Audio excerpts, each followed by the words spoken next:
Okay. Alright. I believe finally I fixed it. Oh my goodness.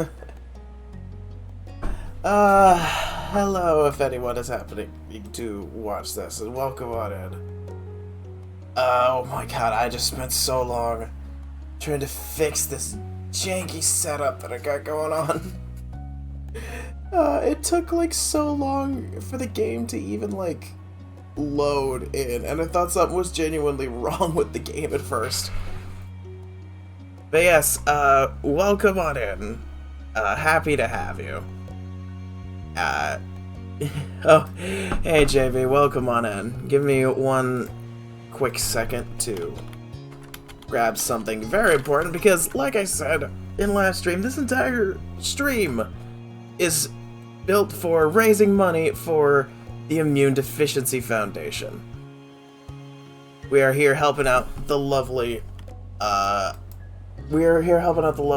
at IDF and Iron Mouse this entire week from events that have happened. Give me a second.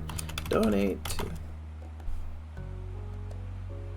If you would like to support a great cause, donate to... And if you are able to, simply showing support, if I can spell, for the cause is more than enough. Alrighty.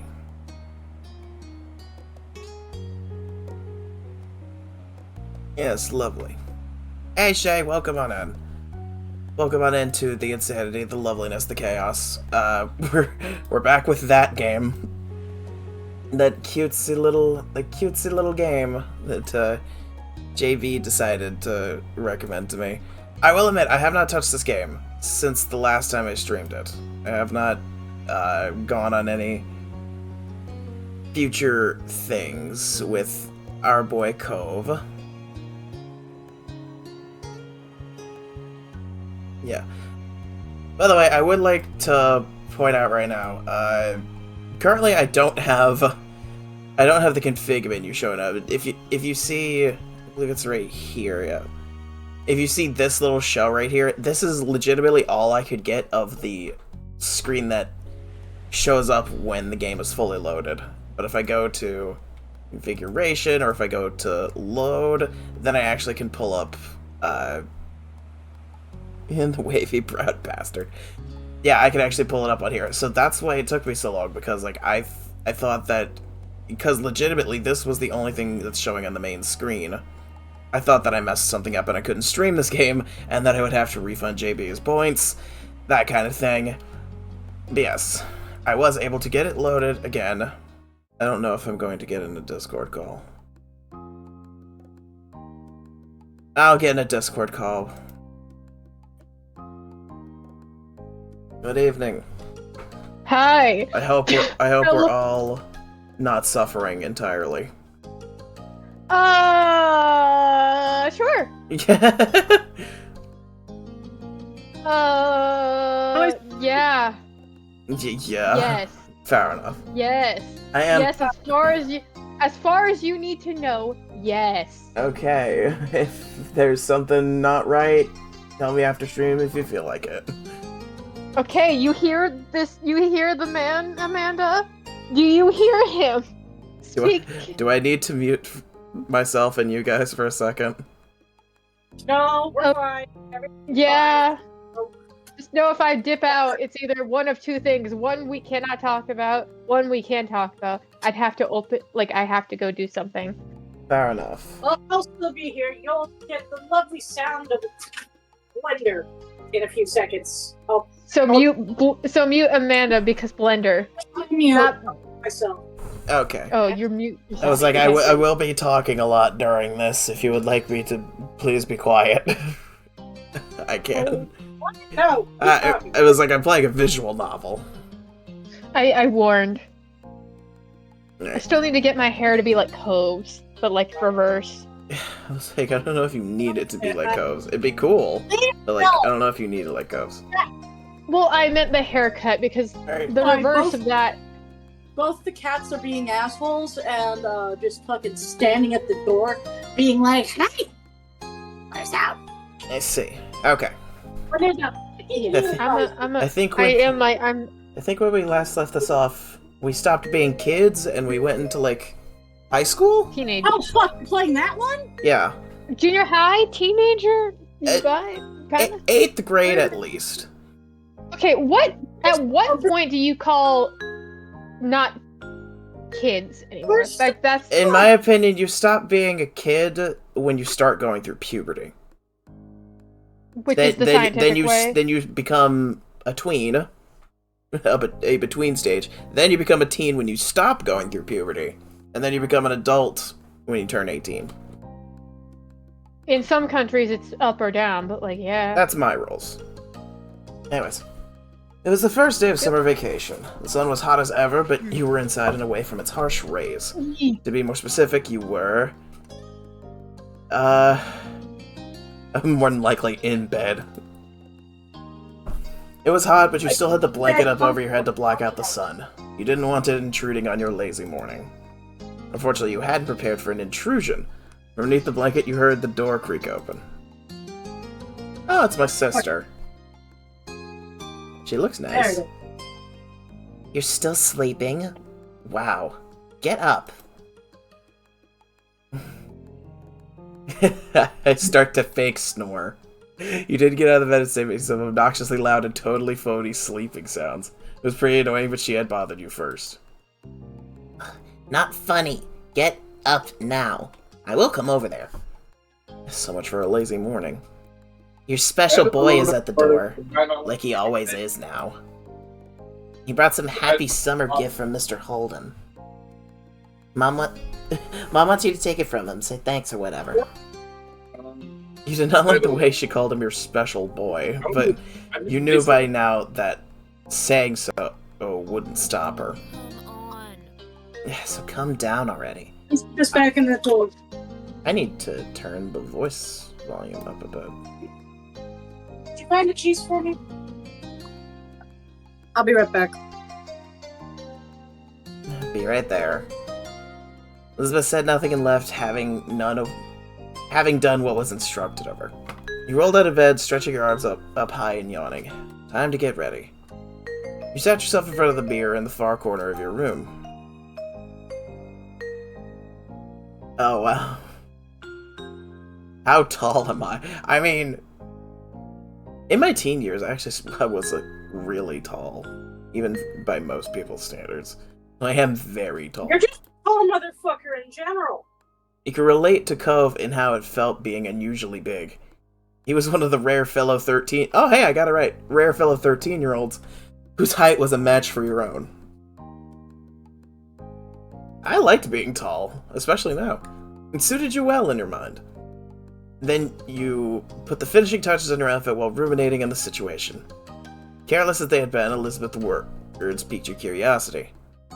You planned on going over to see what Cove was up to today, so this worked in your favor. It was when you spotted your reflection that you realized you were smiling wide. You were looking forward to seeing him. Well, of course, he's cool. You left your room, taking an easy time down the stairs.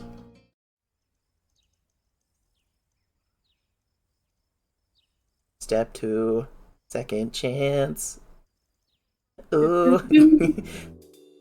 You spotted Mom first, reclining on the couch. She held a magazine in her hands, which she was perusing through. Morning, Mom. She looked up at your greeting, a smile instantly appearing over her face. Thanks. Good morning, Ryan. Thank you for coming down. Ma's at the door with Cove. He can't stay over today, unfortunately. Why don't you go and thank him before he leaves? You nodded and made your way to the front of the house. Just as she said, Ma was there making conversation. She must have heard you because she looked over her shoulder. Oh? Look who finally made it. Morning, sleepyhead.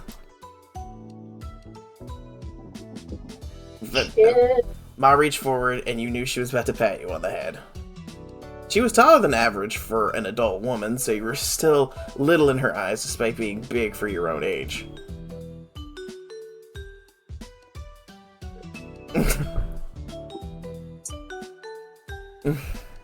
Just let her do it.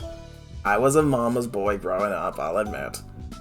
I'm still a mama's boy. You stood by patiently and indulged your ma's wishes. She gave you 2 small taps on the crown of your head. Ah, you're the last one down today, you know that? I was going to stay on longer, so you're welcome. Yes, thank you for gracing us all with your presence this fine day. Wow, it's like my actual family talking to me. With a small laugh, Ma stepped aside. Cove was just as you remembered, exactly how you came to know him to be. Oh my god, he's a dork. Oh my god, he's a dork. Look at the flowers. Oh my god. This is the definition of precious. He leaned uncomfortably to the side in your doorway as his bushy hair covered part of his face. His features were pinched in embarrassment as he shifted from one foot to another. He was holding what must be the much-talked-about gift. At first glance, you figured it was a bouquet of flowers. Then you gave it a real look. No, instead it was carefully cut fruit. It made a lot of sense that it was actually from Cove's dad. You had to suppress a laugh at this showing. You couldn't imagine many folks buying that sort of thing for their own personal enjoyment. That kind of arraignment was built for the presentation, likely to impress whoever was inevitably going to receive it.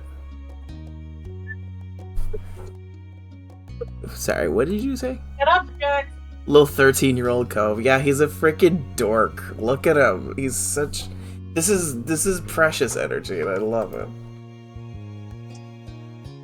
It seemed no matter how long he lived here, Mr. Holden would keep going out of his way to be neighborly, and Cove would always be roped into participating. At the sight of you, Cove smiled, though there was some nervousness to it. Hi. You smiled back. You couldn't help thinking to when you first met Cove, and how you became such good friends. Lately, though, you were starting to have different feelings for him. Hey, it's nice to see you. Yeah. Yeah, you too. His grip on the base of the gift tightened as your heartbeat sped up. Even if neither of you had spoken about it, both of you were aware something new was growing in your relationship. It was already shaping up to be another long summer.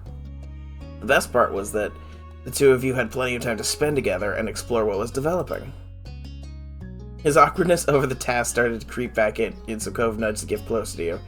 He was ready to be relieved of it. Your hands brushed over his just slightly when you took hold of the base. He flinched enough for you to know with certainty that he noticed it happen. You couldn't help but smile to yourself. And with that, the gift was accepted. I hope you like your gift. I hope you and your family likes this. It's a pretty good gift.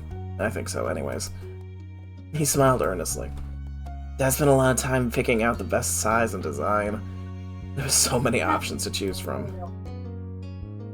You are too cute. Honestly, I have never received a bouquet of either flowers or fruit, but I would say this if somebody acted this whole way to me. I would just like, you are too cute sometimes. I'm trying not to be. Just thank my dad for all this, okay? Alright. I don't care at the moment. I'm currently making potato sauce. Mr. Holden's behavior really was different from any neighbor you'd never had. Though after 5 years, you were used to his antics. And you'd since made up your mind on what your opinion was. Still too hot, CJ. And he was great. Though there was some things people didn't like about Mr. Holden, you didn't mind them, and liked them quite a bit. Your thoughts were quickly interrupted by a shout. There you are. You shared a confused look with Cove. As one, both of you stepped through the open door onto the neighborhood street. It didn't take long to locate the source of the noise. You spotted Derek just a few yards down the road. He ran up to you.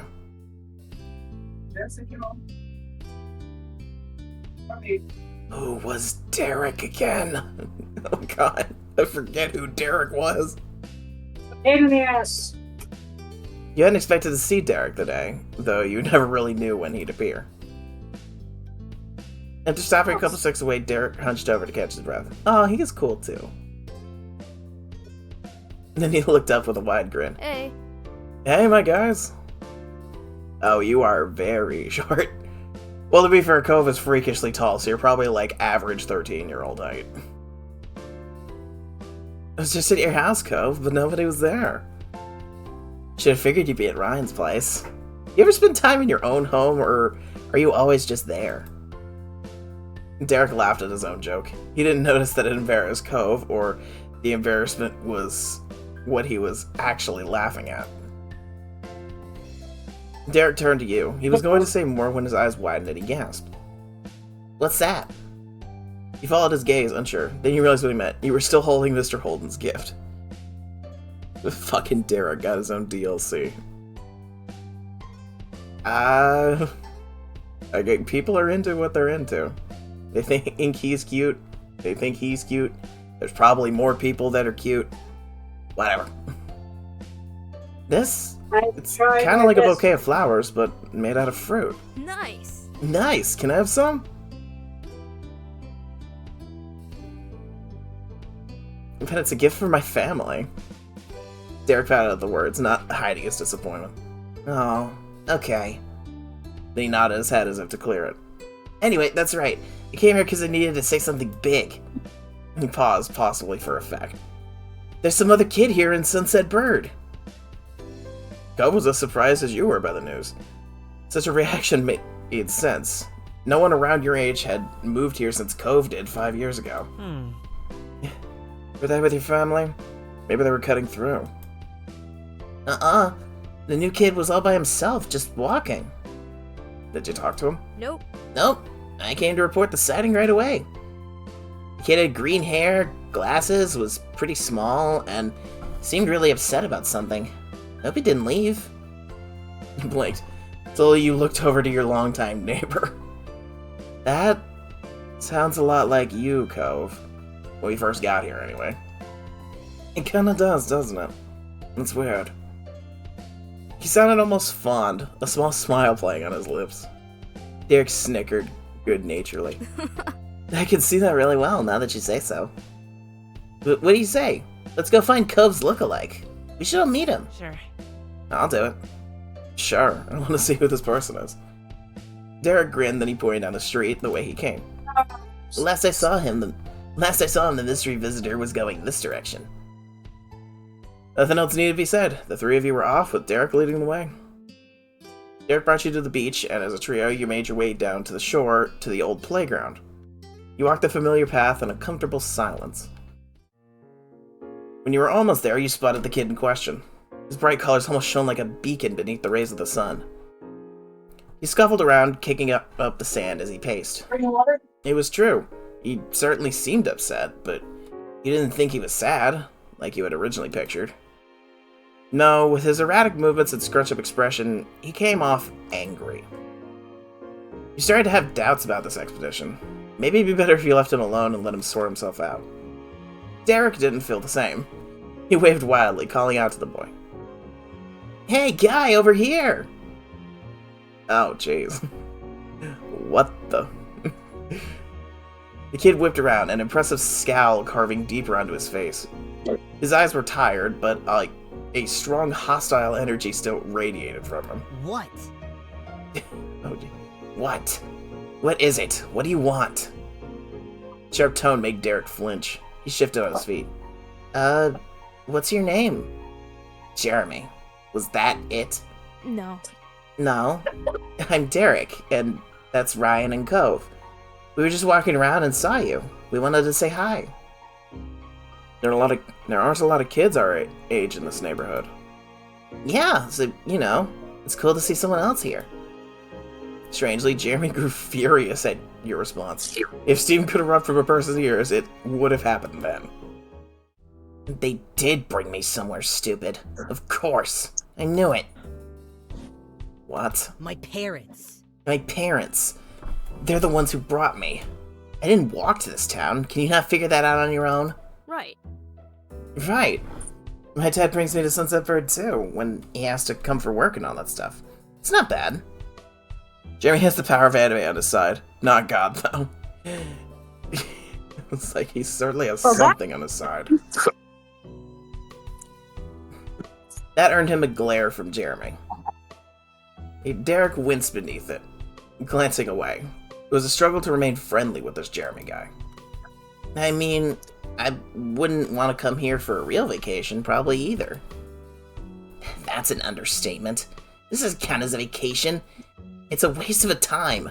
A chore. My parents' family is nearby, and we had to come. We had just had to come see them. Ugh. If they're your parents' family, doesn't that make them your family too? I guess.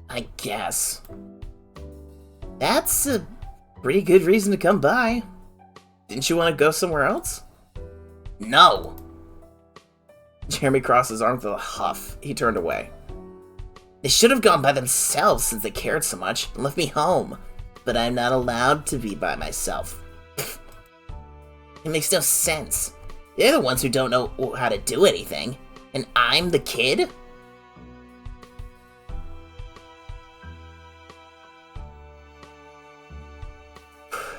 This guy has issues. This guy has issues. I would say this now, but like, what would I say as a 13-year-old?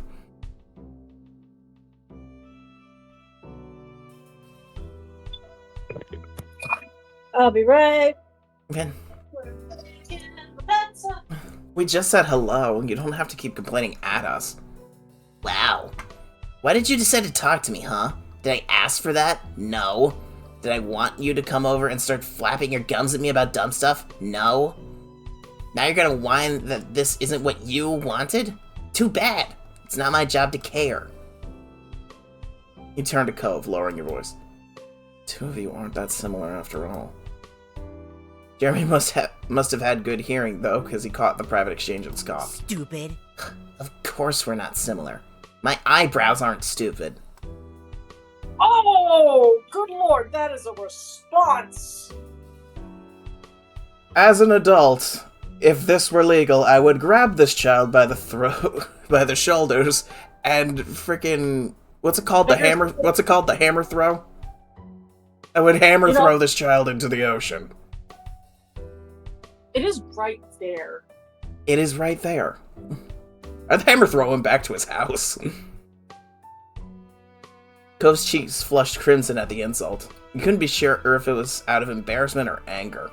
Maybe both. Come on.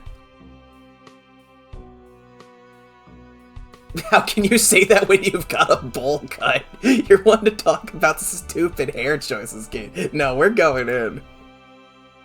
Yep, it's embarrassing and awful. But my parents made me. I won't have to have it when I'm older. I don't know what he's gonna do with those things, except maybe shave them off. He probably should. I bet he'll look less dumb with no eyebrows.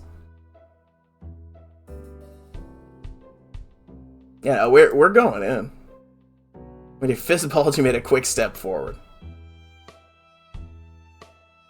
And he was the one who started things, you were ready to end them. He made it clear that words wouldn't work, leaving you to resort to action. You weren't sure what would happen, but you couldn't let this stand. Derek and Cove jumped in to stop before you reached him. They each grabbed you by the arm. Still, Jeremy instinctively stumbled backwards. He practically fell over.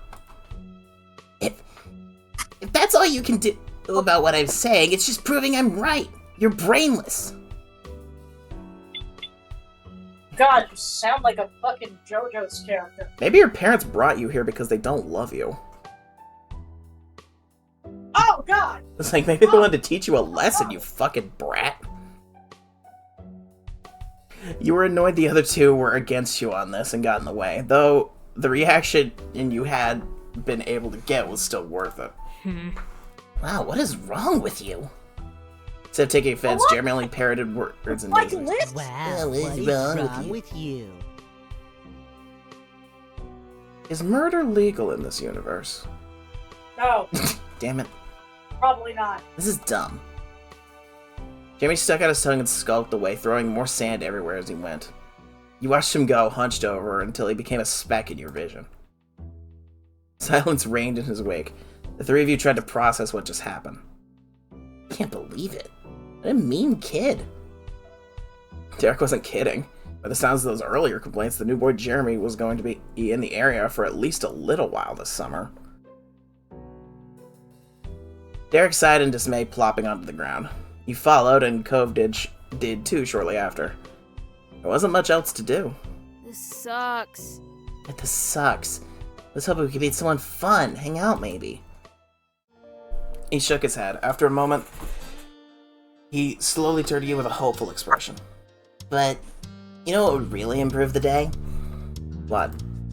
He didn't respond. Instead, he used a hand to point right at the fruit arrangement that you were still holding. I brought the fruit to the beach? Why did I bring the fruit bouquet to the beach? Because it's a good snack. I guess. Let's go over to Oh, you notice he was eyeing the fruit. He must want some too. Why not? Let's eat. Derek perked up immediately at your words. He reached out for a skewer, hesitating slightly once he was inches away. Are you sure? You sure? He nodded. With an eager grin, he plucked out a prime row of fruits. Cove grabbed one for himself after him. Only you were without a skewer of your own. Oh man, I want a not melon. The only fruit that I really don't like is watermelons. Well, actually I like watermelon, but like, it says melon skewer, so I'm assuming it also has honeydew and cantaloupe, and I don't like those. Let's take a pineapple skewer. The pineapple was cut to look like a flower. It was the obvious first choice. Derek ate a pineapple skewer enthusiastically, finishing it within moments. This is amazing! It's not different from any other normal fruit. It's kind of worse. These have been out in the open with their skins off for a while. Sheesh. Hey, you two remember the Land Before Time? That fruit thing makes me think of it. Dinosaurs all liked leaves that were shaped like stars. Tree stars! Love the tree stars! Yeah. Yeah, chocolate leaves looked so delicious when they did it. There was that scene with the pretty trees and all the dinosaurs came in and picked everything off them till there was nothing. That's us right now. Awesome. I do love that movie. Do you think things taste better when they're shaped like stars? He snickered. Not everything, but it probably helps. The three of you continued like this for the next few minutes. Eventually, the display was barren. It looked weird when devoid of fruit. And it did make us feel better. I know I was supposed to share with family, but like... Derek was right. It looked so good you were already brightening up from the earlier drama. Hey, Ryan. Yeah? The two of you met eyes casually. Were you seriously gonna hit that guy? Well, he had it coming. Ryan, that's so bad. I mean... I thought it was cool. Ugh. What? You're both crazy people. Yeah. Your point? You knew when Derek said things like that, it wasn't serious. He liked you in Cove. Yeah. Derek then leaned back on his arms. He contemplated the sky with a content sigh. So, are you both ready for summer break? And yeah, I am. Cool on you. Wish I could say the same. Feels like there's a lot to plan for. What about you, Cove? You ready? I think that depends. Before you could say anything else, the light atmosphere was shattered. Hey! Hey, Ryan! You glanced over your shoulder to see your sister. She strode closer and closer, appearing none too pleased. I've been looking all over for you. Ma said you and Cove ran off with the thing Mr. Holden brought for us. She leered over you with arms folded. So, where is it? Well, it's gone. What do you mean, gone? Moved over to the side to face her completely. She zeroed in on the bouquet in your hands, which was now populated exclusively with skewers dripping in juice and tiny flecks of leftover fruit pieces. Her mouth dropped open and the tone of her voice rose. What? Seriously, Ryan? What were you thinking? They're supposed to be for all of us at home! She glanced at Cove, who sat beside you, and continued mockingly. Even if you are the most important person in the household... Even if you are the most important person in the household to the delivery boy, this is up to his dad. It seems everybody was in a mood to tease you and Cove today. Within moments, Cove's cheeks flushed red. He picked at the hem of his shirt, suddenly finding it very interesting. He always became nervous when Elizabeth would strike at your relationship. Well, this morning's been kind of a disaster. When Elizabeth narrowed her eyes, not at all placated. Oh no. I think I hear the mean kid coming back. We better get out of here. Elizabeth blinked, confused, and looked around. What kid? I don't see anyone. Derek didn't bother explaining. He just launched to his feet and ran off. Cove hopped up too, gladly taking the opportunity to exit the situation. He followed after Derek, but he sent a look to you from over his shoulder. He turned to Elizabeth. She stared back, brow raised. I'm dealing with this kid. You didn't make a break for it. Instead, you carefully got out of the sand, bouquet still in hand. Once you straightened up, Elizabeth smiled affectionately over at you. Come on. Come on, fugitive. You nodded, then gazed at the empty bouquet. How would you explain what happened? You know, you could tell them those boys ate it all. Well, they bailed so they don't get to tell the story. Moms would never need to find out. Are you serious? She bumped her shoulder, winking cheekily. What else is family for? You laughed together, making your way home side by side. Yeah, she is very pretty.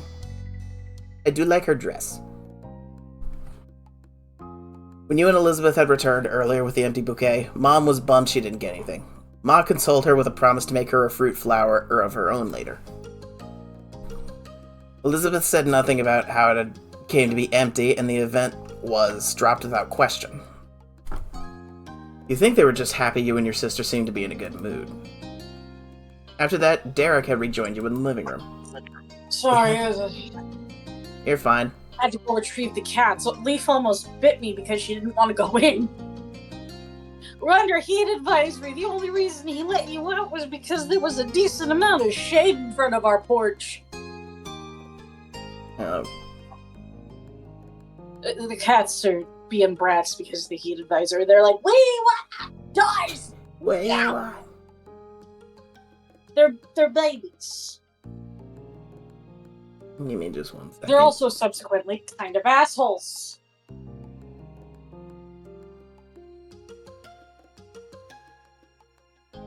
Oh, Leaf did not want to be put back in. Brought back in. She did not want to come back in. She's just like, "Nyeh. Nyeh." Sorry about that. Sorry. He had to show his face again eventually after running off. The dust had settled from the prior events and your moms went back to their room, so Derek was just taking it easy until his dad arrived. Mr. Suarez was meant to be there any minute to get Derek. You have 2 moms? No one expects the second mom. Well, I had to get somebody to replace the dad, and 2 moms is even cooler. I legit do have 2 moms in real life. Derek preferred not to sit and instead took long, lazy strides in a circle around the edge of the rug. Hands behind his back and head angled toward the ceiling, Derek looked like he might have been puzzling out a crime. He probably made half a dozen rounds when a solid knock struck your front door. That stopped Derek in his tracks. Dad's here. Both of you stepped towards the door in unison. You arrived first, since you'd had a half-room head start. When you pulled it open only a crack, someone zoomed in past you. The breakneck flash of a human was still entirely recognizable. It was Derek's littlest brother, Nicholas Suarez. He shouted triumphantly.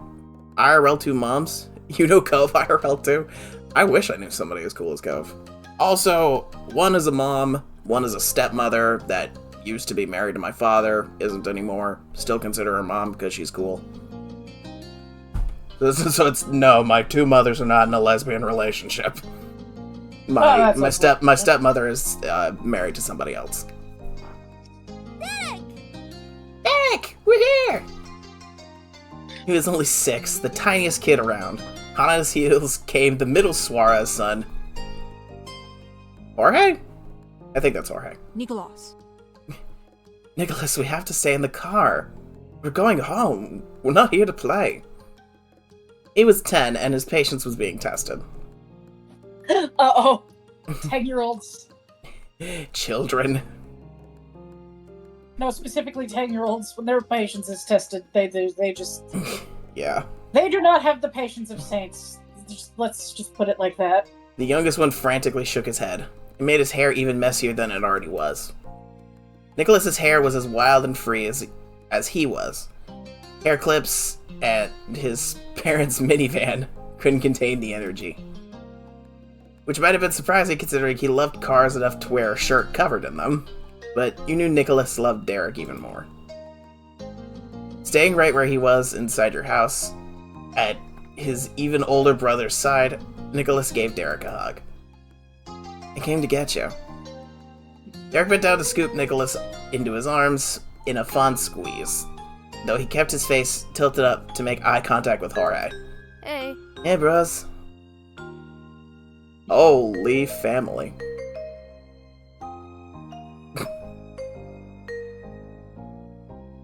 Oh. Why is every adult hot in this game?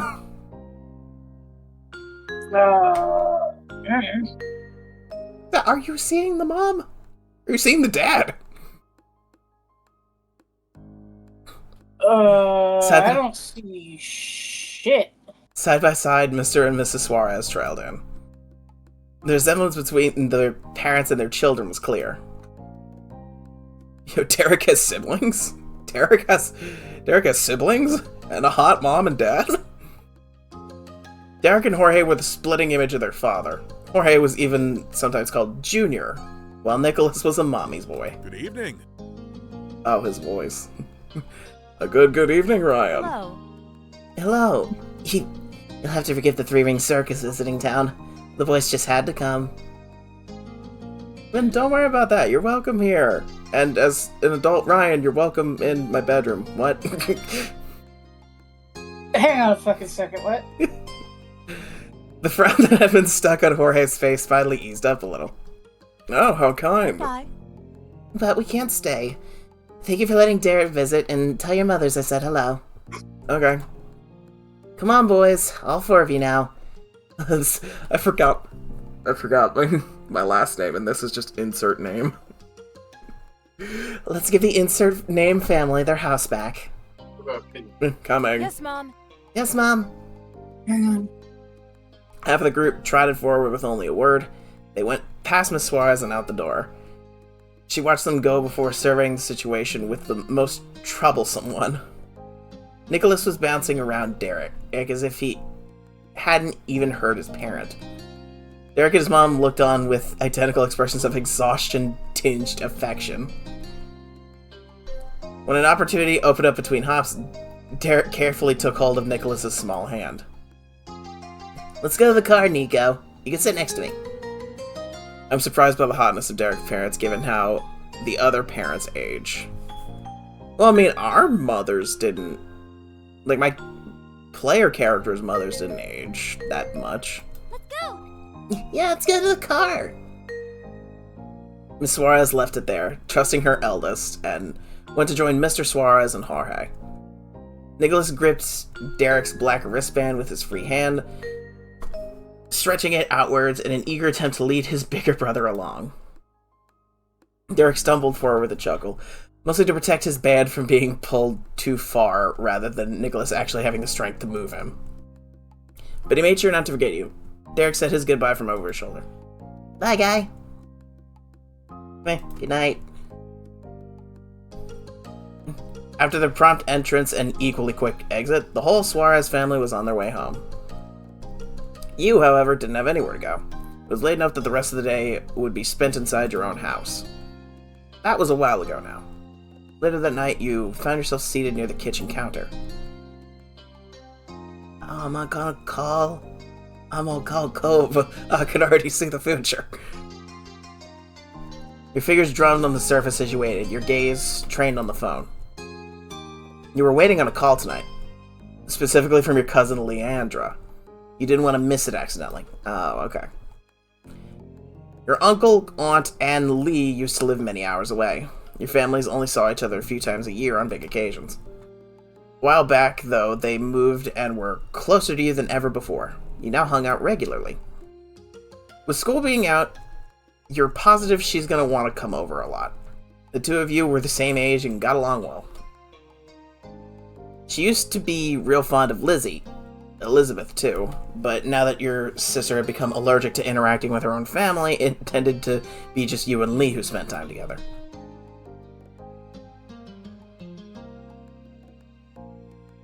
As a teenager, I had like no friends, but eventually I only got a lot of female friends mainly because Shay dragged me into the group. It was her and Emmy and Amanda and a lot of other girls. So I guess that option. Even though you weren't a girl, you befriended them pretty well. I've got a lot of non-female friends. What kind of gender someone was didn't seem to make any difference in who you got along with. Then the shrill ringtone announced an incoming call. You jumped before grabbing the receiver and pressing it to your ear. And hello? Hi. Hi, Ryan. It's Lee. Oh my god. She's so nice. It's like she's very cute. If I was a 13-year-old, I would think she was very cute. I'm glad it's you. For a second there, I thought it might be one of Elizabeth's friends. There was static on the other end, as if Lee was shifting wherever she was. So, can you believe school's actually over? I thought it'd never be done. Oh, those are very... Ma'am, your eyes are almost too blue. Now we don't have to worry about that boring stuff and we get to hang out whenever we want. Speaking of hanging out... Lee, can you wait a second? Just... let me just head to my room. Oh, yeah. Well, yeah. You got up from your seat in the counter. Luckily, the phone was wireless, so you didn't have to worry about any cords tying you down. Your mom's had a rule about not moving the phone unless a call was in progress, which is why you've been sat by this cradle waiting for Lee to call. Ben? That makes a lot of sense. Otherwise, we'd lose the phone, and I have a nasty habit of losing things. But now that Lee had called, it was okay for you to go upstairs to your bedroom and talk to her. You made your way up your stairs, smiling. After you had arrived, you shut the bedroom door firmly behind you. Took a seat on your bed. Alright, I'm here. Cool. Cool! Hey, did you know the girl down the street from me has her own phone now? A cell phone. She doesn't have to wait for someone else to stop using it or anything. Wow, really? I thought someone having a phone that was all their own seemed unbelievable to you. Right? I wish I had one too, but my parents said I couldn't get my own phone until I'm more grown up. I wish they'd change their mind. We could call each other every single day and no one would be able to stop us. How great would that be?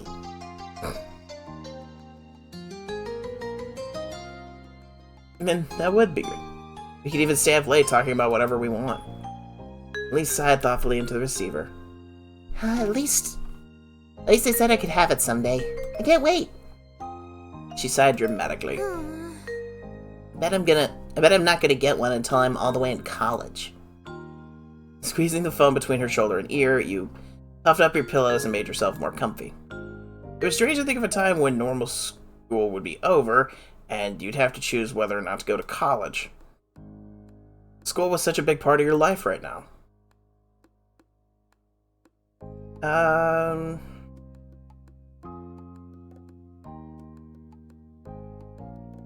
This is actually, man, I rarely studied for tests. I frequently didn't do the homework, and yet I only ended up failing one class in high school. Whereas I know a lot of people failed, like, 3 or 4. Coasting by had become routine for you. The teachers had warned that you wouldn't be able to do that forever, but you figured it was enough for now.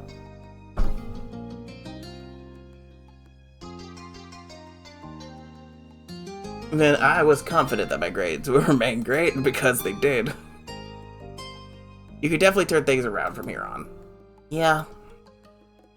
You tried to sound engaged, but your mind had decided to go back to school despite the season. Lee knew you too well to be fooled. What's up? You sound so spacey. What's up? I'm just thinking about school. Lee groaned. Are you thinking about how we don't have to think about it because it's summer? That's what I'm doing. God, it's so awful. I hate going. I get what you mean. Though I guess school isn't all the way bad. You can do some things there. Or you can just do more when school's out. How does learning new stuff can be? I just wish everyone did okay with how they taught the things, not just some people. Me too. Me too. I mean, it's also the easiest way to hang out with people. And if I didn't go to school, I'd never meet anybody new. No one really comes here. Uh-huh. I don't like gym. That's pretty much everything that's good about school. Okay, point taken.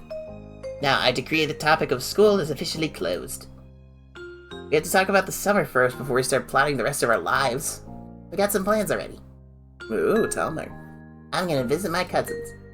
You chuckled, of course. What's something you want to do? First thing that comes to your head.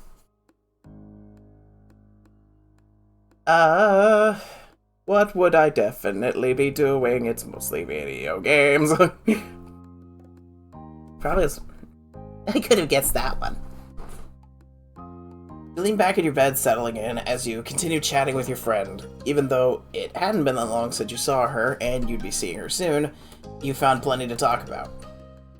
For one, the events of the day. You sat up straighter. I was at Cove and Derek today, and We met a new kid. like at your neighborhood?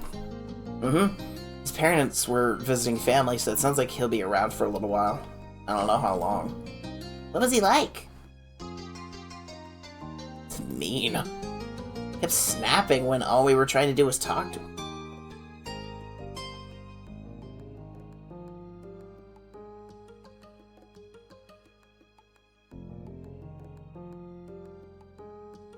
He kept snapping when all we were trying to do was talk to him.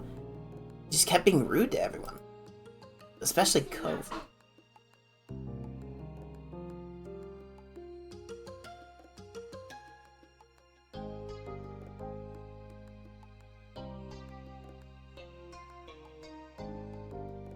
That was my grandmother trying to talk to me. Especially Cove. It was awful. I don't think I want to meet him. You want a boy to stay away before even meeting him? That's an unexpected twist. Your cousin was pretty popular with the boys who knew her. She seemed happy enough to have them around until they started to annoy her. Hey, who are you to talk? You practically give all your attention to boys. Or maybe just one boy. I see how much you like, Cove. Should have called off work, it's so fucking hot out. It is tragically hot outside. Like, the crazy part is I'm staring outside my... It feels like it should be getting dark so much sooner than it is. Like, I should, like, look outside and see a setting sun by now, but no, it's still, like, it's still light enough to where you can drive without headphones. Headlights.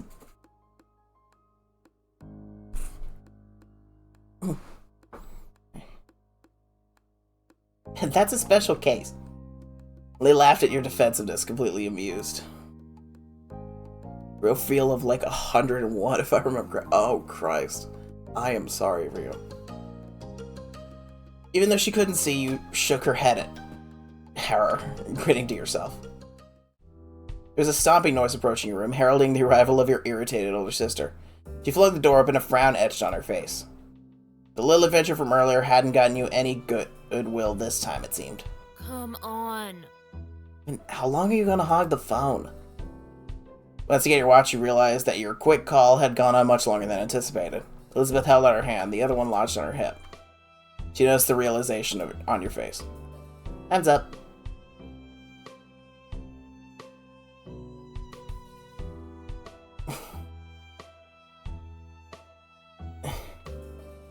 Leah, I have to go now. Bye. Okay, see you soon. Tell Elizabeth and your moms I said hi too. You barely press the end call button when Elizabeth whisked the head. Hands set from your fingers and began dialing someone new as she strode out of the room. Your mom's voice called from downstairs. Hey, has anyone seen the phone? I'm using it. With that, she shut your door behind you. returned, and I'm mildly overstimulated. I am sorry for your overstimulation. With that, she shut the door behind you. Silence was left in the wake. That was one way to end your first day of summer break. Sometime later, it had gotten dark outside, and you laid in bed wide awake. Ryan. What? Ryan. Yes. Help. With? Dog. Hey, what you want me to do? He's laying on top of me, and I don't want him to be. It's like, what you want me to do? I don't know. I just know that my head hurts, and I'm overstimulated, and I want it to stop. I'm sorry. Is my noise going to bother you, or...? No, it doesn't. Your voice is actually incredibly fucking soothing. Thank you. Did you turn your mic down? You sound quieter than before. I didn't turn my mic down, but I'm probably just sitting a little further away from it than usual. Leaf is trying to stick her head in the box that the new, the sounds of adjusting stream. Oh, she's kind of fit herself in there. Holy shit. Hang on, I need to take a picture of that. Your window rattled all of a sudden, startling you badly. You flinched, staring over at it with furrowed brows. From your vantage point, you saw only the moon and an open sky. You were... confused. What had caused that noise? No. Frowning, you sat up and moved closer to the window. You might as well find the reason behind the disturbance. Your utter shock, your gaze was met by a pair of familiar ocean blue eyes. Cove? You squinted. Yep, Cove was right outside your window. Why the fuck is he there? Your house was very angular, and some parts stuck out further than others, so it theoretically wouldn't be hard to climb around on. Still, just because somebody could didn't mean you expected it to ever happen. To his credit, Cove was doing fine. His feet were braced against a section of the wall that jutted out, his arms flexing with the effort to keep him upright. He easily lifted a hand and waved at you from the other side of the glass. You hurriedly opened the window. I forgot I picked the shirt. I would have from been That's like, what the fuck, dude? Cove climbed over the ledge, releasing a breath once he was safely inside. Hi, Ryan. Dude, what the fuck? It's everything. That's the only response that I have to that. Dude, what the fuck? You okay? It's not okay. I needed to talk to you and couldn't wait until tomorrow. If I rang the doorbell, I knew your moms would have answered and they'd just make me go home. I didn't really want to explain why I was coming over anyway. I don't want to talk about it. Well, besides you, I mean. That's why I did that. As unexpected as was, you were touched. Cove felt like he could tell you what was wrong. I might have tried calling or something, except my dad was on the phone. And Cove suddenly looked very cross. Dad, he was talking to my mom. Still is, probably. You raised your eyebrows. Cove had eavesdropped on his parents' phone conversation. Aren't his parents separated? Yes. And I believe his dad took him. There were other things to talk about. Are you going to stay with your mom for a while again? Every year, Cove was sent off to live with his mom for a few weeks. When it happened varied. Sometimes she would go during winter break, but usually he went during summer. Even though it was hard news when you found out he was leaving and you missed seeing him those weeks, you understood. To his surprise, however, he shook his head. That's what I thought too, but no. That's not what they were saying. My dad asked my mom not to have me leave this year. He said she could come stay with us here. Oh, that must be disorienting. You waited for him to continue. He didn't. The conversation abruptly dropped off. You couldn't help but stare at Cove. There was a complicated mix of expressions on his face. What did your mom say? She told him she'd come. I knew she'd be coming soon before school starts.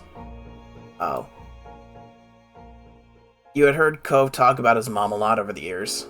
He'd tell you about past memories or what happened while he was visiting her. Surely it was one thing to hear about someone and another to actually meet them. Very soon you were going to see Cove's mom in person. You were taken aback by the news, so you could only imagine how Cove felt.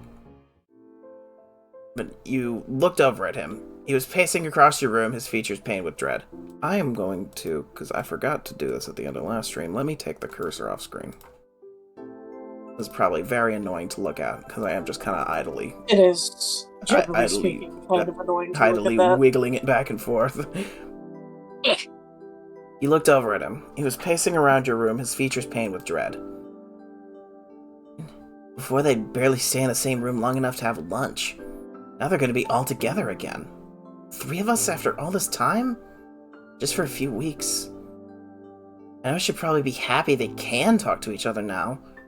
I'm still not.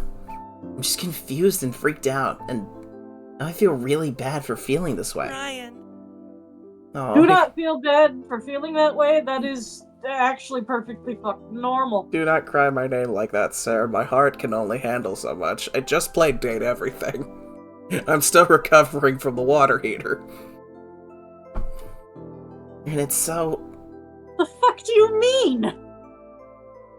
The water heater? Yeah, no, I missed that entire bit. The water heater in that game is hot. In, like, every sense of the word. His fist tightened and his eyes became misty. I shouldn't keep getting like this. It's been a long time already and I'm not a little kid. Though he wouldn't meet your eyes, you knew he was waiting for you to say something.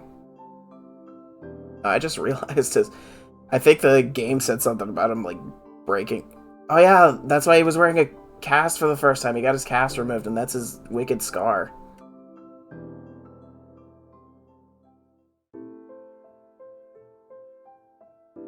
And there's nothing wrong with feeling bad. That is hard to deal with. The tense line of Cove's shoulders eased. Thanks. Makes me feel a little better. Like I'm not freaking out for no reason. A momentary silence fell over the two of you. You marveled at how the day started.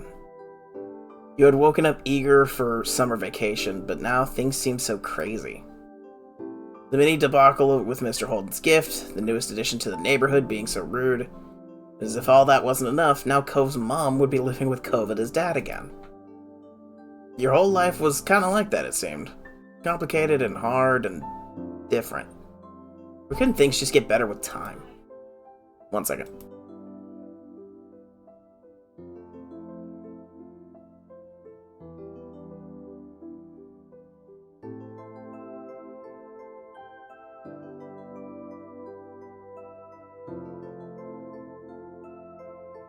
Sorry about that.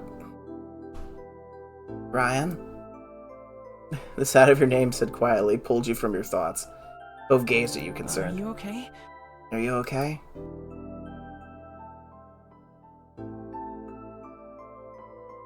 I'm more worried about you, man. You don't have to forget about yourself for me. I want to listen to you too. Cove grinned reassuringly. It was small and delicate, but you knew it was genuine. Moonlight from outside cast shadows across his face and lit up his eyes. They seemed to sparkle with his smile. Just that one look brightened your mood somewhat. You know, I think I don't want to talk anymore about this. He looked away, his lips thinning into a line, and rubbed at his arms. But I kinda don't want to go back home either. Could I stay a little longer, just doing something else? He appeared equal parts hopeful and vulnerable. How could you possibly turn him away?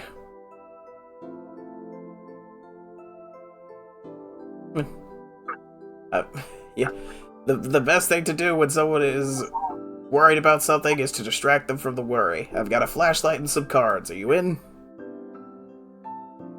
Absolutely. But also, I think I might just take a nap. Okay, if you That's how overstimulated I am. take one of those naps, maybe turn it into one of those 8-hour naps. I fucking hope not. I don't normally go to sleep early. If I do, I'll wake up at like 4 a.m. Also, I have to take my antidepressants. Well, if your body needs sleep right now, then get some sleep. I'll try, I guess. Oh god, my head. Cove perked up at your Approximately response. like an hour, so I'll just try and rest my eyes and not actually fall asleep. Okay.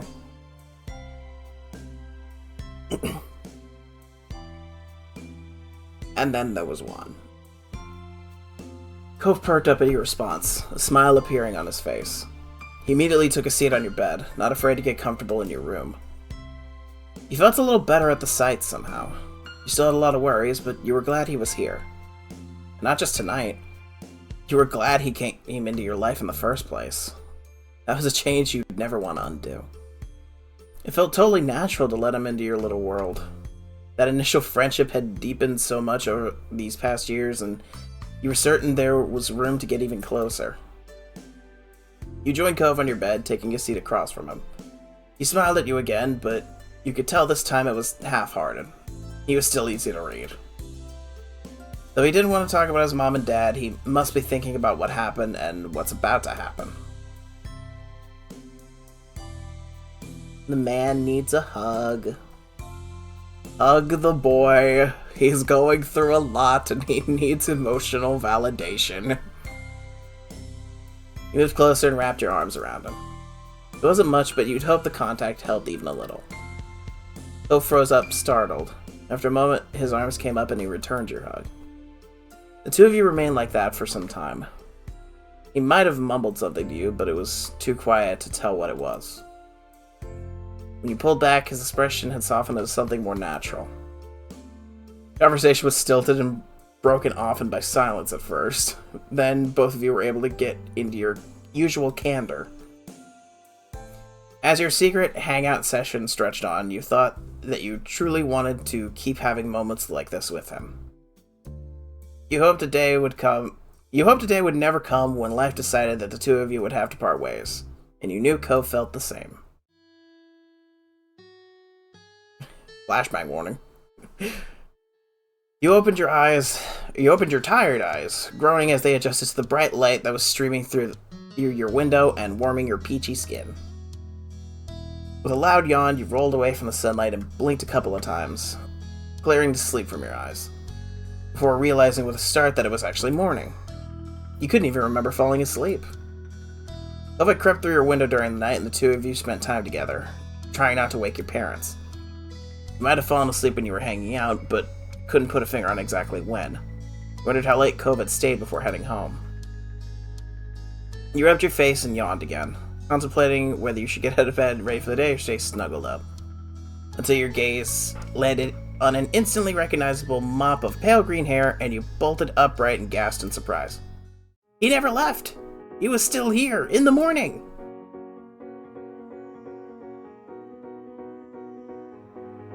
Yeah, I would laugh a bit. He had fallen asleep while sitting on the ground and precariously leaning his head on the side of your mattress. With your laugh, Ko's eyes snapped open and his head slipped from its source of support. He didn't stop going down until he smacked right into the floor with a crack. You clamped a hand over your mouth and looked down at him with wide eyes, curled up where he had landed rather ungracefully. Aww.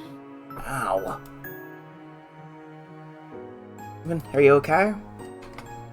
You winced at his tumble, hoping no one else in the house had heard either of your outbursts.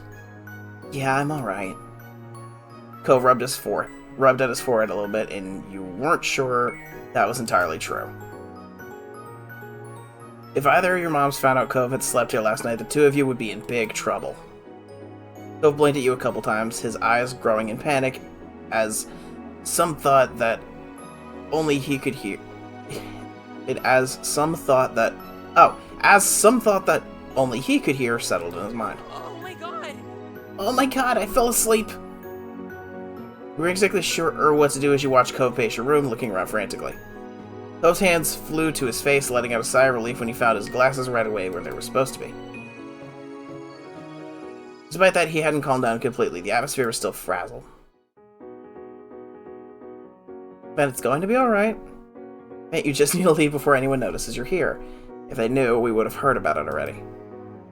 Cove nodded, his shoulders tense as he fixed you with a firm stare in his turquoise eyes. Letting out a heavy sigh, he ran a hand through his hair in exasperation. He wouldn't look at you again as he spoke. Well, see you later. You're confused by how all of this had played out, but hoped that was true. Right, bye, Cove. At that, you were suddenly wrapped in a tense embrace. As panicked as he was, there seemed to be something he couldn't forget before leaving. Thanks. Again. You're a good friend, Ryan. A really good friend. He firmly whispered the words into the top of your shoulder. Made you feel tingly. But you were let go before you had a chance to respond or even fully react. In a matter of seconds, he had climbed over your bed and opened the window. A cool breeze rolled off the ocean, fluttering through Cove's hair and filling your room with its salty scent. Cove fearlessly stepped out on the ledge.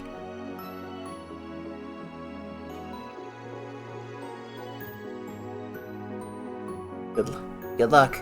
Be super careful. You weren't sure if he heard you or not, but he kept going along, one foot in front of the other with increasing speed, until his form disappeared out of sight. You stuck your head out the window as far as it could go to try keeping watch. He walked the full length of the ledge before jumping down to the top of the garage, then lowering himself onto the fence.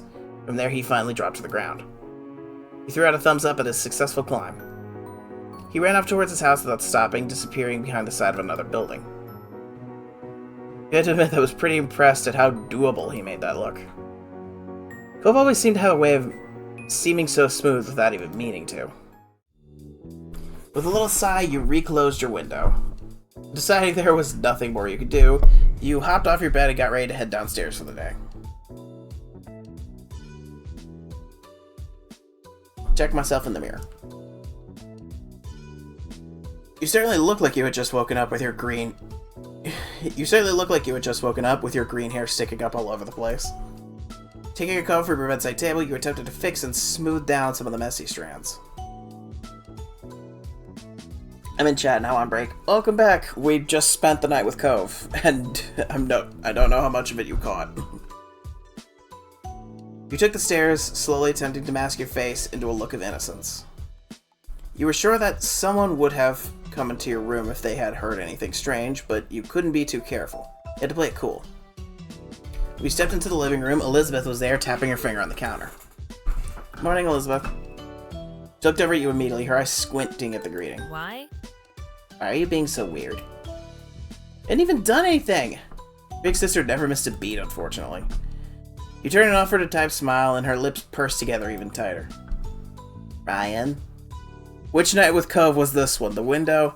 Yeah, he snuck in and accidentally ended up staying the night.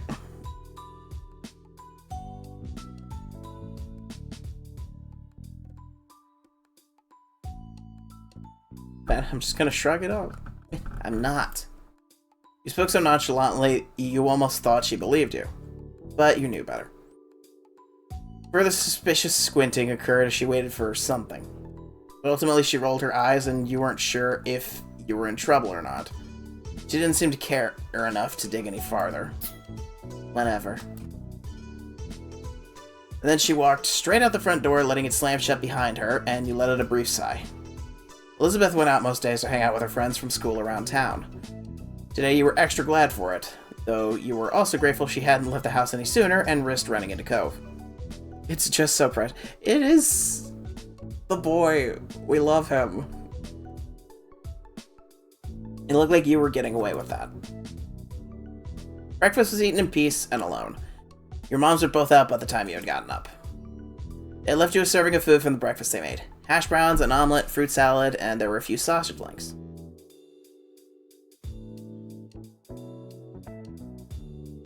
Oh. I took a little bit of everything. That all sounds great. It was tasty. You appreciated that there was a variety in the meals your moms made. The day lazily drifted by at home, and eventually your parents returned. You pulled open the fridge again, lingering in the frosty air for a moment or two before grabbing a bottle of ice-cold water and taking a long drink. It was a perfect, balmy summer afternoon, and you had decided to head outdoors and find something to do. You hadn't decided what that something was just yet, but you were sure something would pop up to occupy your time. As you were heading out the front door, you paused for a moment. You hadn't seen Cove since he had left for that morning, and you couldn't help but think about what had happened to him. Would it be bad to go over to his house right now, or call to check in? Been you playing as masculine or feminine because I want to know if Cove is being gay. I identify as male. Then I was born male, I identify as male. So Cove in this story is gay. You stepped out of your house, still stuck in an internal debate with yourself, when a voice caught your attention. Hi. Hi, Ryan. Confused, you looked over to where an unrecognizable woman was waving at you, a friendly smile plastered on her face. You racked your memory for where you might have seen her before, but nothing came to mind. Not your school or from the country club your moms took you to. The best little gay boy. We love him. You had absolutely no idea who this woman was. The woman crossed the road toward you, and you were a little unsure whether you should stay put or go back into the house and lock the door. Holy hair. Oh, holy hair. That's like the thing I still notice besides the cool looking tattoo. I'm sorry, was that presumptuous? I've heard about you, but you have no idea who I am, do you? You shook your head as she removed her sunglasses to reveal sparkly ocean blue eyes. All of a sudden, she seemed a little more familiar. Oh, this is Cove's mom. My son lives here, and my ex too. With a bent smile, she lifted a hand to point at the condo across the street from your own house. She was Cove's mom. Now you see where Cove got his hair from. I do. I see where Cove got his hair, and his eyes, and his being hot. I mean, what?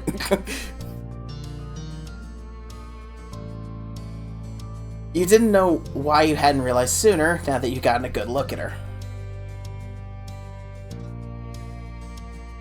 It made sense that she was so...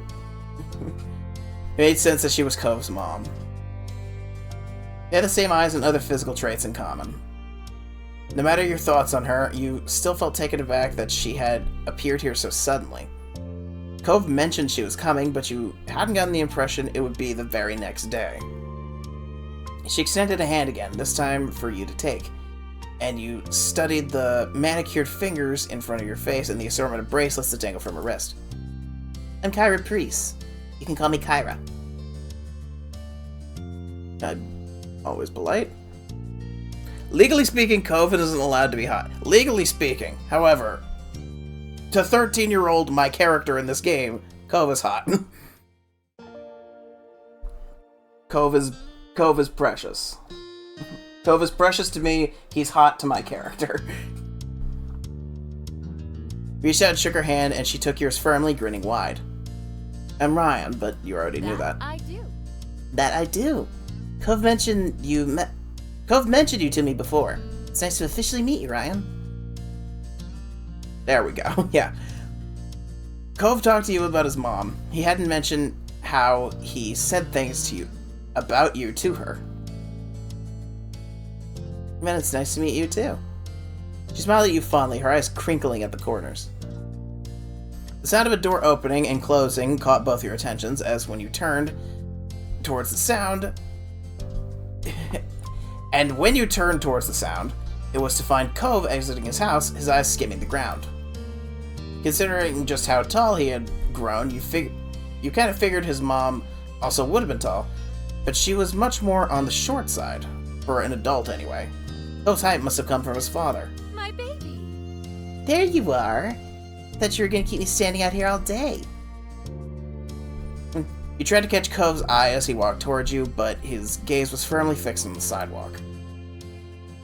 When he finally crossed the road and looked up, he gave you a pitiful look.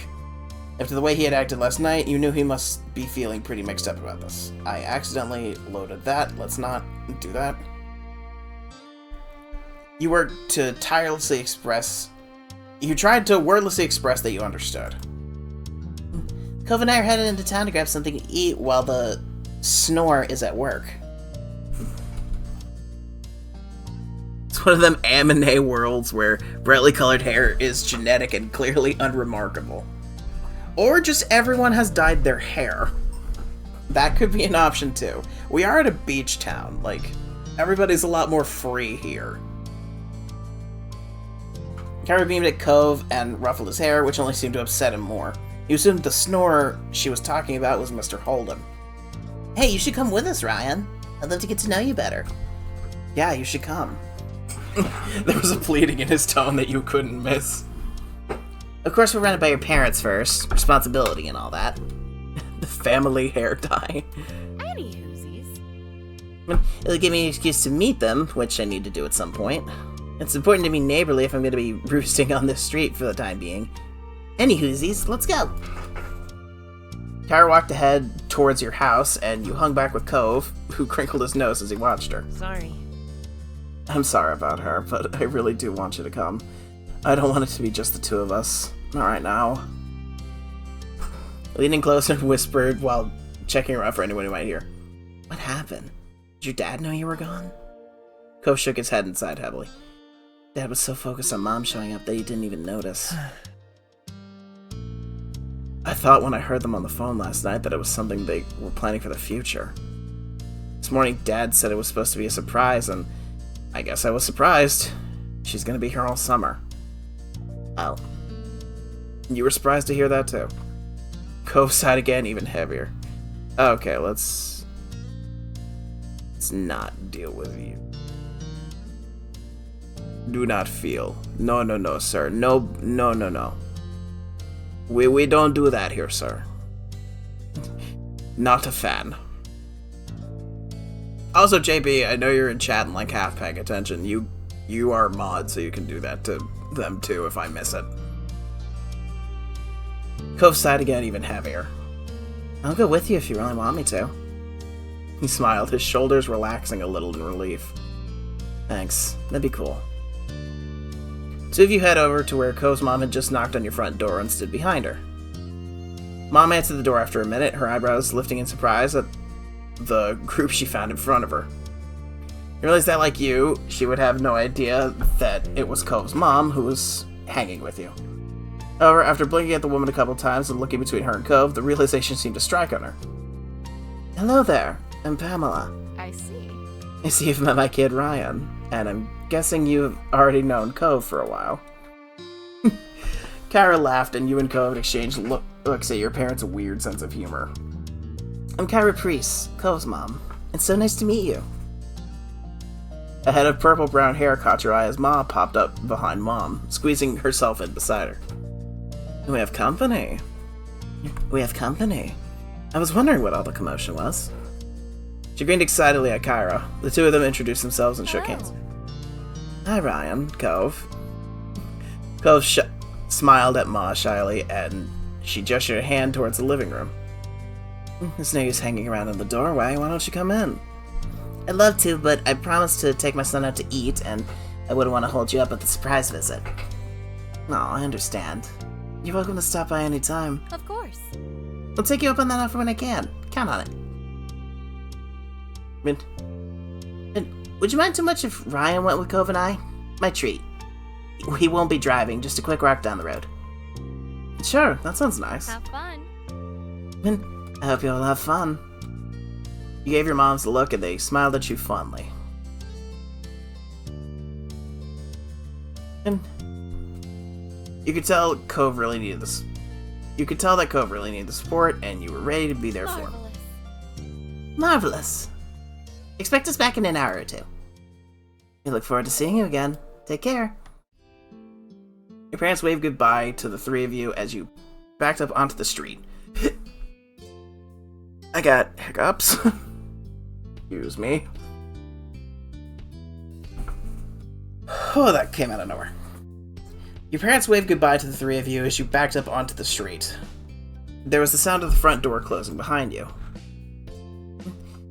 I'm pretty positive I saw some restaurants while I was in the taxi not too far from here. Yeah, it's a tourist town.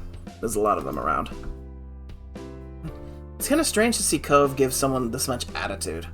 If he wasn't in the mood to be nice, he generally just kept to himself. Kara put her hands on her hips and smiled at her son. Well, Oh, you sound like the area expert. Do you have any recommendations for a place nearby? Not really. Kara pouted at him a little and turned to you instead. How about you, Ryan? Want to point me in the right direction? I have a couple favorites. You've been to a lot of places in town, and there were a couple that stood out from all the rest. There's a Chinese restaurant that me and my family go to all the time. It's my mom's favorite. There's also a tropical-themed place that tries to be sort of fancy. Both sound like a treat. I'll let you pick for us since Cove is going through a phase over there. He huffed at her and turned his face away.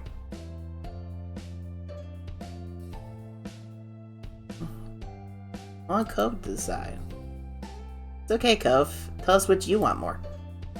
He mumbled sulkily, willing to reject his mom, but not you. I like the tropical place more. That's what I would have gone for, too. With 2 votes in favor of one restaurant, it seemed like it was settled. We can go there. thank you. Thank you, Ryan. Will you show us the way? You nodded, taking the lead of your little group as Cove and his mom followed behind you. Together, the 3 of you left the neighborhood behind. The walk was about 15 minutes, and along the way, Kyra asked a lot of questions about the area. Cove was quiet most of the time, so you ended up answering her instead. Kyra explained that she lived in a large city, and she loved how peaceful and relaxing everything seemed in Sunset Bird. The restaurant was busy as usual, but luckily you were shown right to a small table. Kyra lowered herself into her chair while Cove picked the one diagonal to her, not facing her or to her side. It was awkward. Let's see, to start, what would you all like to drink? I'll get an orange soda. Noted. Ryan? Where's the alcohol? Nah, I'm a soda drinker. Ginger ale. Kara placed the order for your drinks, getting a black hot coffee for herself, and it didn't take long before they brought it to the table and set in front of you. Alright, my break is over. See you soon. I'll definitely catch the VOD later anyways. Yes, you will. Enjoy your work. I will be streaming this for quite a while. Probably not until you're done working, but thank you for swinging in. Glad I could entertain you. Glad you could deal with Cove for a little bit longer. You took a long sip of your drink as you looked around the restaurant. Your small group checked over the menus, deciding what to order. Last time you came here, the dish you ordered was amazing. You wanted to order something different this time. Kyra and Cove didn't need any encouragement for this. They were totally focused on the information in front of them. Soon the meals, too, were ordered and the menus taken away. You glanced at the table surface, waiting to figure out what to say. Cove sunk back further into his seat and avoided eye contact. He started to twiddle his thumbs while acting like all this was perfectly normal. His sour feelings today was unignorable. Instead of asking more open questions he'd brush off, Kyra had mercy on her son and instead put her focus towards you.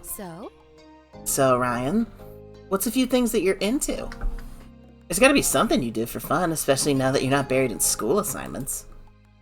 This is the first one I saw. Oh my god, I want to... I'm making a save here just so I can see what this is. Oh god, JP left just in time. Oh my god. I have to see what this option is. Kyra let out a sudden laugh and Cove gasped behind you. It was a dramatic enough inhale that he almost choked on his soda. You shrugged at the reaction. It was a truthful answer to the question. Okay. Now that we've seen that... Christ on a bike, I was not ready for that.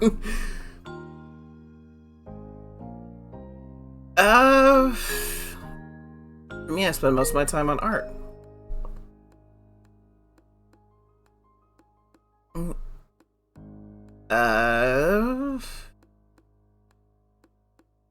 Let's see, just drawing. It filled out a lot of sketchbooks.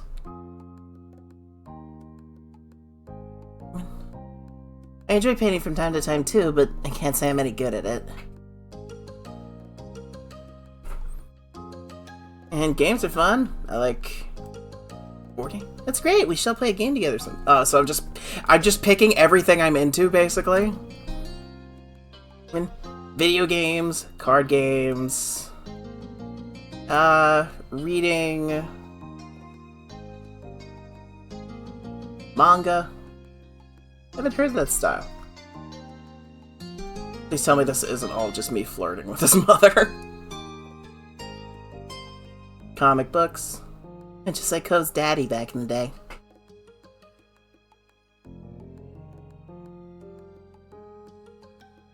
Non-fiction books. I mean, you know a lot about things then.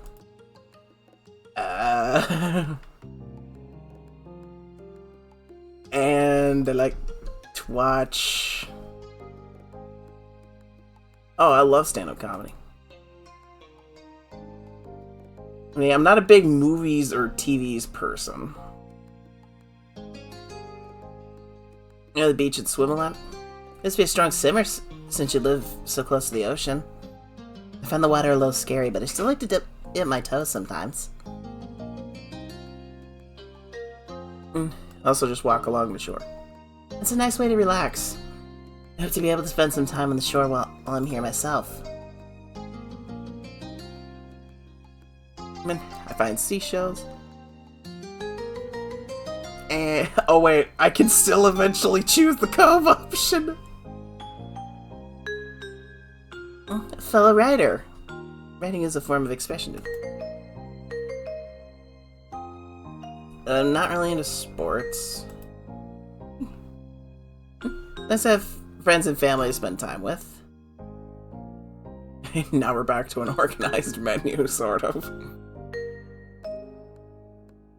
Music.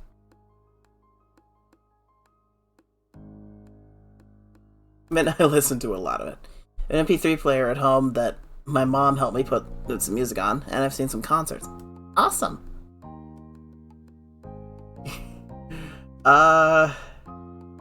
And there's really nothing else I'm interested in, so I'm really into Cove.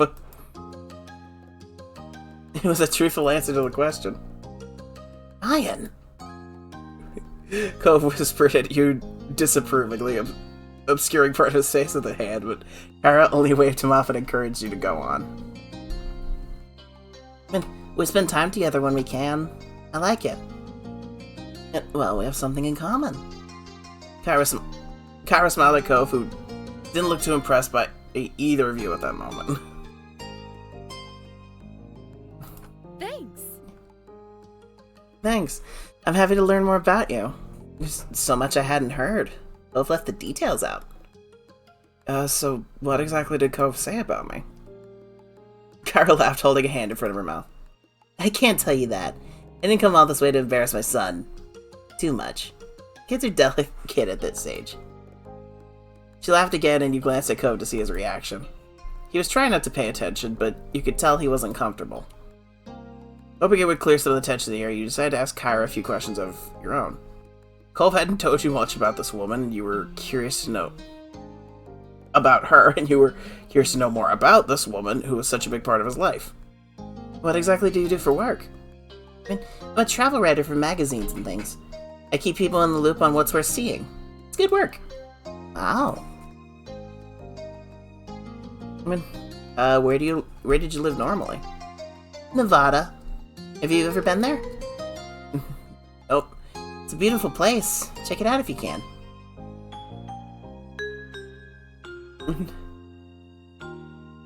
So, what do you like to do? Spend time with my little boy, of course. And traveling. A real shock. Yeah, I don't feel like dissecting all this. It didn't seem to bother her that the conversation had dropped off. Cove sipped a soda angrily, slurping up the remaining drink with furrowed brows. He looked ready to run straight out of the restaurant.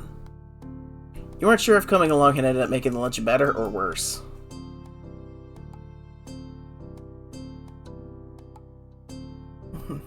Cove eventually noticed you watching him, and you gave him a look to let him know that you were there for him. It took a couple of moments, but finally he cracked a smile, and that made you feel a little lighter inside. Very cute. You two seem really cute together. Cove covered his face in his hands and leaned back in his seat. Kyra! Read the room! Seriously? Mom, why would you say that? Yes. Were the two of you really cute together? Your meals were delivered shortly after that, and everything was so delicious, even Cove enjoyed his food. Okay. Alright, now that we're all full and content, can you please explain why you've had a bug up your butt all day? Cove's face scrunched at that. Seriously, baby, what did Mom do to make you this mad? I haven't even been around a full day yet. He gripped the edge of the table, refusing to make eye contact. The words he spoke were barely audible over the din of the restaurant. Could have told me. She leaned forward to not miss anything, eyebrows raised. Told you what? He finally seemed to find his voice and spoke the thoughts that had been on his mind. And that I wasn't gonna visit you this year. That you were gonna be coming instead. Didn't you invite me? You wanted me here with you. You wanted me here with you. Cove's eyes began to shake and his frustration ebbed. I do want you to be around, but I didn't know it'd be like this. It's not the same, and nobody said anything. I see. I see. Her expression grew tense. She threaded her fingers together and placed her hands in front of her on the table. We've both been gifted another Clifford surprise. Referring to that as a Clifford surprise almost caused both you and Cove to crack a smile. And you also had no idea his name wasn't just Cliff. Over 5 years, nobody had ever called him Clifford until now. She smoothed her hair out, not letting go of her stern look. The more things change, the more they stay the same. They let out identical sighs, but smiled weakly at one another afterwards. I'm sorry. I can go home, Cove. We can still set up a normal trip to my place before the summer ends. Cove's lips tightly closed together. He seriously pondered the option. I mean... I think I do want you to stay. I miss it when you're not there. My heart! She reached across the gap, grabbed his face, and planted a kiss on his cheek. Cove tried to wiggle away. Mom, stop! I'm sorry. So young men need to be smooched by their parents. If I don't, they'll take away my mom license. Kara was completely enthused by Cove's admission, though a tone of seriousness did return to her voice when the conversation continued. Do you want to talk to your dad, too? No. Cove had snapped the word instantly, but reeled his annoyance back in just as quickly. Maybe later. Not today. It's alright. I understand. We can shelve it. Thanks, Mom. Thank you for talking to me, little Mr. Or thank you for talking to me, little mister. She grinned affectionately at him before turning your way. And thank you, Ryan. What did I do? It's easy to act like a baby with your mom. It's harder to keep that up with your neighbor watching everything. Especially when you really care about what said neighbor thinks of you. She winked. Mom! She just ruffled his hair with a laugh, then moved her hand down to tap the end of her nose. And that was how the issue was resolved, at least between Cove and his mom. When the three of you left the restaurant and Kyra had paid the bill, you walked back to your neighborhood slowly. You had eaten so much that by that time you were beginning to feel sleepy. It didn't help that the lunch had happened late and the sun was already beginning to descend from the sky. Whoa, he's got a cool new shirt and cool new hair and...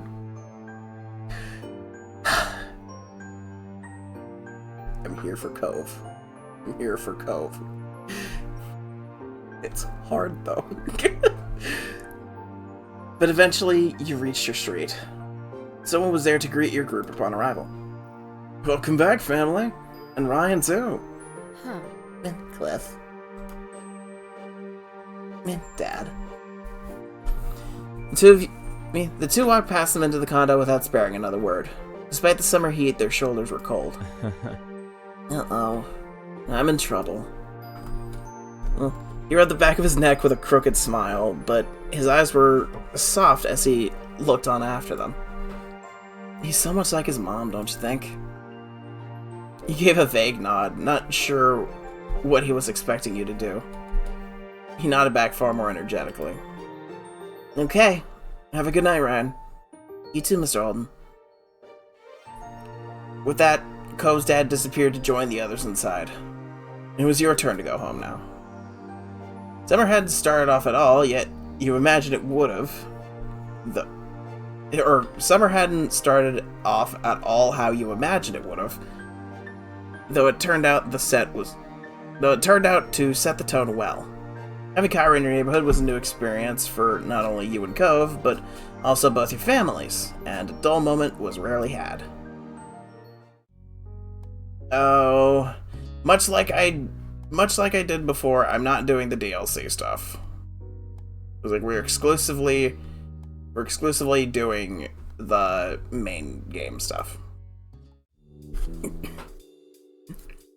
The family shopping trip had lasted most of the morning, and you still had to unload everything from the trunk before you could go enjoy the afternoon. You cradled another bag in your arms as you headed towards your house. It was one of the heavier bags from the grocery store, loaded with fresh apples, ripe tomatoes, a bunch of carrots, and even half a watermelon. Mom came at the front door and paused just ahead of you. It's no trouble. Need any help with that, Ryan? I can bring it the rest of the way if you want me to. I am big strong.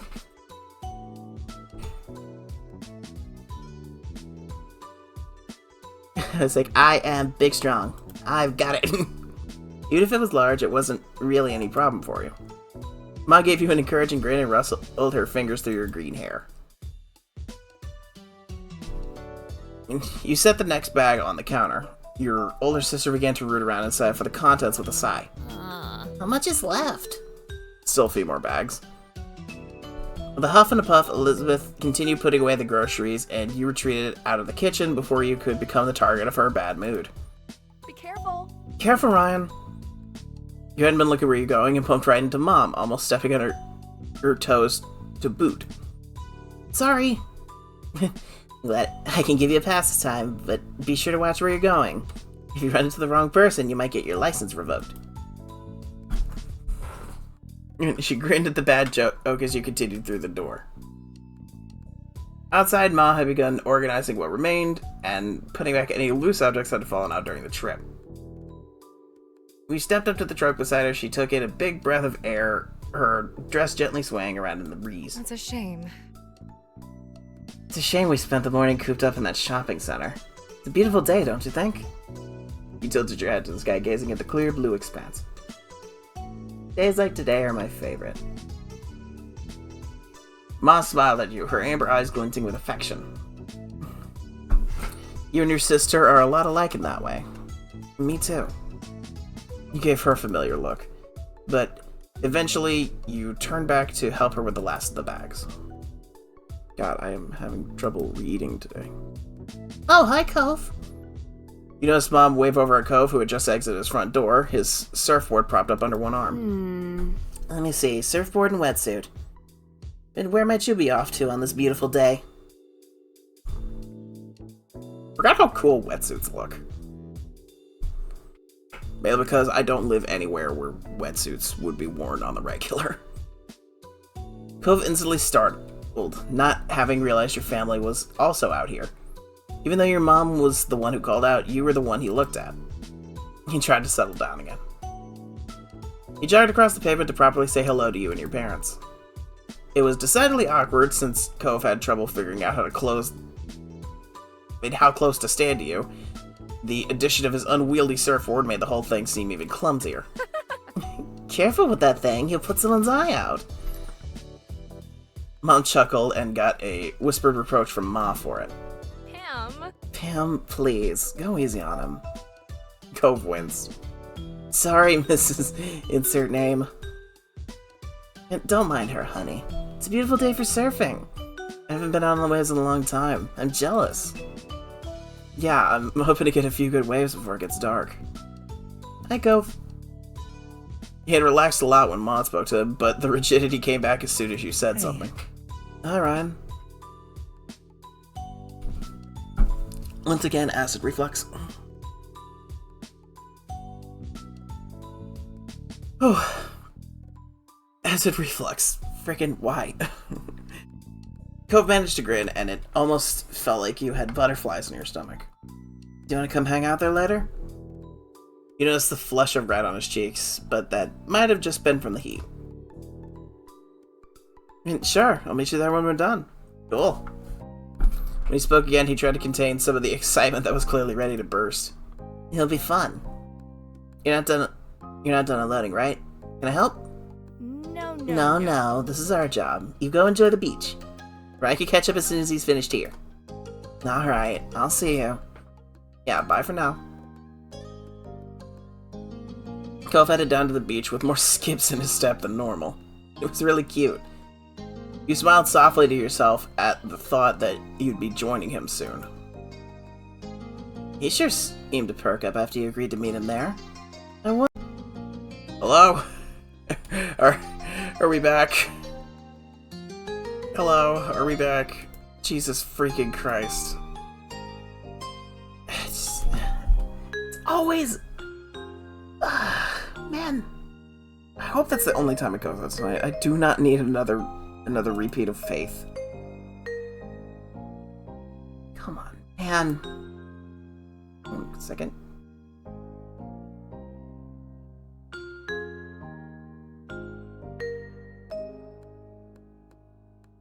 Let me...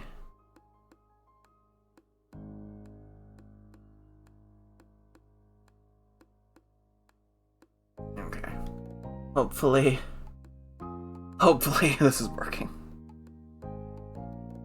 Okay. I only want to help. I think it's fair to say he might need it. Meddler. But you have a point. Right? You narrowed your eyes at their teasing, and they simply chuckled conspiratorially before taking more bags from the trunk and heading inside. Once everything had finally been taken in and put away, you got yourself ready to meet Cove at the beach.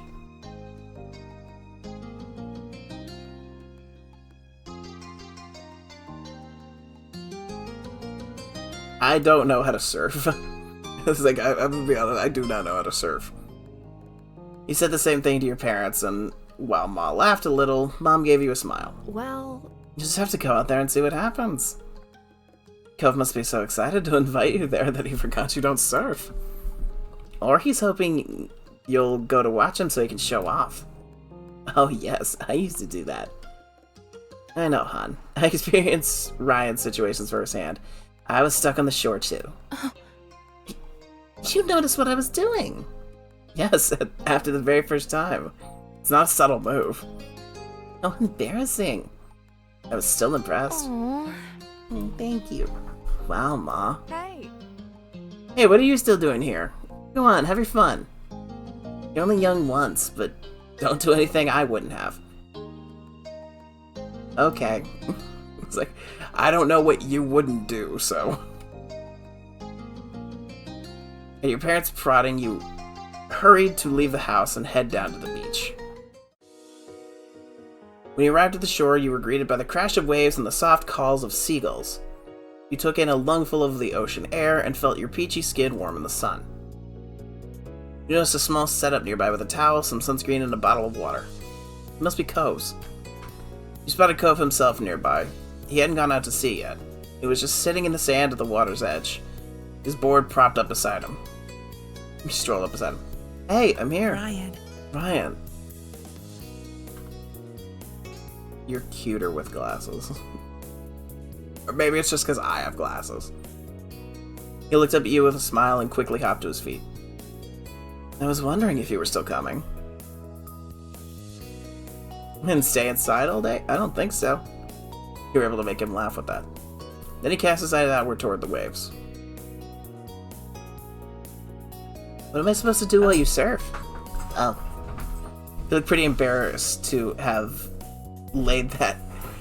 that laid out so plainly. About it. I don't have to go out. I'll stay with you on shore. Or if you want, you can use one of my other boards. I could teach you. I gave you that much, right? I was the one who always promised to show you about surfing. True. He'd offered that option to you for pretty much as long as you've known him. You were touched, he remembered. But I want to surf. I'll do it. Let's surf. Cool. It was settled. Cove left up the shore and then returned with an extra board under his arm in no time at all. He paddled out into the sea to where the good waves were. And my acid reflux returned. The water was cool against your skin. It's nice. Not too calm, but nothing crazy. It looks perfect today. He smiled at you, and you couldn't help but smile back. You felt totally content. Until Cove kicked the water a little too hard, and it inadvertently splashed you. Hey! Sorry. The apology did not come across as expectedly repentant, as he was practically laughing when he said it. In return, he laughed but waited for an opening for revenge. The second he looked away, you kicked back, spraying him. Seriously? Is there any way to treat someone trying to help? I came out here to teach you. And I was just following your example. Cove tried to keep a straight face, but ended up looking away. The water you flicked at him landed in shiny droplets in his hair. Then here's another lesson. He soaked you deliberately this time. He used his full leg, and an impressive curtain of water hit you in the face. You lost your balance and scrambled to keep hold of your board.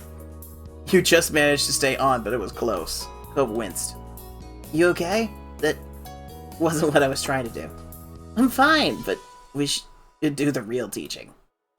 Yeah. He chuckled awkwardly and shook some water out of his ear. With that, Cove started telling you all the tips and tricks of how to stay on a surfboard. He demonstrated both good and bad posture and explained where you needed to put your weight. Like this? You wiggled your body so that you were more in the center of your board. Cove nodded. Yep, just like that. The little lesson continued, and I imagine I'm not a very coordinated person, but eventually I can imagine I would learn. Cove did his best to guide you through the process, and by the end you felt like you had picked up the basics of surfing. Occasionally he reached out and touched you to more directly help get the positions right. It felt nice. But if you acknowledged you noticed his touch at all, he would instantly pull away. Since you spent so much time working on balance and stable water, you wondered when you'd actually get to catch some waves. You brought it up to Cove and he nodded. If you think you're ready, go for it. You'll do great. With that, you graduated from Cove's class, and the two of you were able to surf together more casually, even if he was still better at it. What an afternoon. The setting sun was visible on the horizon. Every time you would look away, it had sunk a little lower. The beach was darkening, but still pleasantly warm. You knew you should get out of the water before it was completely dark in the sea. You rode one last wave to get back to the beach. There, you picked up your surfboard and gave it a quick once-over. Cove followed behind you to the shore. He put his board with the other things and grabbed his towel to start drying off. So my own going live thing reminded me of something. I need to like remember to repost this link. I was like, I will repost the link. Because again, like, please, if you're at all able to do anything for this organization, then do it, because it's, like I said, a genuinely good organization. These people deserve all your love and support.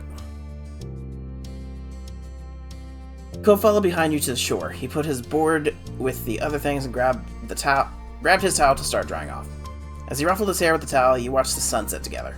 The colors were beautiful in the distance, and the shadows around you deepened. There was no need for words between you two, as you both enjoyed the sight for a moment. Cove broke the silence. And the waves are good today, I think. I mean, perfect for surfing. He nodded mildly. You chatted a little more until the conversation truly died out, and all you heard was the rhythmic sound of waves. Then Cove sighed. The day can't be over. Not yet. He scowled into the distance as if the sun exiting the sky was a personal offense. Don't you think it should be longer? Yeah. Cove stood up straight in defiance of the approaching darkness. I'm not gonna go home yet. I wanna go... somewhere. I don't know. Cove was still dripping in salt water, so you weren't sure what the alternative was. Wetsuits were fine for the beach, and not much else. It wasn't a good idea for him to lug his surfboard around town either. Do I fluster the poor boy?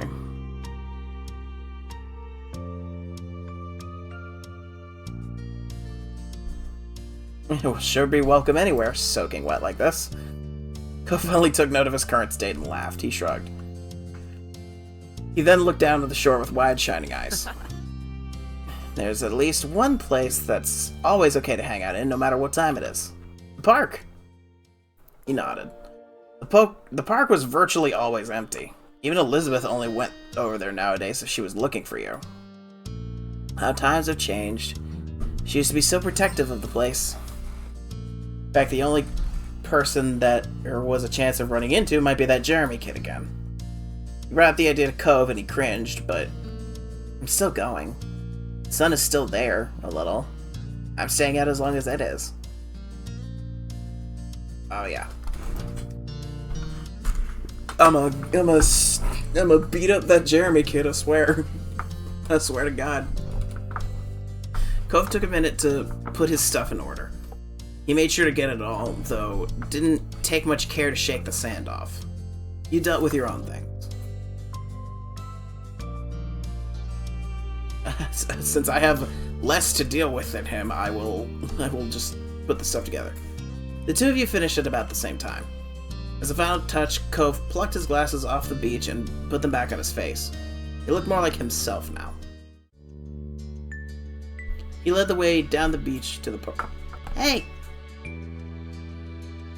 And she... I was like, Cheyenne was here, and then she left. I saw that notification. He led the way down the beach to the park. It wasn't far, so it didn't take long. It didn't take you long at all. The sun still hadn't completely disappeared just yet when you made your arrival. Cove stuck his surfboard upright in the sand and tossed a towel over top. By now, the two of you were mostly dry. Summer breeze on your skin kept you pleasantly warm. Cove idly went over to the monkey bars. He grabbed them, feet flat on the ground, and pretended to go across. He had definitely grown in the past few years. You had also outgrown the monkey bars. You were way too tall to play on them properly anymore. When he got to a bar in the middle, Cove pulled himself up and through, then sat on top of the bars. His legs dangled off the side of the bar he perched on.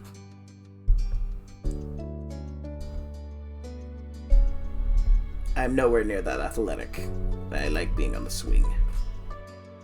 You sat right down on a free seat and started swinging your legs, first slowly and then you added more power to your kicks. Air rushed past your face and ruffled your hair. You built up enough momentum to let it carry you. It was a lazy arc, not high or fast. Perfect for having a conversation. Guess what? He smiled broadly and raised an eyebrow. He's not here.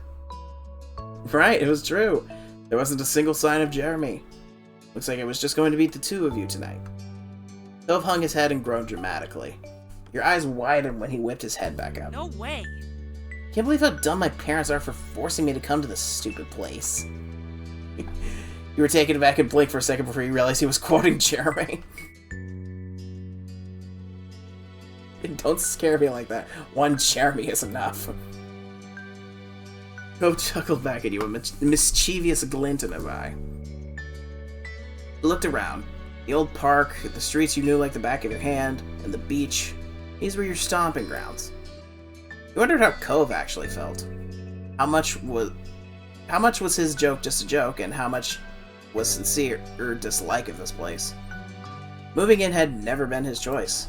Do you actually like this neighborhood? Do you really have to ask that, Ryan? Cove kicked his legs carelessly as they dangled. He smiled softly. I like it here. I really do. It's a nice place. He didn't hesitate. There was no uncertainty. That was his genuine opinion. Well, of course. I'm here after all. Bill flushed and started kicking his legs wildly like he was running in place. It didn't take long for the day to finally draw to a close. The sun was gone and it was dark. We chatted a while longer, but it was definitely winding down. I wish days were longer. I wish this day was longer. His feet kicked out. It made him look like a pouty child. Oh well. Cove sighed. It was time to go home. He hopped down from the monkey bars with a thump when his feet hit the ground. You stopped moving your legs and stood when the swing slowed down. Chains rattled and the swing smacked into you a bit, its energy not entirely spent. Cove grabbed his surfboard and threw his towel around his neck. With his water bottle in hand, he was ready. You both began your trek up the road. It was a quiet night and you didn't run into anyone else. In what felt like no time at all, you had reached your street. As you walked, Cove smiled to himself. It was a soft expression and you couldn't help but wonder what put it there. Everything okay? I just remember when we were younger. It used to be such a big deal to come home after dark. You could indeed recall. If you got sandy, your parents would have something to say. If you got wet, your parents would have more to say. And if you came home after dark, well, your mom's and his dad better have said it was okay beforehand. You used to need permission for everything. That small comment he made exposed just how much freedom you really had this summer. Cove looked up into the sky, a smile still on his face as the two of you walked side by side reminiscing. When you came to your houses, you turned to each other. Thanks for today, Ryan. And it was nice seeing you. Cove waved and you both turned around to your respective houses. This was a pleasant end to the outing, you thought. It was a pleasant end to the outing. And it's also a very convenient place for me to realize that I've been streaming for a little bit and probably need to... I'm gonna throw this up here. I'm going to get something to drink, go to the bathroom, that kind of thing. And yeah, I will see you guys in a couple minutes.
I am back.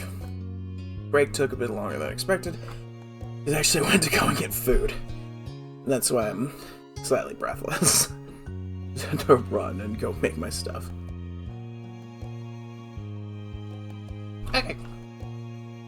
We did that. Onto this. Onto this. Back to this. One moment. Okay. Early one afternoon, you find yourself in your living room with your family. It was another one of those summer days where it felt too hot to go outside, but it was uncomfortable to do anything inside either. The air conditioner was cranked up as far as you could negotiate it, but everyone was still being pretty lazy. You, your mom, and sister were lounging around while the TV blared on in the backdrop, ignored by all of you. You specifically were.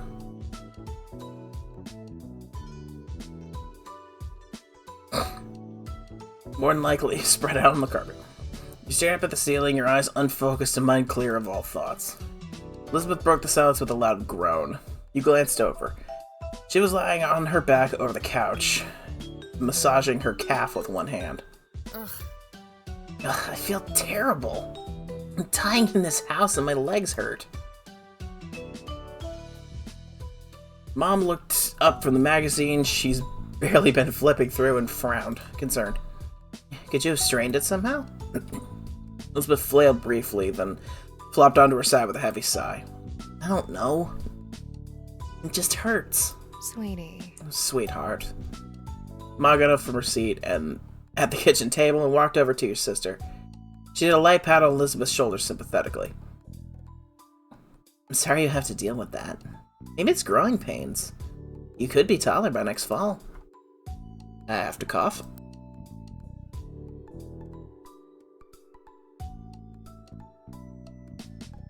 Sorry, I actually was able to get it this time. I usually try my best to, mute myself when I make sounds like that.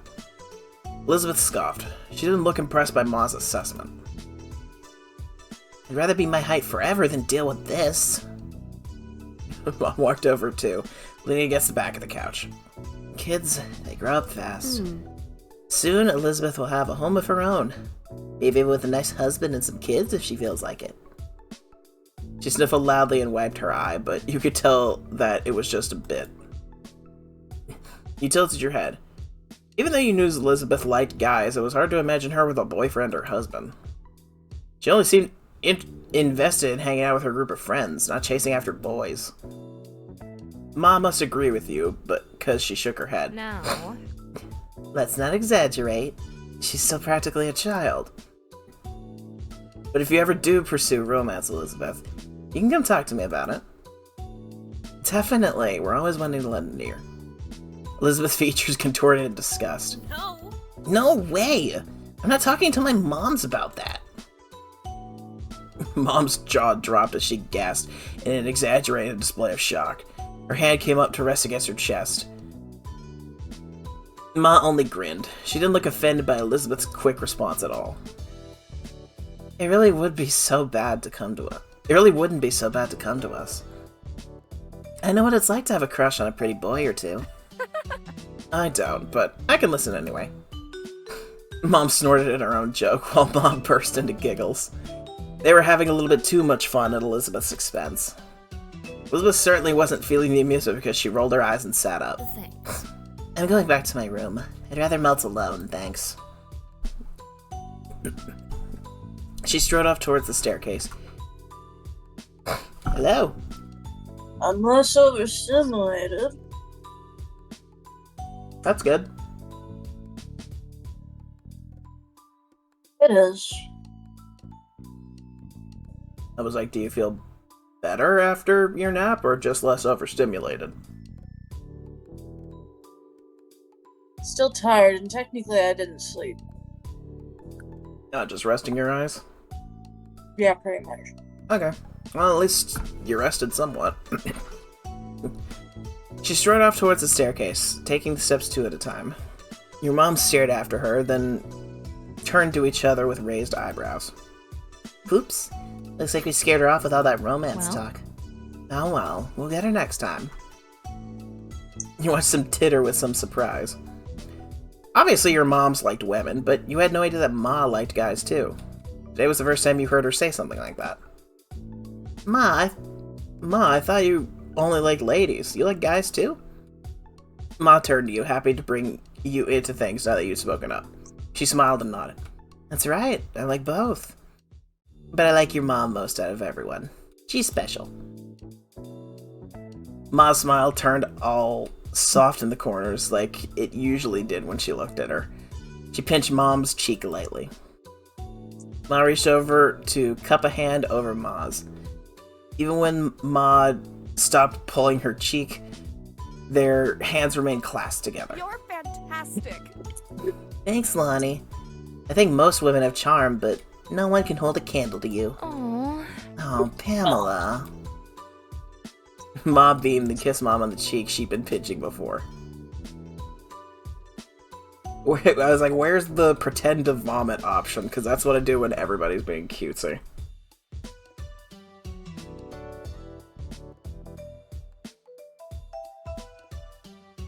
By the way, if I mute for like a couple seconds, it's because I'm eating a peach.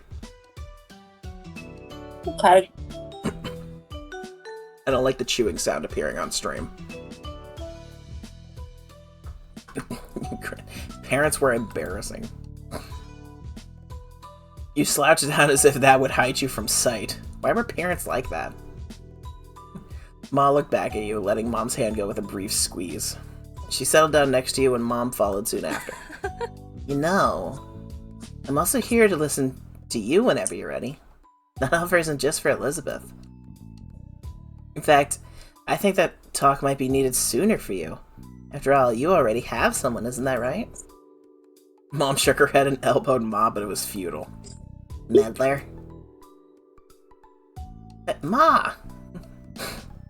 Ma only giggled and smiled, not looking the least bit apologetic. There's no rush, of course. You can take all the time you need to figure out what or who you want. It's okay. That's very adorable. I love having supportive moms. Generally speaking, the moms would be more supportive. We love supportive moms. Don't think you have to stick with whatever you come up with right now, either. Life's nice like that. It can change and you can learn. Mom nodded in agreement. The two of us are happy to hear you out, and we may be able to relate better than you think. Still, we won't push the topic. At least most of the time. She gave Ma the weakest, scathing look possible, while being unable to stop grinning.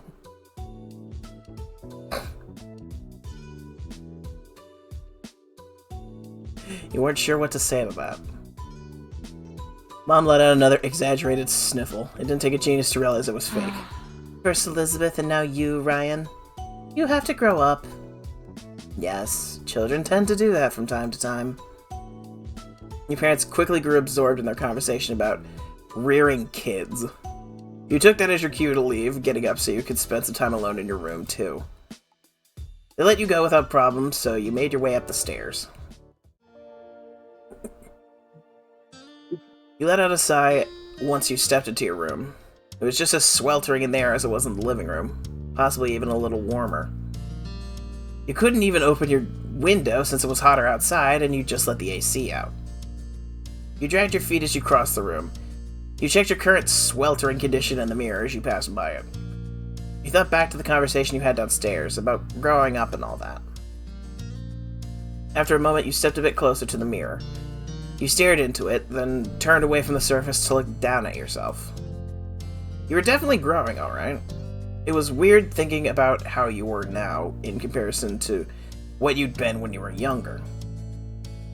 When it came to your body, it... Now, what was I when I was 13? Is that when I started getting fat?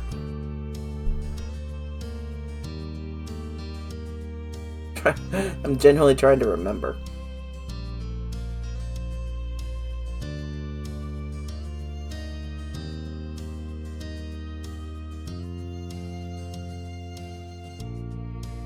I think I actually started getting fatter when I was like 10.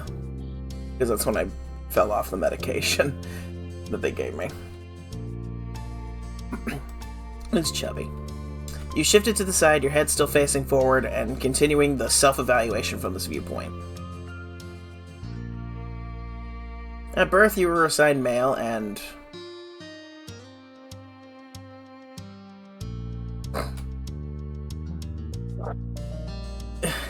Wow, this game really does go in with the dial. I love how they have a gender non-conforming and a transitioning option in this game. It was like, I was born male, and my chest was flat by birth. My chest was flat. That's just the way it was for you.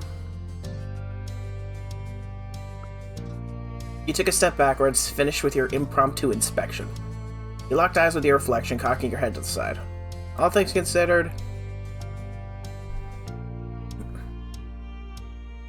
I've been self-conscious the majority of my life. It took you a moment to realize that you were frowning at yourself. You glanced away from the mirror. You shook your head roughly, putting thoughts of what you were turning into out of your mind.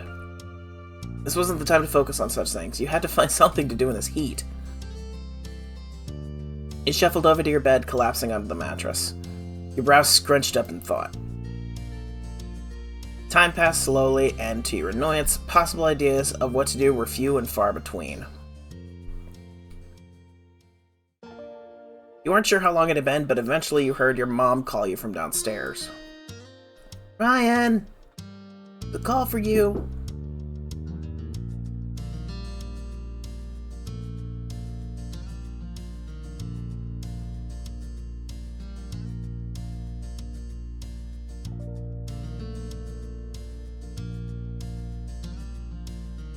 And at least Grandpa has the courtesy of knocking before he shows up in my streams. There's a call for you. Cove wants to come over. Is that alright? You perked up at the words, sitting up in bed. You yell back to her immediately. Yeah! You got to your feet and headed downstairs, eager to see your friend. You needed to go downstairs soon anyways, because your empty stomach told you it was almost time for lunch. Just as you reached the bottom of the stairs, you saw Ma put the phone back onto the receiver. She glanced at Ma, leaning her hip against the kitchen counter. What a pickle. Well, here comes trouble. You better prepare ourselves. Ma clicked her tongue in clear disapproval of Mom's words. He's such a good boy. Cove never wants to cause trouble. He can just be a bit thoughtless and impulsive. Oh, I know, he's very sweet, but that's what makes him more of a problem. If a stranger of some kind from school was egging Ryan on to behave badly, I think we both agree that he'd do the right thing in the end. Why the fuck did I get muted? No idea. Hello? Oh, my alarm went off. Oh, that would explain it. It's like, have you been responding this whole time? No, I've been reading. Oh. I was gonna respond, and then all of a sudden I checked Discord and I'm like, why am I muted? But if Cove Holden got into a reckless mood and wanted Ryan to be a part of the ride, can we really be certain of what call he'd make then? Yes. Yes, I think so. Ryan helps Cove settle down. He would have gotten himself in even more trouble without him. Thanks. You have a point. Ma just laughed. As she turned away, still snorting, her eyes met yours. She blinked in surprise, then waved at you with an easy grin. Mom looked over and noticed you at the foot of the stairs as well. Oh, I didn't expect you to come down already. I just wanted to let you know what was happening.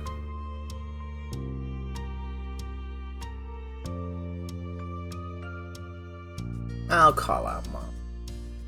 If I hadn't come now, then I wouldn't have heard everything you said. Pam. Oh, you got caught, Pam. What? What? You were saying things too. I didn't say anything I wouldn't have told Ryan directly. Oh, you're unbelievable. You shook your head at your parents, even as you fought a blush when you remembered just what they'd been discussing. Alright, you got me. Sorry for being gossipy and saying that about your friend. I can be bad too. Let's go. We'll get out of your way now.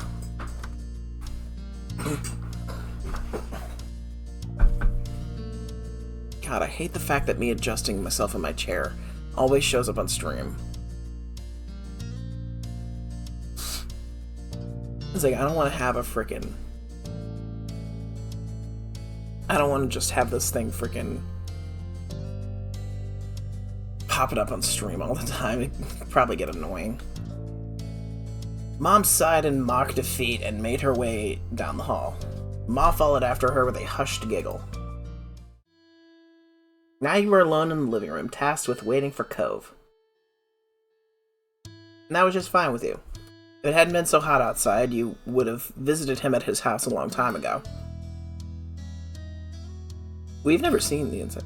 Get water, nerd. Oh, I actually don't have water. I will go get some water.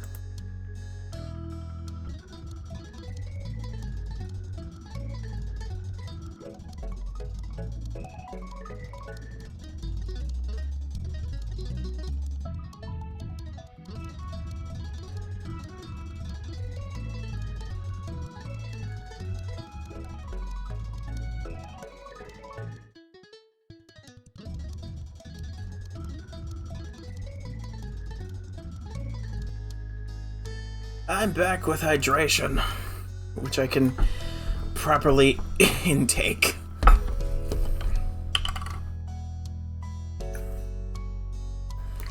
I will actually drink. Cheers, everybody! Oh.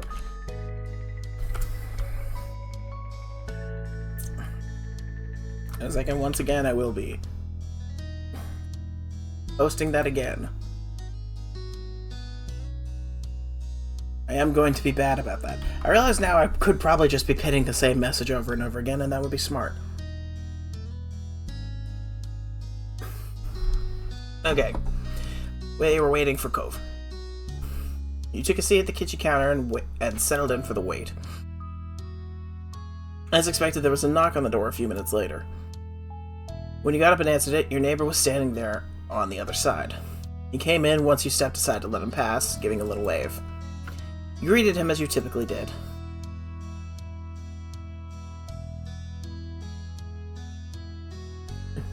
Nudge to the shoulder. Reached over and nudged his shoulder. Cove rocked to the side a bit and rolled his eyes, but he was smiling. Cove sighed and he wiped at his face a bit. You noted the sheen of sweat across his brow. He must be glad to be back in an air-conditioned place, even if he only had to walk across the street to get there. Is something going on? Why'd you want to come over? I don't want to do anything. Not when it's like this. He gestured vaguely at the humid air hanging around. So... I thought I could at least do nothing with you.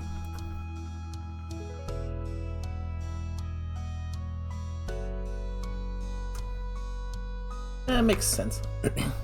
You might have done the same thing. Have you had lunch yet? I was going to soon. Not really. I haven't really felt like eating because of the heat. Probably should have lunch. I didn't have breakfast this morning.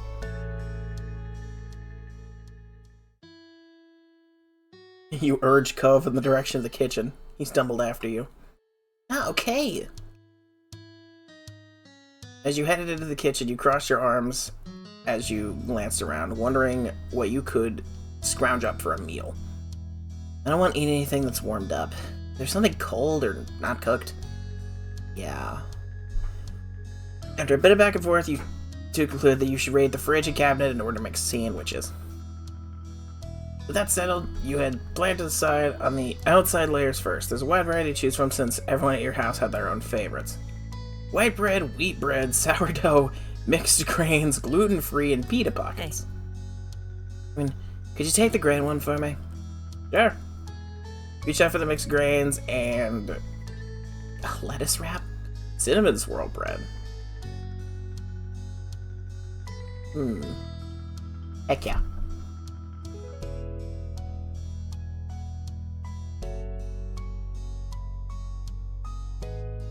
Once again, eating a peach. You pulled out the cinnamon swirl bread, too, setting both items on the counter.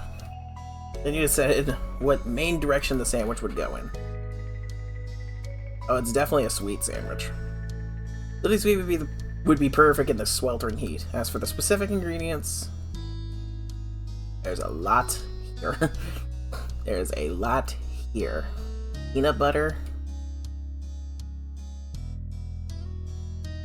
Like whole strawberries. And chocolate hazelnut spread. You nodded to yourself with a quiet hum, satisfied.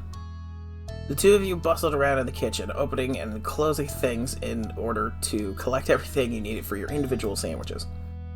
You focused intensely on assembling your own for the most part. When you were close to being done, though, you glanced over at your neighbor. Cove was putting his sandwich together delicately, his brow furrowed and tongue sticking out just barely. There were open jars of peanut butter and honey near his plate, as well as a banana peel. He was making a peanut butter, banana, and honey sandwich on mixed grain bread.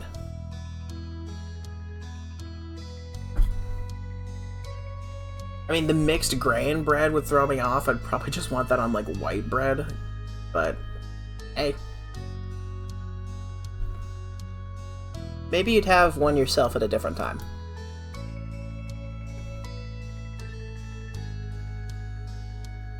Curiosity satiated, you turn back to your plate and finish your own creation. By the time you were done, Cove had already cleaned up his workstation. He turned to face you, studying your sandwich briefly. A small smile tugged at the corners of his mouth. You guessed it didn't look inedible to him, at least. Done? Yeah. Cool. Cool. He waited as you quickly returned the ingredients and cleaned a few utensils, then the two of you collected your respective plates. You both agreed on heading upstairs to hang out in your room. You and Cove entered your bedroom while balancing your food on the plates. Nothing fell, so it was a successful trip. Cove took a seat on the ground, stretching out on the hardwood floor in an attempt to keep a bit cooler. Immediately took a big bite of a sandwich, chewed, then hummed happily. The sandwich is really good. At least that's something. At this point, you sat down and started on your own sandwich. Big fan. It was a big enjoy. Gotta hate having to frickin' sit up in my chair on stream because it's always gonna appear. I need a less loud and less creaky chair. Or just a less sensitive mic.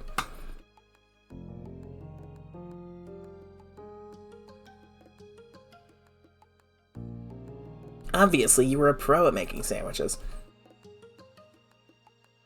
He leaned back on his hands while chewing and glanced around. His every movement was sluggish. Want to do something? It seemed the plan of not doing anything at all had already worn thin, despite his lack of enthusiasm. Like what? He rolled his head back, looking up at the ceiling.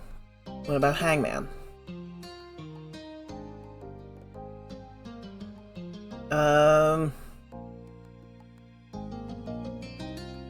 Yeah. You put your plate to the side and pull out some markers and scrap paper. As you laid everything on the floor, he scooted back to make more room in front of you. Cove picked up one of the markers with his right hand while keeping half a slice of sandwich in his left. Can I pick the phrase? Go ahead, I don't mind. He smelled briefly before he went to the paper and began sketching the hangman frame. Then he stopped, pursing his lips in thought. He tapped the end of the marker against his cheek. He watched silently as Cove looked down at the paper, up at your face, and then off to the side in a loop. His marker kept tapping his cheek the entire time. You raised an eyebrow. He suggested the game and wanted to pick the phrase, but it looked like he didn't actually have something in mind for it. Finally, he put empty lines in the paper to signify spots for letters. Alright, you can start guessing. The secret phrase consists of 3 words. The first 2 had 3 letters and the last had 4. Enter 1 letter of the alphabet. Well, it's always good to start with R. You got 1. At the first round, you were about to take a bite of your sandwich when a thought occurred to you. I wonder if anyone turned the TV off downstairs. It's TV. It was on earlier, but nobody was watching. Then everyone started leaving the living room. I know I didn't turn it off. It might still be on downstairs while no one is there. Oh. Or show, playing with no one around to enjoy it? What was it? Trying to recall the show's name. It was some kind of crime-solving drama? Of course, my mothers would put on the crime dramas. Of course, the women are into the crime documentaries.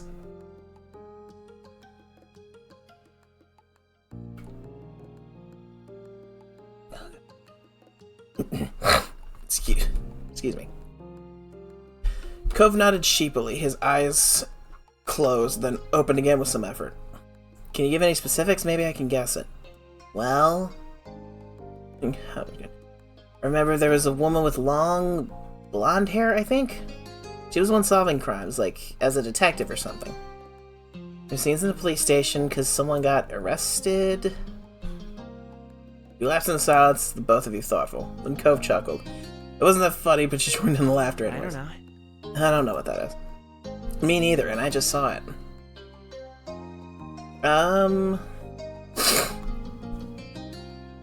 Tea. Good guess.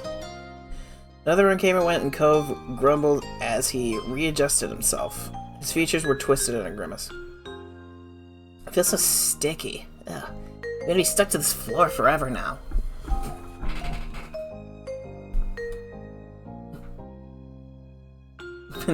You can be my new roomie if you want. He smiled slightly at your joking suggestion. That wouldn't be so bad. You couldn't help but smile too. Now that you thought about it, being roommates with Cove would be fun. Then you return to your game. Yeah. Yep, that's right. Cove spoke up once more, catching your... How ironic that I spaced out reading this word. Cove spoke up once more, catching your attention. He was peering down at the piece of paper between you, his expression thoughtful. You know, Hangman is kind of a creepy game. Why did people come up with it? Why do they play it?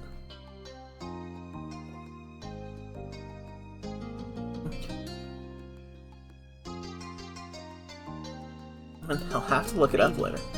Maybe I'll do that too. Well, I know one of the letters is definitely A. There's another one.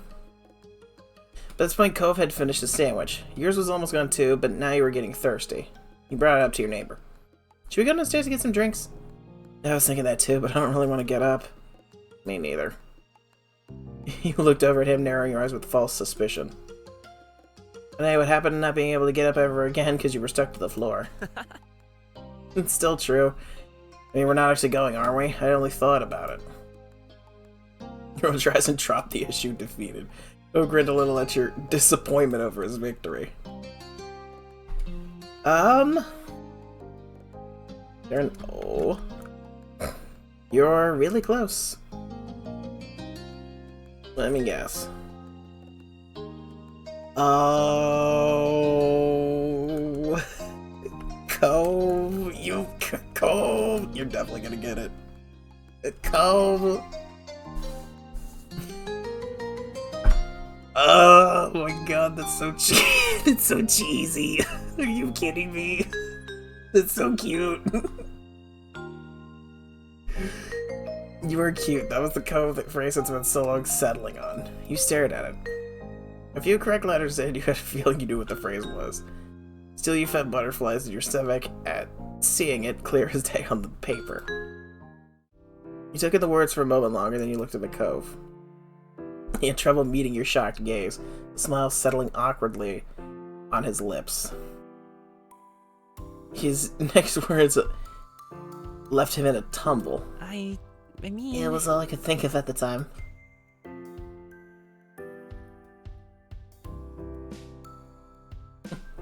Fall backwards onto the floor from your sitting position. If you were standing, you would have fallen over. You settled for uncrossing your legs and dropping backwards on the floor instead.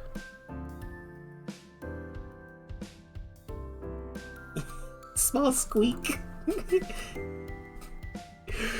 Cove smiled a bit more clearly, still feeling awkward about the move he pulled. He turned away from you, his cheeks tinted pink. A moment passed between the two of you.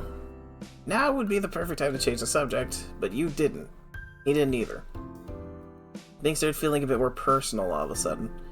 You looked into Cove's ocean eyes and saw yourself staring back. You really think I'm cute? Cove didn't crack a smile or tell you he was joking, he just firmly kept his gaze. Yeah. Finally, he broke the eye contact.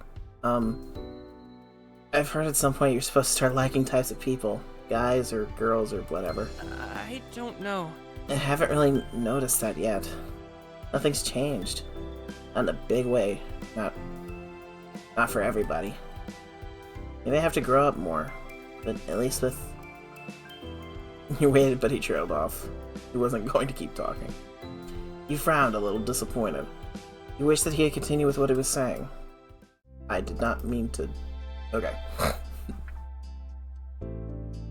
You shook off the strangeness of the situation and tried to be supportive. Maybe you just don't like anybody. Or maybe you like all types of people. That's normal too. Cove seemed to appreciate the thought, if the smile that appeared on his lips was any indication. The expression was quick to disappear.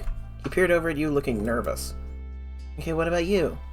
What kind of guy or person do you like? Winston seemed to be mentally kicking himself for saying it like that. You consider his question carefully. Did you know who or what you liked?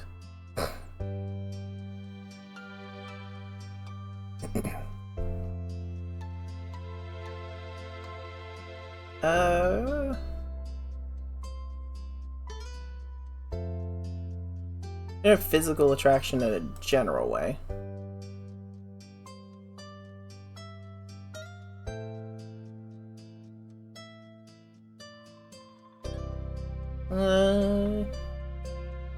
Yeah. But specifically when it came to how you felt towards boys...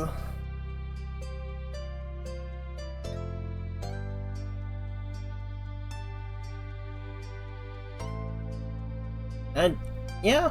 And how you felt towards girls. Yeah. For people that were exclusively male or female...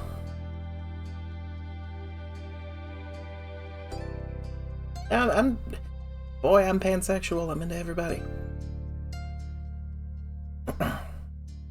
Explain how you felt to Cove. He listened intently, taking in every word as you tried to convey how you felt. He definitely perked up a bit when he mentioned having some interest in romantic relationships. Then he scratched the back of his head, sheepish. I'm not really sure how we ended up talking about all this when we just started out playing Hangman. But it was good, I think. I think so too. Cove chuckled a bit bashfully. He glanced around, clearly scrambling for something else to say. So, have you found any new songs recently? Yeah, actually, I'm glad you brought it up. Conversation took a lighter turn after that, and it felt like you got closer that afternoon. Finally, the blazing sun began to set. To your relief, the air cooled down a bit as a result. You pulled yourself off the floor, as did Cove, with some minor complaint. You both stretched your arms, groaning, and yawned into your hands. You glanced out your window briefly, taking in the soft reds, pinks, and purples of the late afternoon sky. Somehow you had made it through the scorching hot day in one piece. Cove turned towards you, motioning towards your window with his chin. Wanna go outside? Might be better out there than it is here now. Sounds good. I could really use some fresh air. The two of you took your time heading downstairs. You stopped briefly to grab a drink of water, then continued on your way. You stepped outside, one after the other, your destination being the familiar hills behind your house. This time of day, it was quiet outside. The flowers blew gently in the wind, petals trembling but stubbornly hanging in there. You felt the breeze cool your heated skin, and you relaxed your shoulders. Cove closed his eyes, releasing a deep breath. I really love it out here. Your opinion sure has changed since you were first on this hill. Cove chuckled, not even attempting to deny your words. The beat passed, but his gaze didn't stray from your own. His voice was impossibly soft when he spoke up again. Ryan. I'm glad I met you, Ryan. You're really important to me, you know?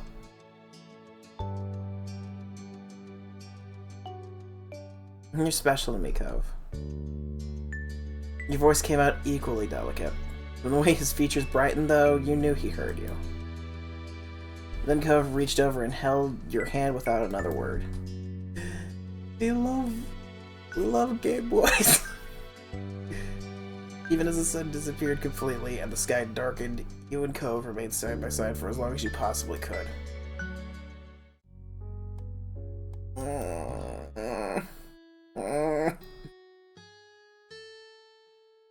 The sun warmed your skin from its place in the sky, and you closed your eyes, enjoying the mix of the heat with the pleasant breeze that drifted past you. You and Lee had spread out on top of one of the hills behind your house and have been relaxing there for a while now. Lee had come over earlier in the day, and while a range of activities had been discussed, from staying home to heading down to the beach, a picnic on the hill had been the choice you both settled on. A small spread was laid out in front of you, some bottled water, soft drinks, as well as chips and sliced fruit. You sat up and reached for a snack, listening to Lee talk away about the musical she had gone to see a few days ago. It was unbelievable. There was singing, dancing, and crazy stunts. And it was all done live, right in front of my face. Maybe one day we should go together. Gotta see more shows like that. Hey, Amanda. I'll come back. Wants to walk. I don't want to walk. And then don't walk. You don't want to walk, then don't walk. I'm gonna fly with you, dear. Sorry.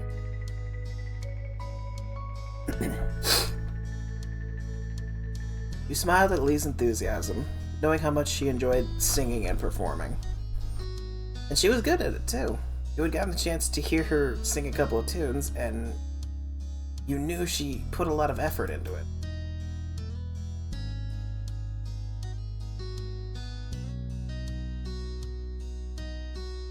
Well, I'm not good at singing, and that suited me fine. It wasn't something you were interested in doing anyway. I wonder if maybe we can put on our own show. Think of how fun it'd be. We could perform for our parents and ask Goddamn disaster is what it would. and ask our friends and some other people to come and watch too. It'd totally work. The idea gave me stage fright. It was like, it'd be embarrassing. You hadn't performed in front of an audience in your life, and you didn't want to start now. Are you sure? Are you really super sure? You have so many skills you could show off to the masses.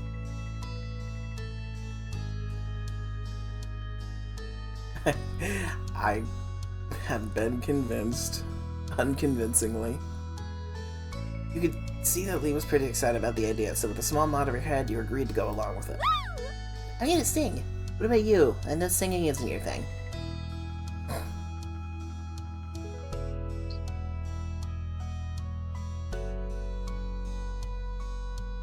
Like, I'll pick the outfits. That's a great job for you. You always dress so fashionably. No, I don't. Anything else that comes into your head? Fire. It's like, if anything, I'd make the stage props. Like, I'll paint something.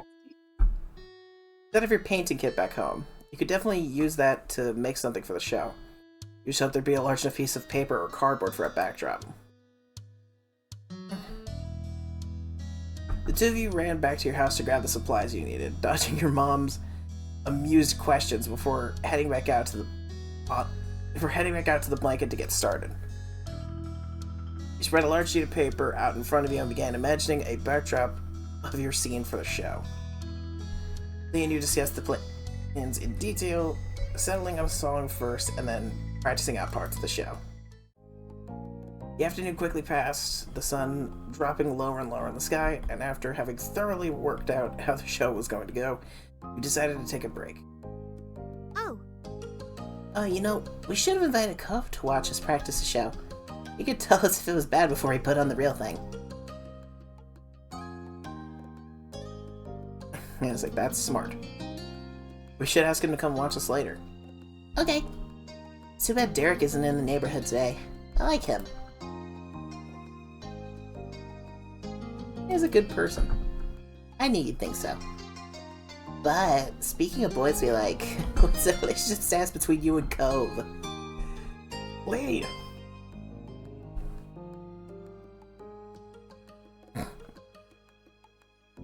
You shouldn't gossip. But it's so much fun! Like, really, are you gonna tell him you have a crush on him anytime soon, or what? I'm pretty sure he already knows. Pretty sure isn't sure. You should declare it to him. You mumbled something incoherent, and she gave you a pointed look. You know that he has a crush on you, too. It's obvious for him. It's obvious for you. But why not just do it? Sorry, I had to look up where a specific item was so I could make a thing. You're fine. What do you plan? Still? I'll be back. You didn't say anything. God, fuck, no! I'm getting eaten alive out there. My ankles are fucking itching like crazy. I was like, I know we're playing a summer-themed game, but, like, summer can't die quicker where I live. We are in the middle of a heat dome because the corn is evaporating water so fast that it's increasing the temperature. Corn. Corn is the problem. You didn't say anything, wondering about the possibilities ahead. Two of you talked a little more about Cove, amongst other topics, and you found that it was nice having someone to speak with about these sorts of things. Finally, you both decided to pack everything up and head back home for the evening. Lee talked excitedly about the show as you did, and you thought back on what you had already accomplished for it. You could definitely do with a little more practice, but what you had so far was a solid foundation for the performance. Upon walking through the front door, you were met by your moms and Elizabeth hovering around each other in the living room. Tension hung thick in the air as the three of them turned to you and Lee, frowning slightly. You had interrupted something. Exactly what, you weren't sure.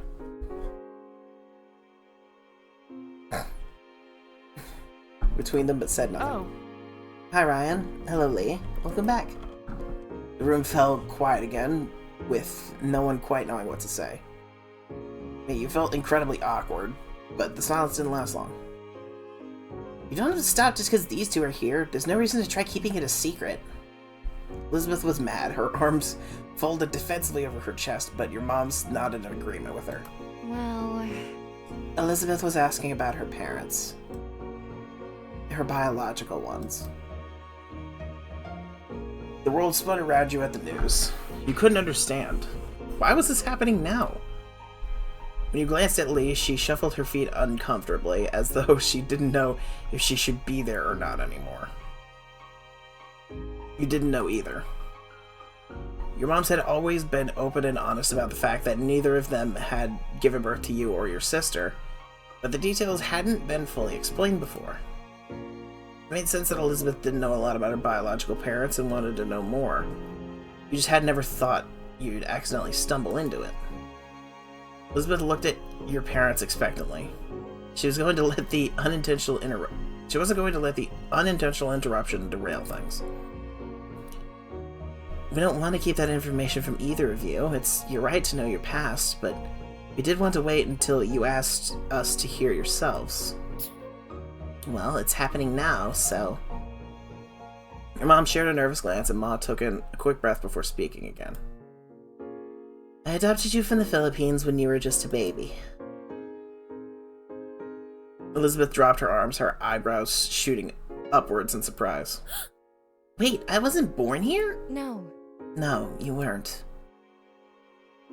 You could clearly see that your sister was appalled by this information. You struggled even more with what to do or how to react.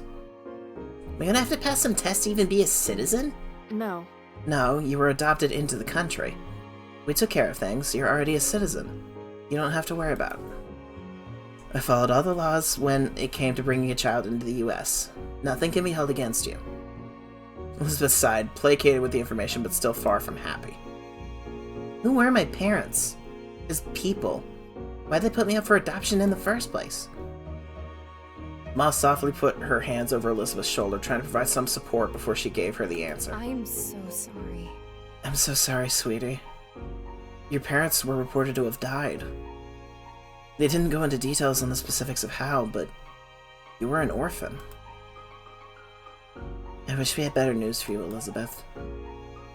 Elizabeth was torn between emotions, her eyes filled with tears as she threw her hands in the air, settling on enraged. Great! So I can never meet them, even if I wanted to. Not that I could have anyway, since I live in another part of the world where they were still alive. Elizabeth turned her back on you as your mom's and stormed off, running up the stairs to her room before anyone could stop her. I have to go and talk to her. Mom immediately started to follow her, but Mom gently held her by the arm and shook her head. We should give her a little space to process it all. Your Ma's head hung low, but she stopped walking. With Elizabeth now gone, the two of them seemed to remember you and Lee were still standing awkwardly off to the side. I'm sorry you had to see all that. It's not how I expected it would have happened when the time came. But, since it's the topic of the day, Ryan, is there anything you'd like to ask? You deserve to know, after all. Lee patted your back and gave a supportive look. I want to know. Your parents both nodded in sync to your reply, ready to talk. I can leave now if you want to have things be private.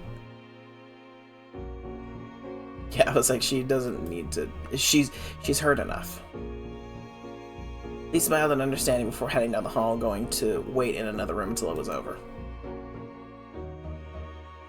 You turned to face your parents again, preparing yourself for what they were about to tell you. Ma was the first to speak, her voice quivering with emotion. You were adopted as a baby, but 2 years after Elizabeth. We used a different organization this time, and you were adopted within the U.S. We're sorry we didn't tell you, Ryan. Your parents had also passed away, and no other family member took you in, if there were any. That's why we wanted to wait until you asked. We didn't want to suddenly drop that in your lap. We wanted you to be prepared. I'm sorry. We're sorry, Ryan.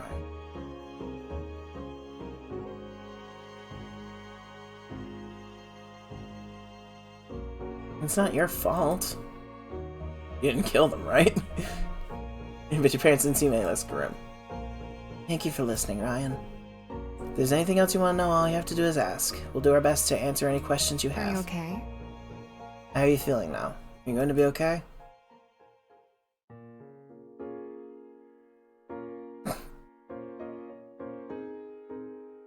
I feel fine. You spoke with a refreshed tone as though you had a load off. Your mom smiled sadly, but they knew they believed you. No one seemed to have any words after that.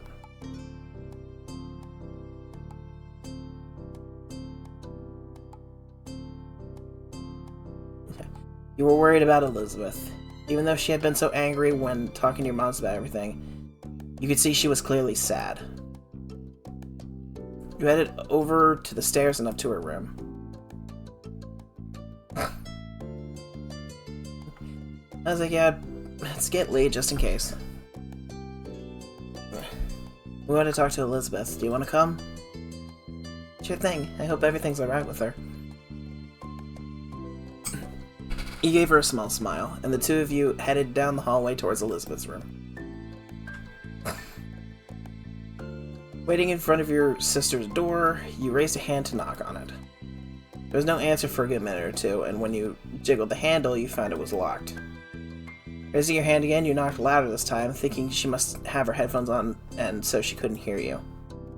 When she didn't answer the door the second time, it was clear that she either still couldn't hear or was straight up ignoring you. It hurt to be shut out, especially right now.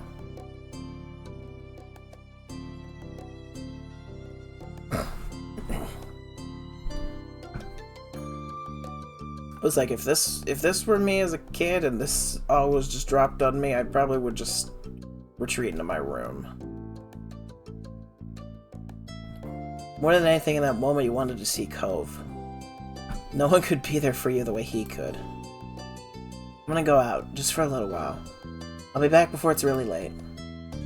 Your mom's nodded in understanding, trusting you to make the best call for yourself. Lee's footsteps echoed from behind you, and you knew she was following you.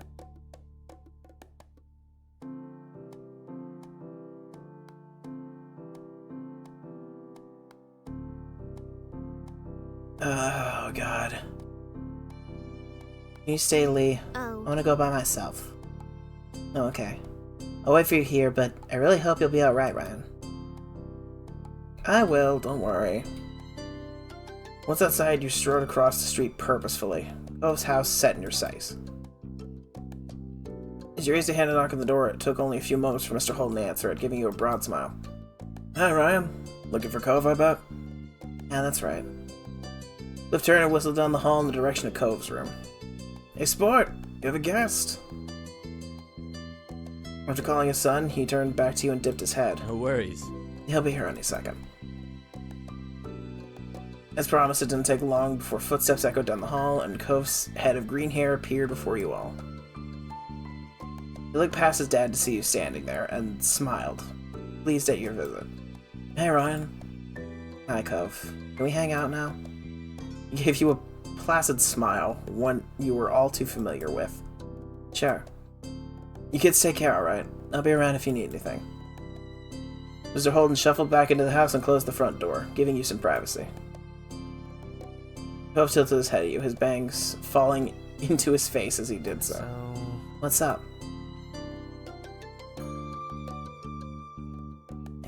There's a lot going on right now. Cove looked at you in confusion, his eyebrows dipping. What is it? My parents, from before my mom's, died when I was a baby. Moms didn't say how. Maybe they don't know. But there wasn't any other family I could live with, so that's why I got adopted. Without having to say anything else, Cove reached out and pulled you into a tight embrace, his familiar warmth enveloping you. I'm sorry, Ryan. His words were whispered comfortingly into your shoulder.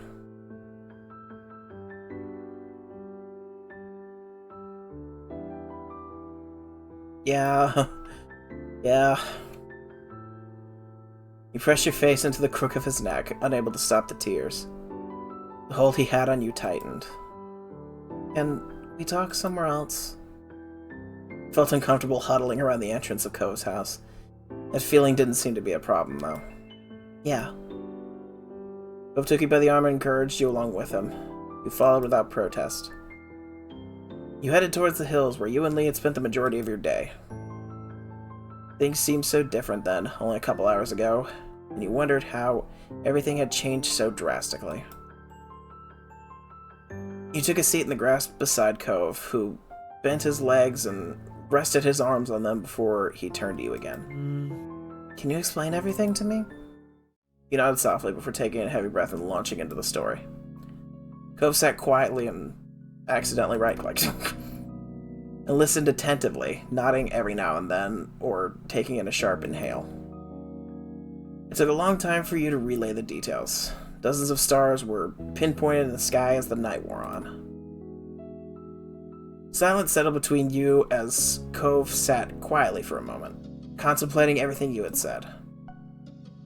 When you spoke, his voice was quiet, drifting through the night towards you. Ryan, Ryan? I'm so sorry. I'm really sorry about what happened to your parents. So sorry. He stopped suddenly and took in a deep, shaky breath as you got the impression he was struggling with what was right to say.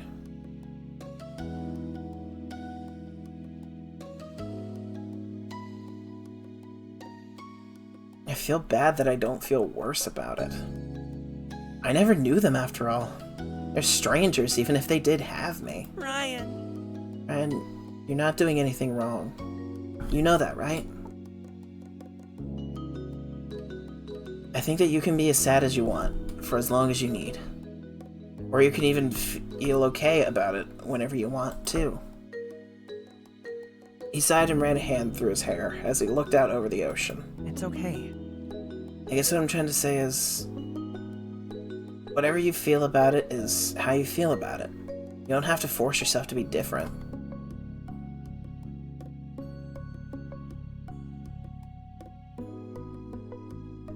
You couldn't offer more than that, but he didn't need more than a nod. Cove smiled at you a little, and you could tell he was trying to be supporting. And your moms definitely don't. Doesn't matter if you're not blood related, you're definitely family. I can see that, and I hope you can too. Felt the reassurance in his eyes. You stayed up on the hill together a little longer, looking out over the ocean and the stars that shone brightly above it. After talking about the situation with someone who wasn't directly a part of it, you started to see things in a different light. Above all, you were glad to have Cove's support, and you know you could count on him if you needed it. Hey. The sudden voice of your sister behind you made you jump. You saw her standing a little way away. She got closer, and you didn't quite know what to do, or what she was planning on saying. So? Would you mind going? I want to talk to just Ryan. You can come back, it's not going to be forever or anything. Both seemed equal parts concerned and skeptical. Leaving now wasn't a concept that thrilled him.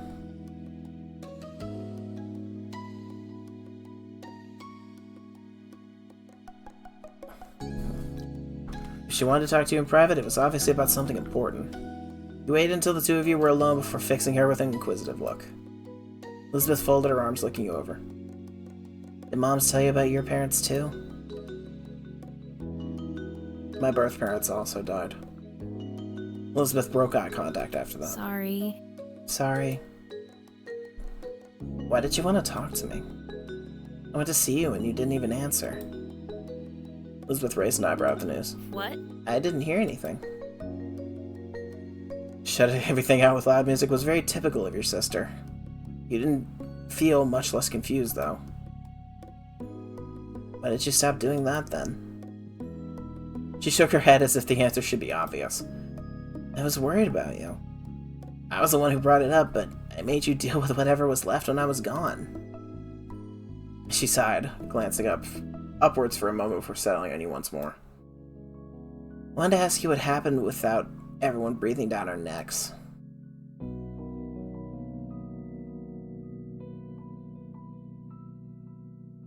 Thank you for thinking of me. She stuck her nose up a little at that, but her smile was soft. I'm okay, Elizabeth. It didn't upset me. Hey. How are you allowed to be that mature? The lightning spirits in her were quickly gone as she slipped back into a scowl. You have to be born in the US to become president. What? For reading this part, I just kinda assumed that the player character and Lizzie were the biological kids of their moms, but one mom had one and the other had the other. That's sort of what I was thinking. Because, like, her skin tone matches Ma, and just the skin tone I put for my character matches closely to Mom. You had never heard about that dream of hers before. You noticed your bafflement and continued. I get I was never going to be the president, but it just feels weird, having stuff taken away, not even getting a chance at it. I don't like having to know that when I was born I was going to have a completely different life. So different I can't even think about what it'd look like in my head. Could have spoken another language, lived away from everything I've ever seen here, and someone else is my sibling. JB, we call her Ma now. Then my parents died, and I was adopted, and the life I got became a totally new thing forever. I can't go back to what it was, even if I wanted to. The heaviness settled between you and the person who became your sister.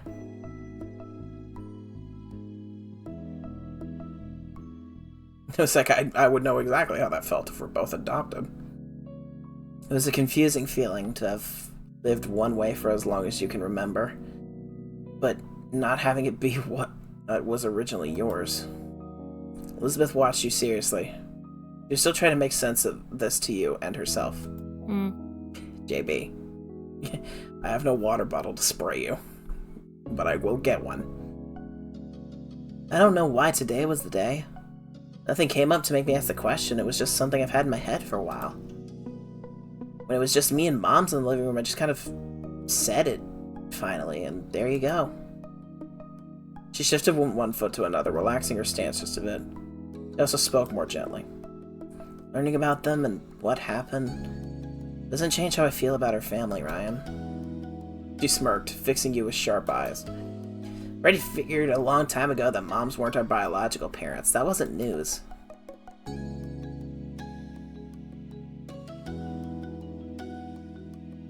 I'll just keep listening. Nothing about the family I was first born in would have made me decide that this wasn't my family anymore. If you had hoped you'd be free of my big sisterly status, don't think you're so lucky. She bumped her shoulder against yours playfully, her hips tilted at the corners. You'll always be my little brother. You'll always be my little brother.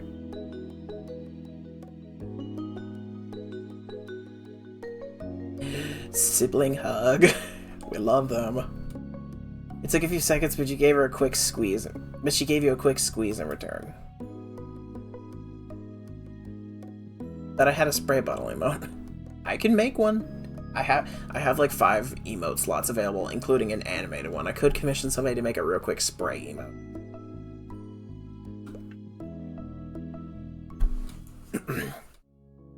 You'll always be my family too. Chuckling, she seemed pleased with how the conversation had gone in the end. Ready to head back home? It's been a long day. Come on. Come on, you two. Let's go. You walked home together in a comfortable silence down the well-worn street. The familiarity of it all felt nice. When you stepped through the door, you found your moms quietly sitting together at the kitchen table. Their heads snapped up as they got to their feet to meet you, Ma giving you a careful smile. We're so glad to see you.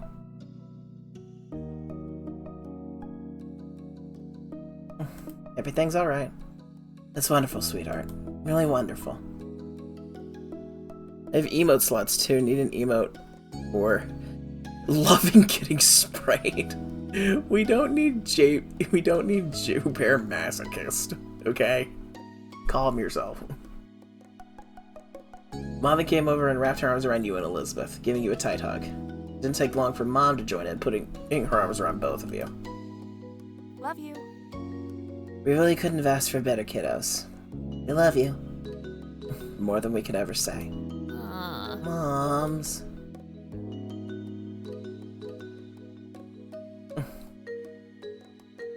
I love you too.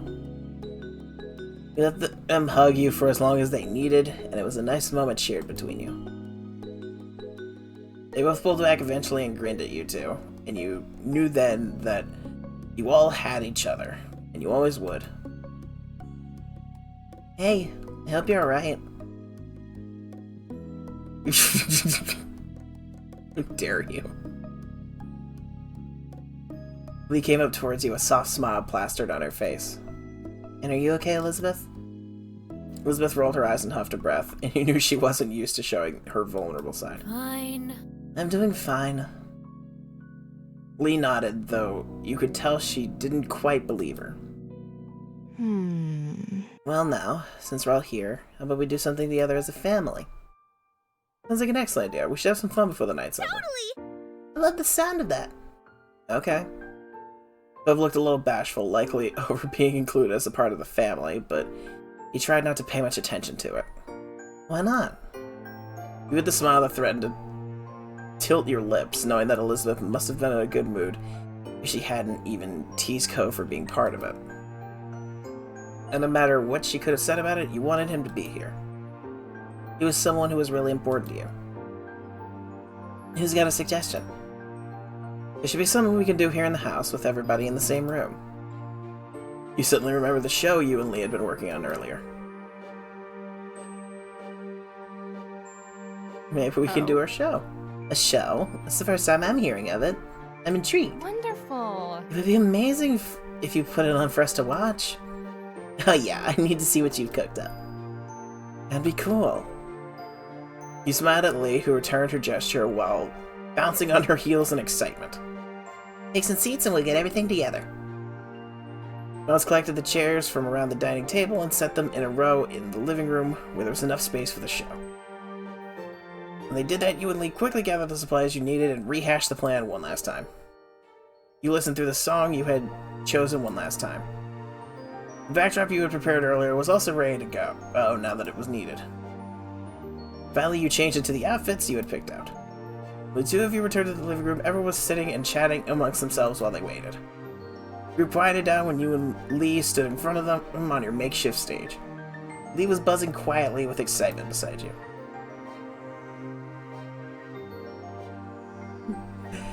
The time you and Lee had put into practicing was worth it. You were ready to go. Okay, so welcome to our show. We only came up with it today, but we promise it'll be good. No refunds. Then you nodded at Lee that you were ready to begin. Lee took in a deep breath, waiting the few beats it took to get into the song, and started singing. Your outfits gave a special element to the performance, and the backdrop you had created gave a great atmosphere to work off of. When the performance was over, Lee took your hand in hers, and the two of you bowed deeply together. Everyone gave you a round of applause and cheered for an encore. When you straightened yourself up, you were happy to see that even Elizabeth was clapping for you. Bravo, bravo! Good job. You are so talented. Your family rose from their seats and came over to congratulate you more directly. You were beaming from ear to ear. Cove was the first to approach, stepping up to you and Lee with a smile on his face. It's nice. Nice job. Thank you. Hey, were you the one who painted the backdrop? Yeah, that was me.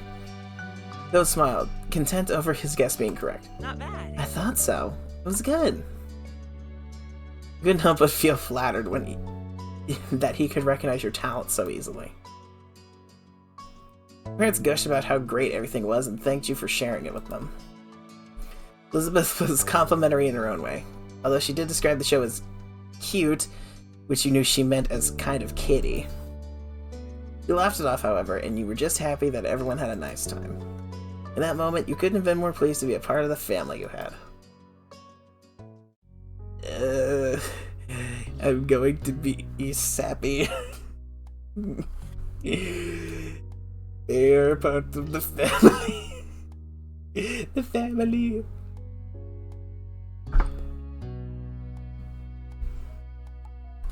I love it all.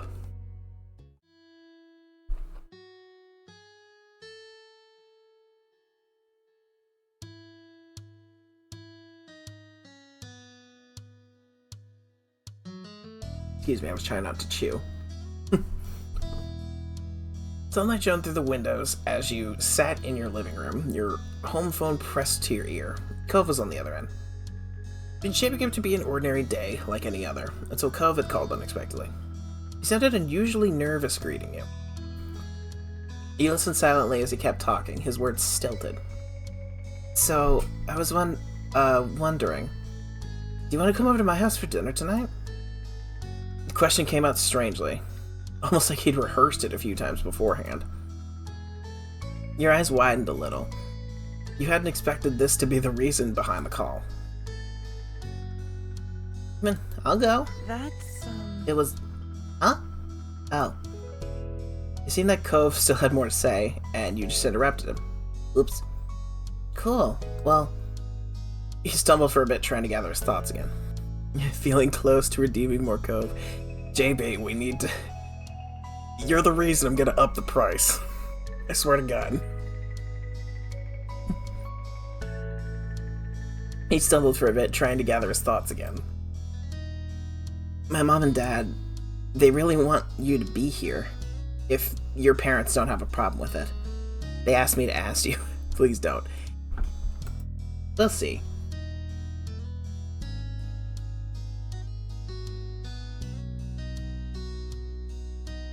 You took a moment to think. Dinner at home would be quiet and uneventful today. If you really wanted to, you could go to Cove's instead. Cove spoke up again, breaking your thought train. His voice was softer than before. Also, I want you to be there too. Can you? Come over, I mean?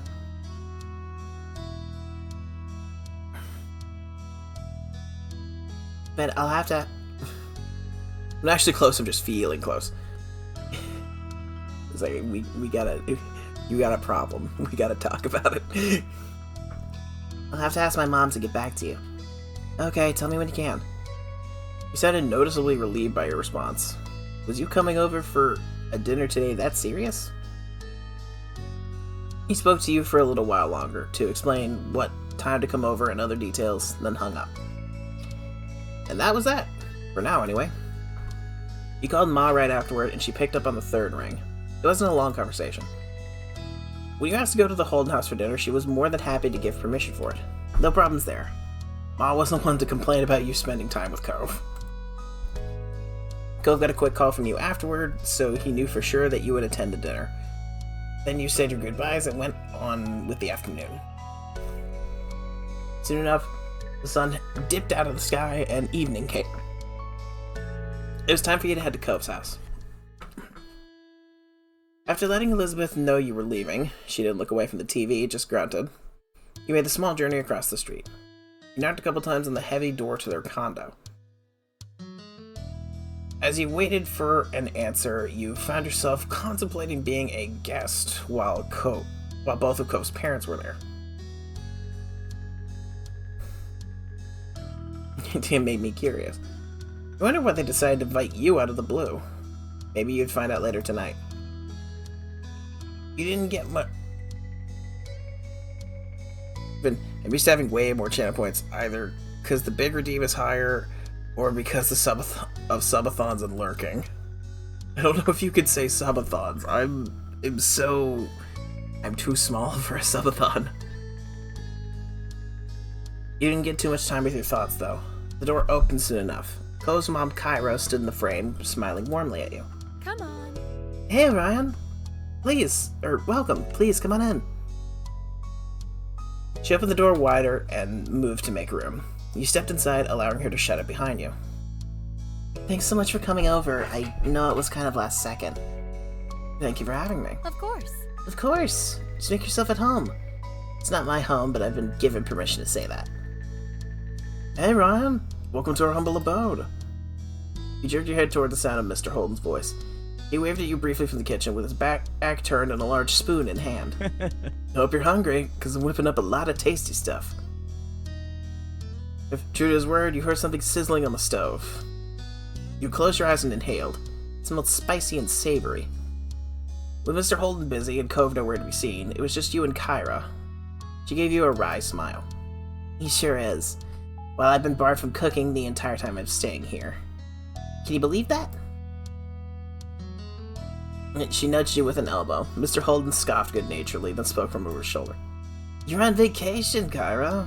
You don't need to accept... You need to accept that already. She yelled back, amusement obvious on her face and in her tone. People still cook when they're on vacation. Everyone's gotta eat. It's not like I'm some celebrity who can go out for every meal or hire a private chef. Sorry. Well, in this house, you're a VIP. Kyra smiled and shook her head quietly. She then turned to face you one more time. Well. Sorry about that, Ryan.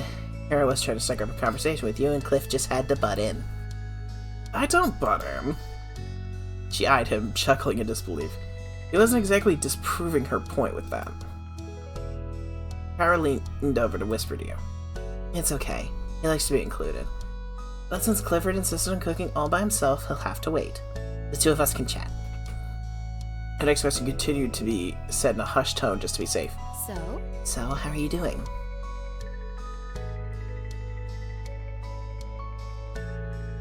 And I'm doing good. That's what I like to hear. She opened her mouth to say something more, but some lightly pounding footsteps caught your attention. You checked to see Cove emerge from the hall a few moments later. He might have heard all the commotion and left his room to see what was going on. He quickly took stock of the situation. His cheeks tinted pink at the sight of you standing in his living room, and his hand came up to rub his arm almost bashfully. Ryan, you made it. Thanks for coming. Cove's voice was unnaturally loud, as if he thought you wouldn't be able to hear him from where you were, only a few feet away. Hi, Cove. You doing okay? Yeah, I'm fine. He didn't sound convincing at all. You narrowed your eyes suspiciously, but didn't call him out on it. If you could talk to him alone tonight, maybe you'd ask him what was going on then. It was when you glanced away from Cove that you spotted his parents watching the two of you interact. Cove noticed their stares. Ah, welcome back. Hello, I'm back. Welcome back. We're in the boys' house. It's hot out there and humid. Yeah, it sucks out there. It was when you glanced away from Cove that Orange sweat is bullshit. Yeah. It was when you glanced away from Cove that you spotted his parents watching the two of you interact. Cove noticed their stares, too, meeting them with narrowed eyes. So... Are we having dinner now? Not yet, bud. I'm still cooking.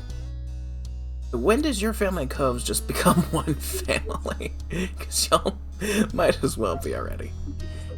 We're a ways away, JB. We're like... I don't know how old Cove is, but we're still 3 years away from asking our parents if we can get married. Alright, I'm gonna go back to my room. As he turned to leave, he bent his head to the side to face you. You coming? The question was quiet, but you heard it clearly. You smiled, pleased that he asked, and nodded in the affirmative. Cove turned fully and made his way down the hall. Have fun, you two. We'll call you when food's ready to go. With that, you followed after Cove. The two of you made your way down the hall.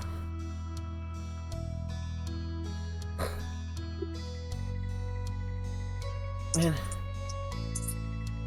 This is the first time I was invited to see Cove's room. TJ has made a redonkulous request. Just bury him as a 13-year-old easy. Or Cliffy Singleton. Hey, something tells me I'm gonna try and get his parents back together, okay?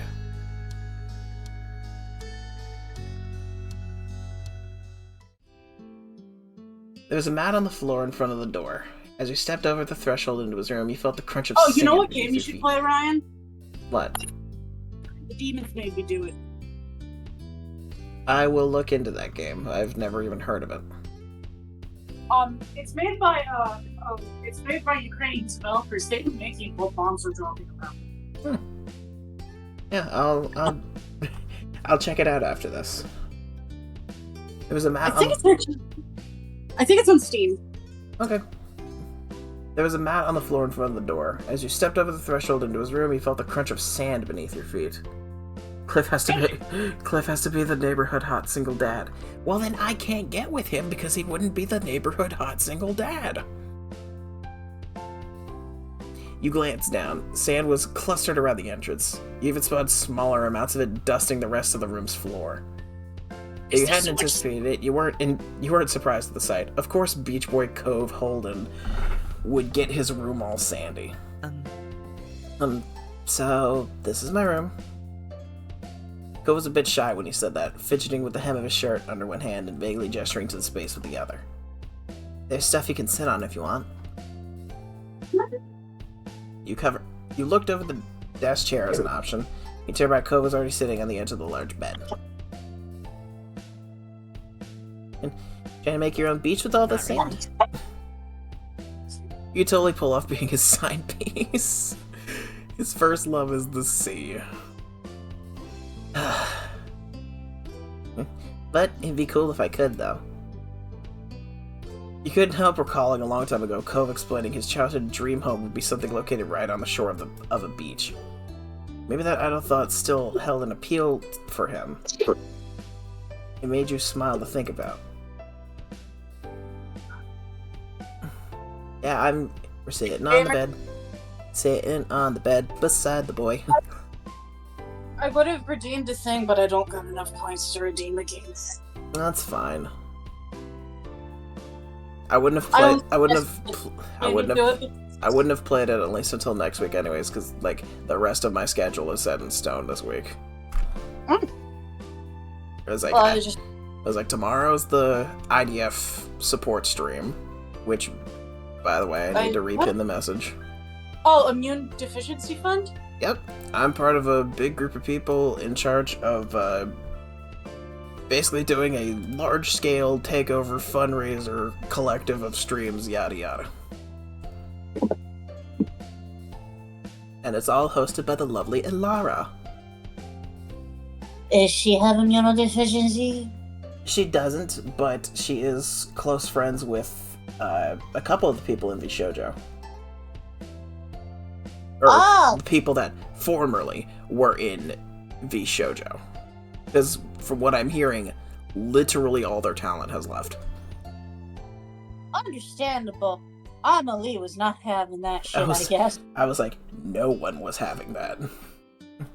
No one was having that shit. But that's to talk about tomorrow. One way to fucking bankrupt your company. I was like, that's to talk about tomorrow. As soon as you sat next to him, Cove grew tense. His back went stiff and he ducked his head away. He tried to hide a trembling smile. Oh my god. God, can we just kiss already? We're both 13. No. No kisses for you. We've already held hands and that's like much more lewd, according to the internet. The internet is not the most reliable source of The internet is everything. We held hands and now one of us is pregnant. That's how the internet works. You are not that species from Futurama. I know, I'm joking. He said it under his breath as if holding hands before marriage? I know, so impure, JB. He said it under his breath as if he didn't want you to hear. You obviously did, and easily, since you were right beside him. I mean, yeah. He felt very charmed by his right reaction. there. He raised his eyebrows. You both kept noticing the other's very move. I mean, you're like an open book, you know that? I'm not. R2. Cove scowled before shifting nervously on the bed. He pointedly glanced away from you, the tips of his ears red. With a silence growing, your gaze began to drift. You stared at the bright fish swimming in the tank. What's next? Cove tells you he has to thank for ankles? Please tell me Cove Holden is not a foot guy. I'm not a foot person. I dislike feet. There were a bunch of them floating to and fro in the open space. They stood out starkly against the green aquarium plants. How long have you had those fish? Yes. My dad bought them for me not very long after I moved here. Boot. I guess it's been years now. Wow, what a long time. Echo. Ankles aren't feet, though. They're close enough to count. Also, hey, Shay. You peered carefully into the tank. The fish looked to be doing well. He must take good care of them. Most of them were small, but there was one especially big one. What are their names? I don't name them. Well, not really. How many times have I accidentally right-clicked the stream? A lot. Too much if I'm keeping track of it. I'm not gonna read what JP said. He lifted an eyebrow at that. He continued the explanation sheepishly. I mean... Mostly I just call them things based on what they look like. Squirt for a small one, tangerine for a really orange one, that sort of thing. Got a lot of fish and I'm not good with coming up with names. You know what? Fair enough. After all these years, he still had trouble naming his fish? That sounded easy to you. You should prepare some ahead of time if you plan on getting more. Oh, a couple of them have other types of names. He pointed to a small orangish red fish. It was minding its own business away from the others. My dad named her Dreamcatcher. And that other one's Mark. Mom came up with that one.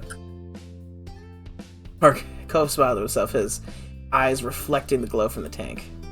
You let other people name your fish? It's nice. Yeah, it's nice. He then turned to you, tilting his head to the side. There was a considering look on his face. You want to name one? Yes! Like, can I? Smile grew a little at your interest. Sure. There's a few who don't have names right now. The newer ones. You can pick which one you want to name. He pointed each of the recent acquisitions out to you. First was the smallest fish in the tank. It was completely orange and zipped all over the place, running laps around the others. The second was slightly bigger and red. Its tail was dotted with black spots, which almost resembled freckles. The last fish was the biggest one. Its multicolored scales rippled under the bright light of the tank as it slowly made its way across the vast expanse. He went with the medium fish, the speckled one. Cove only nodded at your answer, waiting on you to decide a suitable name. Fish 2, Fish 2. You watched the fish as you chose closely. As you did, a name eventually came to you. Oh my god, do I name the fish after myself? No. Amanda, you weren't here for Hangman, were you? No? Oh my god, you should have seen it. It was so pathetic. Should I be concerned? No, we played Hangman because we were, like, bored in the heat, and the only thing that Cove could come up with was the phrase, "You are cute." Aww. I have, like, cuteness aggression. That's fair. Type it in. The default name it gives you is Bubble. No. No, you gotta name it. You gotta name it. I'm going to name it. Blooper. Is Blooper. I'm going to name it Sasha. Because if I ever have a daughter, I would like her to be named Sasha. Alright, it's Sasha. Type your own. Yeesh. Type my own, its name is just Fish. With that, his attention moved from you to the tank. He peered fondly at its inhabitants. He smiled proudly at Sasha as it swam through the tendrils of the plants, disappearing, then reappearing soon after. You then noticed the Cove was sitting closer to you than he was before. He must have scooted over at some point during the conversation. This close, your shoulders were almost brushing against each other. Scandalous. Your heartbeat picked up a little at the realization. You know, I'm not allowed to have pets in my house. Not even fish. Corner of Cove's lips turned down at that. That doesn't sound fair. It's not like fish would make a mess of your house or anything. You just gotta take care of their tank and feed them and they'll be okay. But I don't mind it too much. You have to do so much for a pet. It's a lot of work and responsibility. You almost take it super seriously, and that's why they don't want to get just one. Or to just get one. It's true. Your current conversation brought to mind a memory from years ago. You launched into it without any warning, earning you a brief, confused look from Cove. One time, Elizabeth, came back from playing at the beach and just shut herself in her room. She only came down for food, and she ran back upstairs straight after. It was kind of weird. My mom didn't think much of it at first. But then that night, Mom went to her room to say goodnight and started screaming. Mom and I ran over to see what happened. Lizzie had this huge lizard in her arms. Cove's eyebrows raised that he leaned forward in interest. Really? A lizard? Where'd that come from? Elizabeth said she saw it half buried in the sand and didn't know what it was. Then she pulled it out and got the answer, so she brought it home. She hid the lizard in her room for most of the day because she wanted to keep it. Mom and Ma were not happy. They worried about putting it out during night, but she was going to have to let it go in the morning. Lizzie was really upset. She did bring it back to the beach eventually, but she wouldn't talk to anyone for days. When she did get over it, it was almost like it never happened. You laughed, thinking back to that time. Elizabeth had always been stubborn when she was younger. She forgot grudges quickly. But when she was younger, she forgot grudges quickly. Now it wasn't so easy. Cove had been quiet for most of the story, apart from the reveal of the lizard. I mean, that's fair. Reveal of the lizard. My main question is, how big was the lizard? Well, it was a kid, and she had to hold the lizard in both arms, plural. So... Oh, yeah. Yeah. Also, reveal of the lizard is definitely the Twitter name of the stream. He had a thoughtful look on his face. I can't even imagine what it'd be like to have a sibling. Iguana. Yeah, it probably was an iguana. You gave serious thought to his statement before you told him... It's a nice idea in general, but my sister is Elizabeth. There are ups and downs, yeah. It's fun to have her there when she wants to be there, but now Elizabeth barely feels like hanging out with me. Cove pursed his lips at the words, considering them quietly for a while. That's interesting. I think your family is cool. You didn't have much else to say, though while on the topic of your family, you considered your relationship with your moms, too. Oh, I adore my moms. Both of them. You couldn't even consider having another opinion. You couldn't have better parents. Well, say what you want about them, but at least your mom's never tried to pay someone to be your friend. Oh yeah, that's right, his dad did. His dad did slip us a 20 to be Cove's friend at first. The thought prompted you to look over at Cove. He probably still didn't know what happened. You doubted that Mr. Holt mentioned it, and you never had. You wondered if you should tell him. It was a long time ago, but you were keeping a secret from Cove. It's fine. No. You just didn't want to have that talk with Cove. Maybe you would in the future, but you knew you weren't right now.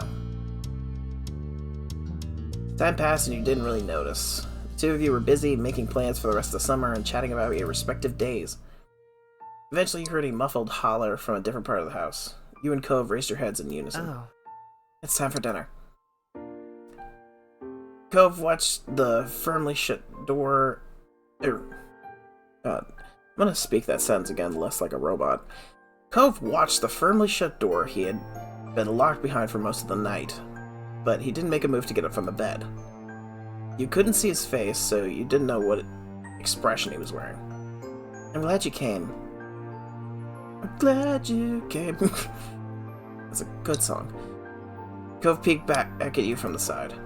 It's been awkward. I get that. It's been hard on you, huh? You felt sympathetic towards him.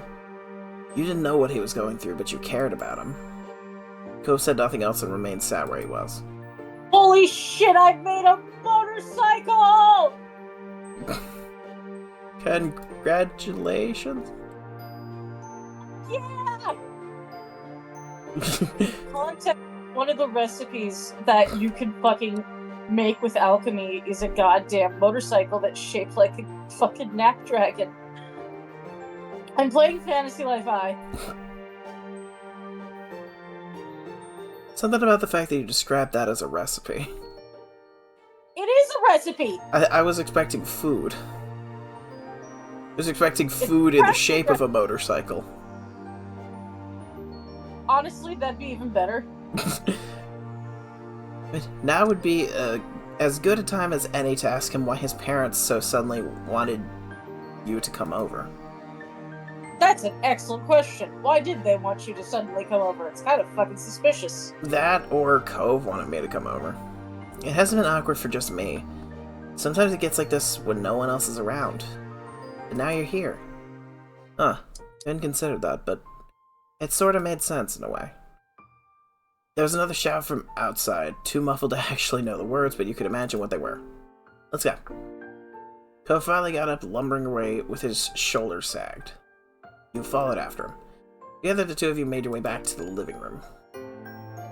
As you expected, Cove's parents were politely waiting for you at the kitchen table, beside the windows overlooking the back of the house.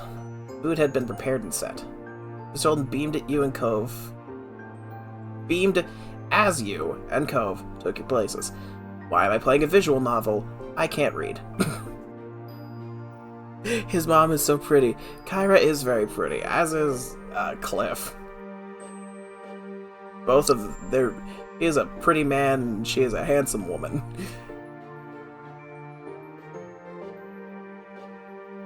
I hope everyone's hungry. I cooked up a feast. Yeah. I know I am. Yeah. Cove's mumbled response wasn't clearly as upbeat as theirs. His parents didn't notice, or they pretended not to. Miss Holt instead looked at you, grinning. Thanks. Let's all just take a moment to thank our special guest for being with us here tonight. I'm glad you were able to make it, Ryan, and on such short notice, too. His dad does look like Surfer Guy. His dad looks like the beach personified.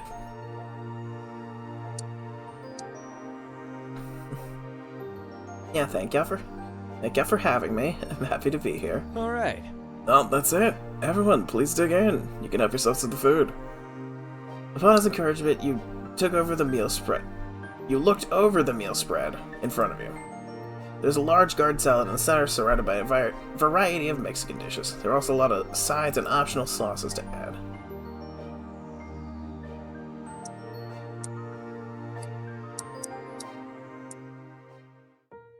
It's like, should I be surprised that his dad can cook? No.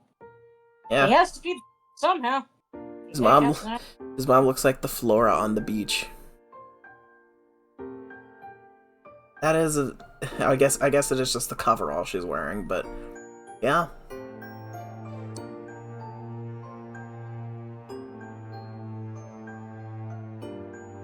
It's like I want to see what this option is for just being surprised. You had no idea what to expect of the dinner, but it wasn't this. Utensils and plates scraped and clinked together as the group began to fill in the plates. Liv, could you pass the salsa verde? Of course. Thanks. Thank you. Did you say you really outdid Oh, yourself God. tonight? I'm so jealous. Jealous? Of what? Your cooking's nothing to sneeze at, Kyra. Cove's parents made small talk, filling the silence with what seemed to be barely any effort. You chimed in as well. Did it take you a long time to cook all this, Mr. Holden? Oh, not at all. Surely this is more than I usually cook for me and Cove, but I enjoyed every second of it. Aha. Might have gone faster if you had some help, though. Cove's mom grumbled, but it was lighthearted. Mr. Holden chuckled and shook his head. Not this again. I make the rules here, and I say guests don't cook. Even when they're staying for literal weeks? Come on. Even then. Everything looks great, Dad, as always. Thanks, Sport. I love how he still calls his kids Sport. It's adorable. Glad No question. It is adorable. Glad you think so. Cove smiled. It was genuine, even if it was strained at the corners. Brief silences interspersed the small talk. Once the food had been divided and things settled down, Cove's parents started talking again. Now then. You sat up in your seat when you noticed they were both looking at you. How's it going? How's everything been over at your house? Your mom's well? You keeping busy this summer? Or maybe just trying to take it easy during the break? Probably take it easy, honestly. That is like 6 questions, sir. Sir, please calm the fuck down. Sir, let me answer your first question, sir. Sir, let me answer your first question with another question. I don't- What the fuck? You hadn't expected so many questions, and all at once. Still, what else was there to talk about apart from how the summer was going?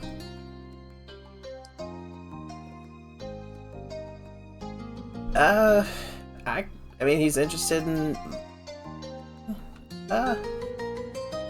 Oh, this is a weird moms or... that's weird to see that spelled out. Yeah, moms are great. But Mom took us out for dessert a couple weeks ago since her project went really well. Is that so? I'll have to congratulate her when I see her. So that's everything. Oh, is that how I've been at the house? Oh, it's been Fantastic. things have been good at the house. That's wonderful. Instead of things had gone this summer. God, something about when she does the like squinted eyes, she looks kind of evil. Probably the point. I know she's not evil, but like she looks a little twisted like this.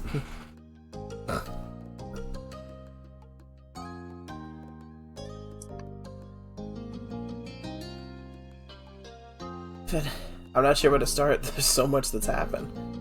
Ms. Holden's brows raised when you answered with that. You sure are keeping yourself busy. I could learn a thing or two from you.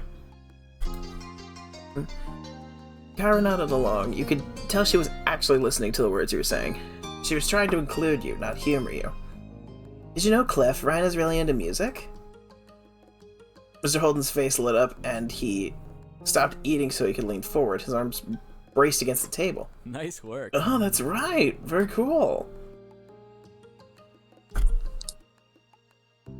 I was like, I can't sing for shit. But if I could, like, do some music electronically, because I've also got, like, no rhythm with instruments, I'd love to. You are? At such a young age? It's really impressive. If you keep putting in the time, I'm sure you can do something great. Thanks. Cove's parents were definitely the encouraging type, but you could already tell that much about them.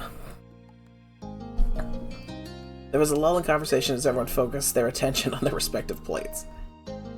You noted not for the first time that Cove's parents were the ones guiding the conversation. I wonder if you should break the silence this time.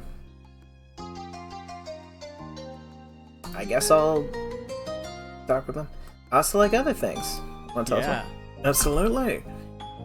They looked genuinely eager for you to keep talking, so you did. The rest of the dinner continued just like that, with light conversation as you ate your meals. Eventually, all the dishes on the kitchen table were pretty much gone. Kara sat down her fork and rested her arms at her side, letting you a satisfied sigh. Her plate was completely empty. Thanks. That was delish. Thank you for your culinary creations, Cliff. Mr. Holden was like a flower soaking up the rays of the sun. He beamed, flattered by the praise. Oh, you know I'm eating everything. I love Mexican food. It had been some work, but by the end of the dinner, your plate was clean. Cove successfully kept his presence to a minimum for the full meal. He was slumped over, even now, toying with his silverware. His parents practically only talked to you. Most attempts to entice him to join the conversation failed. It wasn't typical for him to say so little. He at least tried to participate. I mean, you didn't get much time. Weirded out by his parents getting along after being so long of just like not. Yeah, because like when they were a kid, didn't he say that his parents like really didn't like each other? I suspect they separated amicably. Maybe. I was like, I don't know if it was amicable. The VOD is on my channel, youtube.com/DrPotatoskins. Really should just put that link up in the Discord, by the way. No, that seems rude to just. I don't know. I'm fine with doing that on public stuff to like promote myself, but it seems weird to do that in front of your friends. I don't want your stuff. I'll link you in my channel. There's like 40 VODs for you to watch, and only like awesome. 8 of them are good. You say that, but everyone seems to forget the shit that. I know, but like the first 25 VODs were before I knew how quiet my microphone was, so it was like barely listenable. Well, I step aside and now I can't see. Yes, I wear glasses, why do you ask? I'm sorry, you can't see? Is it too bright, or are you without your glasses? I think it's the latter. You didn't get much time to contemplate Cove's situation because your attention was taken by Mr. Holden pointedly clearing his voice. Not to sound like a broken record, but thanks for coming, Ryan. I'm glad we finally got the chance to have you over for a real dinner. You sound like a broken fucking record. What? This is the first time Ryan has ever had dinner here? Why in the world haven't you invited him over sooner? Cove was always the one going over to Ryan's house until now. I mean, how was I supposed to reject the generous offers of the insert-name family to host my kid? Kyra shook her head, but the amused smile she was sporting told you that she wasn't actually mad. This guy, honestly. Three of you looked at Cove in unison, his small sound being more than enough to get the focus on him after the silence. By now he stopped fiddling with his foot. I mean... Would it be alright for Ryan to stay over? Like, for the night? He shot you a shy glance, then smiling a little. If you're cool with that. Mr. Holden's shoulders stiffened. He sat up straighter, eyes darting back and forth between you and Cove. His mouth opened, but not a peep came out. You'd never seen Cove's dad say no to him before, but this was different than the usual request. It wasn't so simple, and Mr. Holden was lost. Then Cove's mom reached out and took a hold of his shirt collar. She pulled him closer. She glanced at you before leaning in and bringing a hand up in front of their faces. The two adults whispered seriously to each other. Cove's eyes opened wider. He leaned forward as if that would help him overhear his parents' conversation. Mr. Holden kept gesturing with his... Mr. Holden kept gesturing with his hands while Kyra made sure he didn't get too far away with all his movements. Every now and then, both of them would watch you and Cove out of the corner of their eyes. What? It didn't seem like they were fighting to you. They looked more like some kind of tiny sports team having a private huddle. After a bit, the group broke up. They moved back to sit properly in their chairs. You snuck a look at Cove. He stared at them expectantly. You were eager to hear their verdict. We, Kyra and I, think that would be fine. But he lifted a finger dramatically, his brows raising as he met Cove's gaze and then your own. We'll have to talk with Ryan's parents to make sure they're both comfortable with it.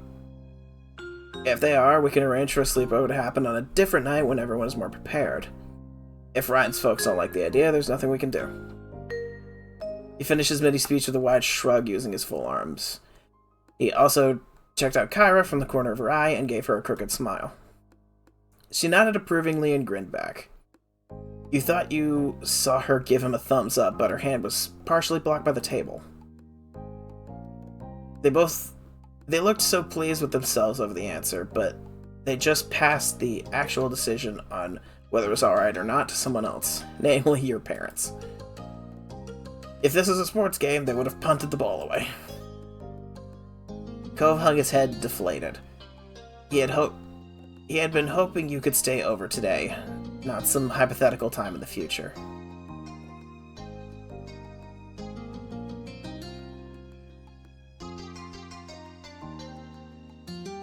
I'll sneak the phone. Hang on, the cat's screaming. Specifically, Leaf. Why is she screaming? It's screaming. I'll sneak the phone into my room tonight. If you get your home phone, then we can still talk, even though... if you get your home phone too, then we'll still talk even back home. Those eyes sparkled at the suggestion. It may or may not end up being possible, but it was worth trying. That dinner had finally come to an end. Mr. Holden stood for the table and began collecting empty plates. Cove was asked to help out, which he did with little fuss. Kyra tried to lend a hand as well, however, Mr. Holden didn't let her. It seems she was barred from cleaning as well as cooking. Oh, that pissed me off. You weren't allowed to chip in either, since you were there as the declared guest of honor.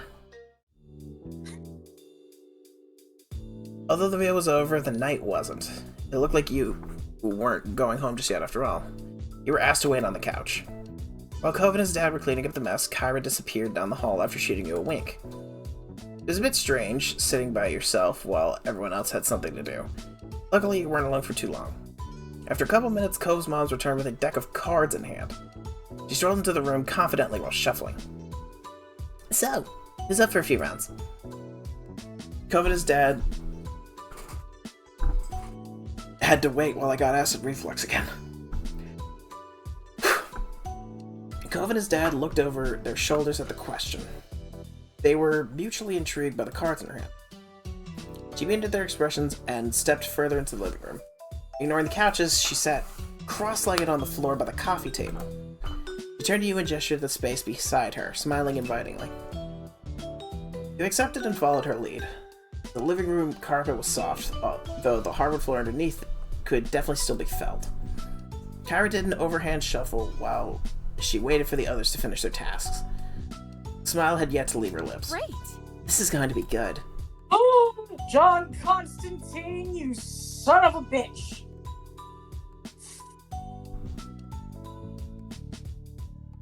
Phrases I didn't expect to hear out of nowhere for 400, Alex. Oh, you mean... Oh, you mean John Constantine? What? Yeah, that's... Why are you freaking out over John Constantine? I mean, he's perfectly finally... valid, but like, why now? Cause he finally fucking entered DC Dark Legion. You enjoyed her enthusiasm. Cove's mom was funny, upbeat, and outgoing. You leaned closer to watch her expertly shuffle the cards. It didn't take much longer for Cove and his dad to wrap things enough to call it good.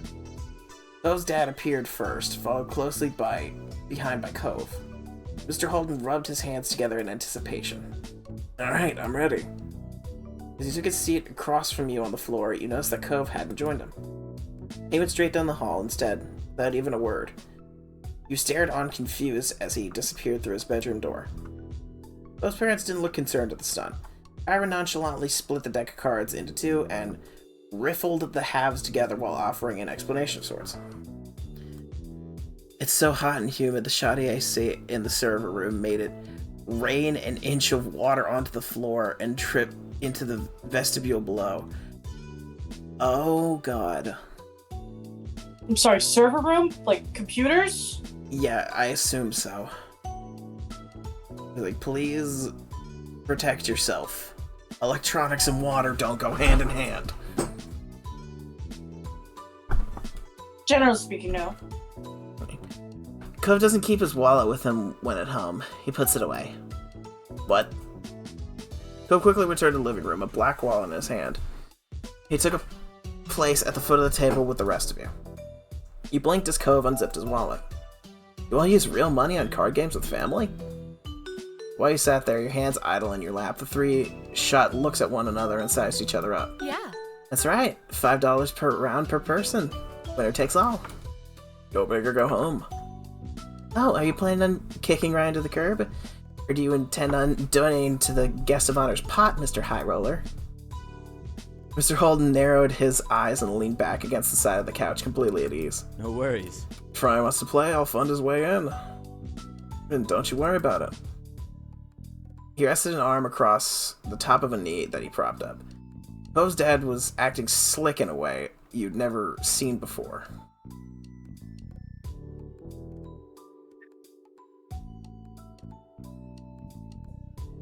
His surety to this was pretty appealing. Poe's dad was full of pleasant surprises. Man, you can let me pay for Ryan. He's my friend. Mr. Holden grinned with a chuckle. Good kid. Alright, bud, I concede. You're too polite for me. Well, you've got your ticket. Interested in throwing in? You glanced around. This seemed like serious business. In response to your consternation, Kyra softened her competitive smile. Don't worry too big. We'll probably just do some rounds of Go Fish tonight. No biggie. Do you mind? What do you think? Sure. I'd love to play. Oh, change it from a ring to Mr. Holden that. gave you a thumbs up while Cove nodded firmly back. I think I'm exceptionally good at Go Fish. I'm going to purposely say I'm great. You usually won when you played with your own family, to the point Elizabeth refused to play the game with you anymore. Fantastic. Play for however long everyone wants to keep playing, or until people start running out of cash but are still refusing to quit while they're behind. Speaking for yourself, I see. Where's gambling minigame? Apparently here. The laugh Kyra nudged you using an elbow, then motioned towards the other two with her chin. Don't be fooled by their soft faces, these boys are sharks. In reaction to her words, Mr. Holden smirked and Ko's eyebrows became more angled. Kyra's phrasing made you think back to when you were young, specifically of Mr. Holden's favorite shark pants he used to wear all the time. Perhaps they had been a fit for him in ways you didn't know of. You could feel the tension in the air. Cove and his parents glued their eyes to one another, then all placed $5 bills in an empty space in front of them. Cove dropped an extra one for you, giving you a tiny smile as he did. Once he was done, Kyra began dealing out cards for everybody. It was time to begin. The first round came and went quickly, with the group getting into the groove of things. You won right away, which means you had money to keep playing the second round. You're a natural! Nicely done! Gotta keep those wits about you for the next round, though. As the night went on, so did the games. Mr. Holden would jokingly shake his fist whenever someone other than him got a pair. Kyra acted as a news anchor, reporting on every move everyone made by speaking into her curled fist. Cove was still a few words, but it was because it was focused on the game instead of being overcome with awkwardness. Most of the time, you even spotted a smile on his lips. You won quite a few games to your delight. You had a hefty money pile on your side of the table. You also get paying Ryan's way in now, huh? No way. Ryan may be beating me, but he's also beating you two. Cove turned towards you and smiled, looking pleased at your ability to match his mom and dad. You grinned at him, touched by his speedy comeback. It became clear that where the money went in the moment didn't really matter. They ended up giving it back to one another in other ways, and not just through more rounds of cards. You sat back looking over the scene. A tiny smile grew on your face. Cove's family was pretty cool, you thought. You were glad you got this chance to come over and spend time with the three of them. I think his time is very cool. Now I have an honest conundrum. I've been streaming for 4 hours, but I still have another thing to play. Fuck it, technically the stream is only 2.5 hours old. Because OBS disconnected partway through. Even though you were awake, the sun had barely peeked its head above the horizon, and the sky was still dark, though lightening by the minute. Usually you wouldn't be up so early, especially during summer vacation, but today was different. Today, instead of lazy days you were used to, everything around you was a flurry of activity as both your family and Cove's prepare for what lay ahead. Because parked in the street, just outside your house, was a massive RV camper, so big you couldn't even see Cove's house behind it. His parents had rented the RV for a few days to take him on a short road trip to see Redwood National Park. You glance at Cove, who was standing nearby taking in scene in front of him. The prospect of the trip had to be a mixed bag for him. But it was only 3 days, so it seemed he was dealing with it as best he could. Especially now that you and your family were joining them. You weren't sure how exactly it had happened. You knew your parents and Cove spoke to each other often, and somehow along the way plans were made after Cliff offered to share the space. The parents all thought it was a fantastic idea. You had already gotten a look inside while helping to load everything, and you had to admit that while it was a really big car, fitting that many people inside was going to be snug.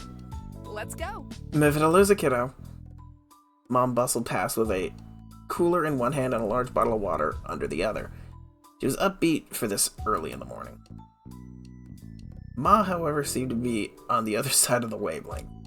She followed behind her wife, dragging her feet on every step. I'm gonna need a whole jug of coffee once we hit the road. Understandable, man. I was like, I'm one of those people that, like, I hate waking up in the morning, but once I'm awake for, like, 20 minutes, I'm fine. But I guess I can more relate to Ma than Mom. You yawned and rubbed at your eyes, still sleepy from the early morning wake-up call. The air outside was still damp from dew that had helped make you a bit more alert. And then, at the end of the chain, came your sister. She had a bone to pick before the trip officially started. Her rattling off critiques added some level of normalcy to everything new going on. Ugh. I don't get why I can't sleep in the bed tonight. Ryan is the youngest, and I'll never fall asleep in that loft. But we're trying to make things fair on everyone. You want to play the older card, you should be offering to take the loft both nights. It's important for big siblings to make sacrifices for their younger ones. Elizabeth huffed, not happy with that answer in the slightest, and folded her arms, leaning back against the side of the RV. The trip plans had been nailed down prior, the sleeping arrangements included. Elizabeth still held on to her objections with them. There was a main area of the RV with a couch, loft, and some floor space. At the end of the car was a room with a large bed. Your moms would be sharing the bed, Kyra was on the couch, and father and son intended to sleep on the floor. You'd also determined you and Elizabeth would switch between the small loft above the driver's seat and sharing the bed with moms.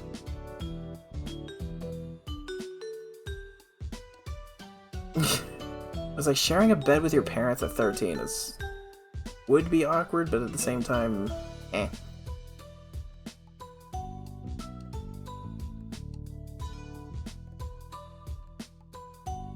I guess I'm fine with that. As long as you had your place to rest your head of some description, it didn't bother you. Alright, you lot, does everyone have everything they need? We're heading out in 5 minutes, now's the time to double check. You don't want to forget something important.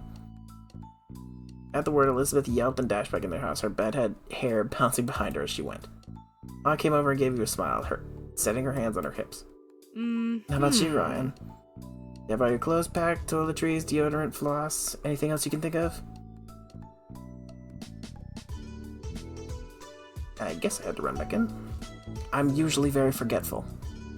You grabbed your toothbrush from beside the sink before heading back down. You're glad you were reminded to grab it after having left it out to use this morning. Would have been embarrassing if you couldn't brush your teeth for the next few days. Your mom was still there, waiting with a knowing expression as you walked out again. Got everything now, Ryan? Yeah. With a few minutes left to spare before leaving, you mentally went over what you had packed for the trip. Clothes, a pillow and blanket, usual day-to-day gear for most people, right-clicking on accident. You also had more personal things, such as... Oh, I was like, I have a lot of things to pick, but I was like, like at 13, I wouldn't have a stuffed animal, but I'm an adult, and I do take a stuffed animal plushie, usually on, like, small trips. It's usually either my sleeping Jirachi plushie, or it's a moth. I forgot you Jirachi plushie. Yeah, I've got the sleeping Jirachi plushie, the one that partially glows in the dark, and I've also got my hawk moth plushie. Like, I definitely have my games, because yes, the drive to the national park were ticketed entire day one way, so you want to make sure you had to entertain yourself while traveling there and back.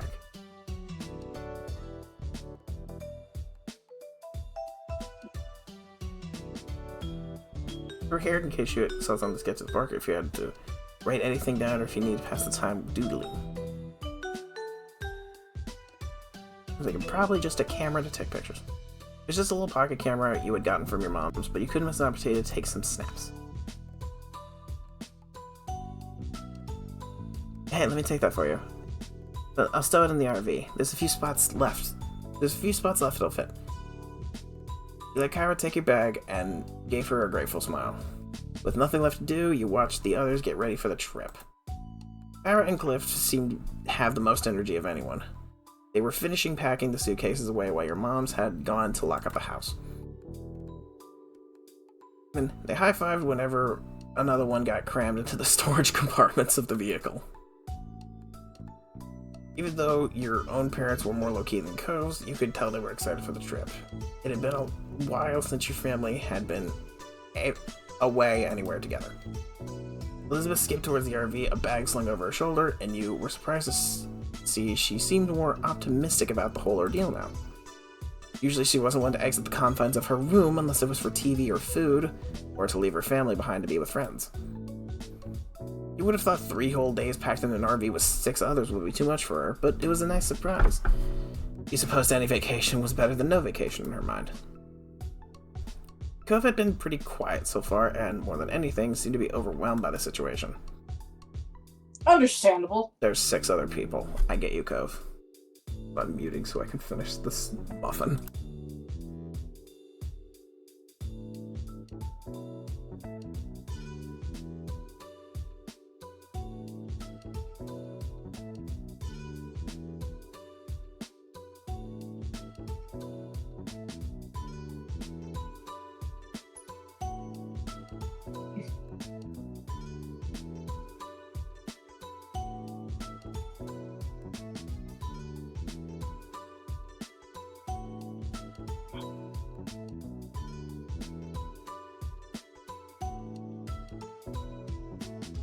I love it when they make little quality of life improvements in games. Just tiny improvements. Oh yeah, like little teeny tiny updates. I love that. Yeah.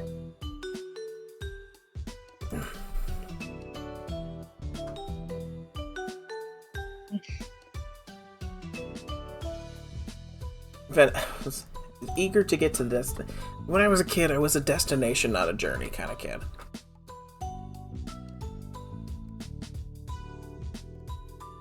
Now I'm very much the opposite. You've been looking up the park online and couldn't wait to explore everything it had to offer. Soon the miscellaneous remaining tasks would all have been wrapped up. Thanks. Everyone piled in the RV.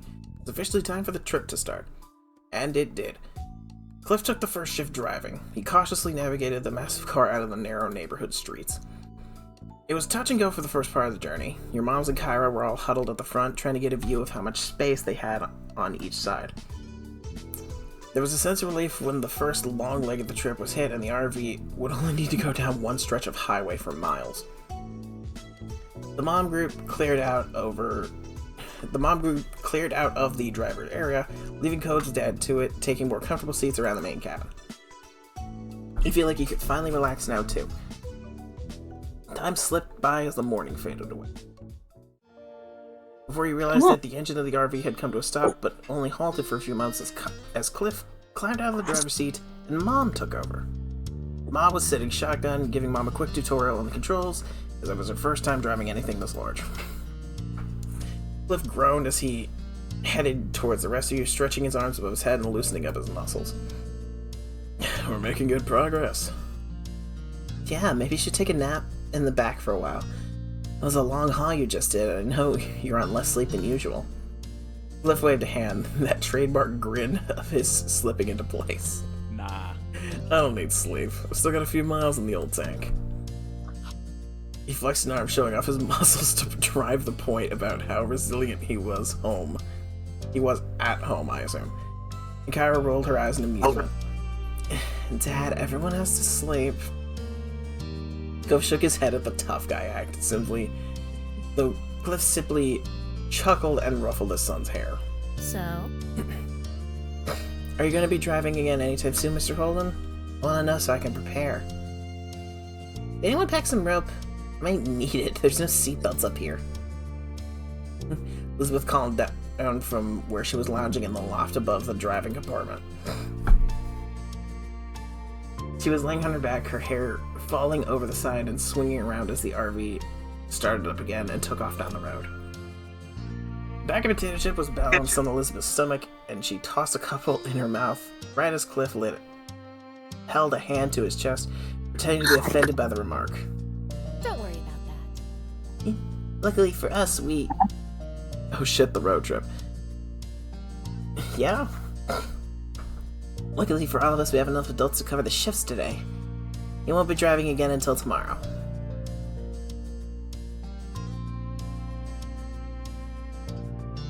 I say it's not his driving I'm worried about. Let's not forget how many times Mom has put a dent in our car. It was only twice, and neither of those times were my fault, thank you very much. Mom then shouted it back in her seat to join the conversation, a playful smile tilting her lips. What I'm more worried about is this old monster getting us there and back again before falling apart. Looks as though it was built in the early 90s. Must be older than some of the occupants. That's just the aesthetic of the decor. It's not that old. I think. Did you ask what year the model was before you rented it? Kyra wrinkled the nose at the thought. Hey! Yes, I did. I just can't remember what the answer was. Cliff chuckled at her while the rest of you let out a collective sigh. The RV lurched a little as it picked up speed, and you held onto the ladder of the loft to keep your balance. There's no ladder up here. Like, on either side. You felt something graze the top of your head before a weight settled down on your green hair. When you tilted your chin up carefully to look, you heard the rustling of the bag of chips and realized Elizabeth had rested the end of it on your head. You bitch. She gestured to the opening, silently offering to share her snack. Never mind, you're not a bitch. Reaching up, you scooped some chips. After that, the weight of the packet left your scalp. You happily munched away as the conversation continued and you got closer and closer to the destination. The day flew by with the group of you chatting, playing games and passing the time together before finally arriving at the park and setting up for the night. Ma was closing the windows while everyone got ready for bed, saying goodnight to the others as she made her way to the back room.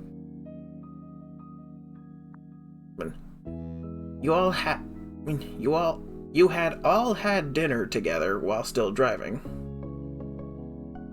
What a sentence. And some hours after you arrived at your destination and found a spot to park in for the rest of your stay. Why was that so hard to read? Giving a look across the front of the RV, you noticed almost everyone there was already dozing off where they were, with Cove having completely fallen asleep curled up in the passenger seat. He must have done so while Kyra was driving the last leg, and they had decided not to disturb him. Kyra herself was the only one up there who was still awake, looking through a magazine next to a portable light from her spot of the couch. See, Mr. Holden needed to sleep despite his claims. You followed your moms into the back room and closed the door behind you before crawling onto the bed between them. It was a queen-size bed, so there was enough space for the three of you together without too much squishing. Good night. Get a good night, Ryan. We got a big day ahead of us tomorrow. That's fantastic. I will just take my lumps and done with this. I'm looking forward to the bushwalk in the morning.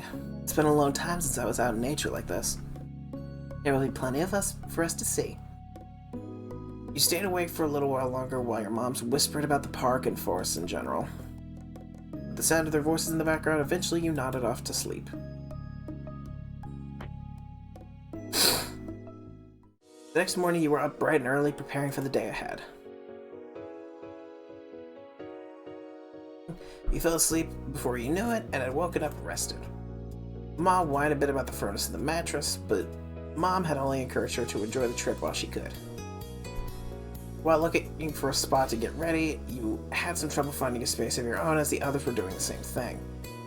Cove was perched on top of the counter, brushing his hair and tucking up his legs every time someone wanted to move past.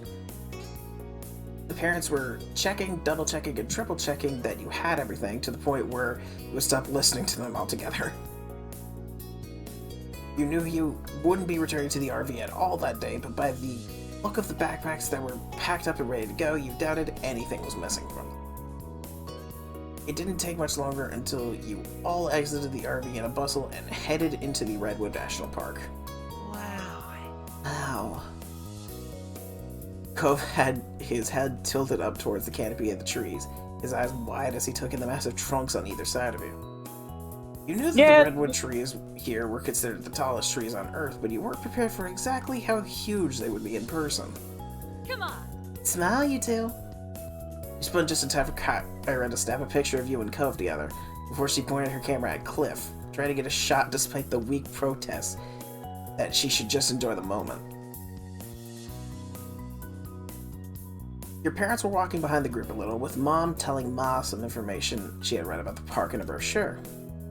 Ma listened happily while looking around and taking in the sights, every now and then asking a question or making a joke about something Mom had said. You smiled at them, thinking your mom must have read a lot of pamphlets to know so much about the park. Maybe she'd come here and work as a tour guide if you know so much about the place. Elizabeth teased, earning herself a squeeze on the nose from your mom. She seemed to be enjoying herself, but thought that might just be because she was amused by everyone else's reactions.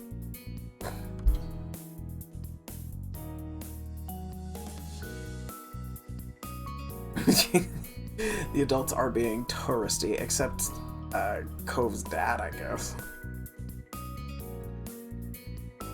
Bird calls echoed all around you, and once or twice something would rustle in underbrush. You strained your eyes through the trees for any signs of wildlife and managed to catch a glimpse of a rabbit bounding through the foliage. Ashai, we're finishing up this final thing and then we're ending stream, because it's late. Very late. The adults had decided on some casual nature walks, rather than any serious hiking. You strolled along at your own pace, taking in the scenery. Elizabeth sped up a little, smirking at Cove as she fell into place between the two of you, and immediately you could tell by her expression that she was gonna say something taunting. Can't believe her families are actually on vacation together. She threw out her arms, speaking with a genuine sense of bewilderment. Would have joked about something like this happening, but now I'm not sure I want to give them any more ideas. As Cove smiled at her, even if a little awkwardly, and continued walking along. Just watch. They should be talking about their next new amazing idea. She put on a fake voice deeper than her own. We should just sell both our houses and move in together. Think of how much we'd save on the mortgage. That does sound like something some adults would say in modern times. Cove is very pretty. Very much so. Everyone in this game is pretty. Cove is pretty to my 13-year-old character.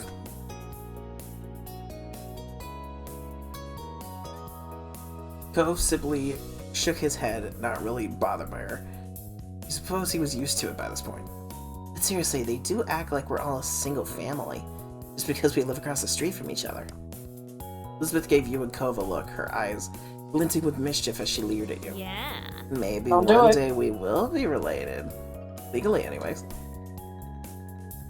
What the fuck? When would be an appropriate time to start calling Cove's mom Mommy? I mean, we can call her Mommy, I guess. She's not ours. It's almost a good idea. Have you seen the price of housing? Yeah, the housing market is crazy. She said it as though she was a gossipy old lady. But she almost immediately dropped the tone and nonchalantly said her real thoughts. At least that's what Ma thinks. Cove still blushed, which made Elizabeth smile triumphantly, as though that was her whole purpose for teasing him. Then he mumbled quietly, refusing to make eye contact with either of you. I don't know why you think you're so funny when no one else does.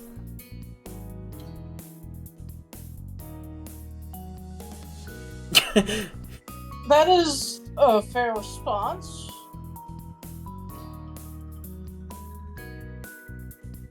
I was like, do I joke about marrying Cove, or do I just flat out say I'm gonna marry Cove? Say it, say it, say it, say it. Fine. He looked at you in disbelief. He genuinely could not believe this is where the conversation had gone. Don't worry about it, you can take as long as you need to think on that. Cove frowned and reddened harder, but pretended to ignore what you were saying. Your sister noticed what was happening. Ooh, he isn't going to engage with this topic. He groaned as they continued teasing, and he groaned at the continued teasing and increased the speed of his walk. The day continued on with plenty to see and experience. He'll be thinking about that for decades. He will. You passed a few different activities that you would have liked to try if you had the time, such as kayaking or rock climbing, but Moss said that would have to wait for another trip. There was a little stream during the walk that you sat at and set up a picnic for lunch, nibbling on a selection of fruit, sandwiches, and chips. Various birds flew by overhead, and you made a game out of guessing the species that were hanging on the trees nearby. You even managed to get a couple of them right, including the kingfisher that grabbed half of Cliff's sandwich.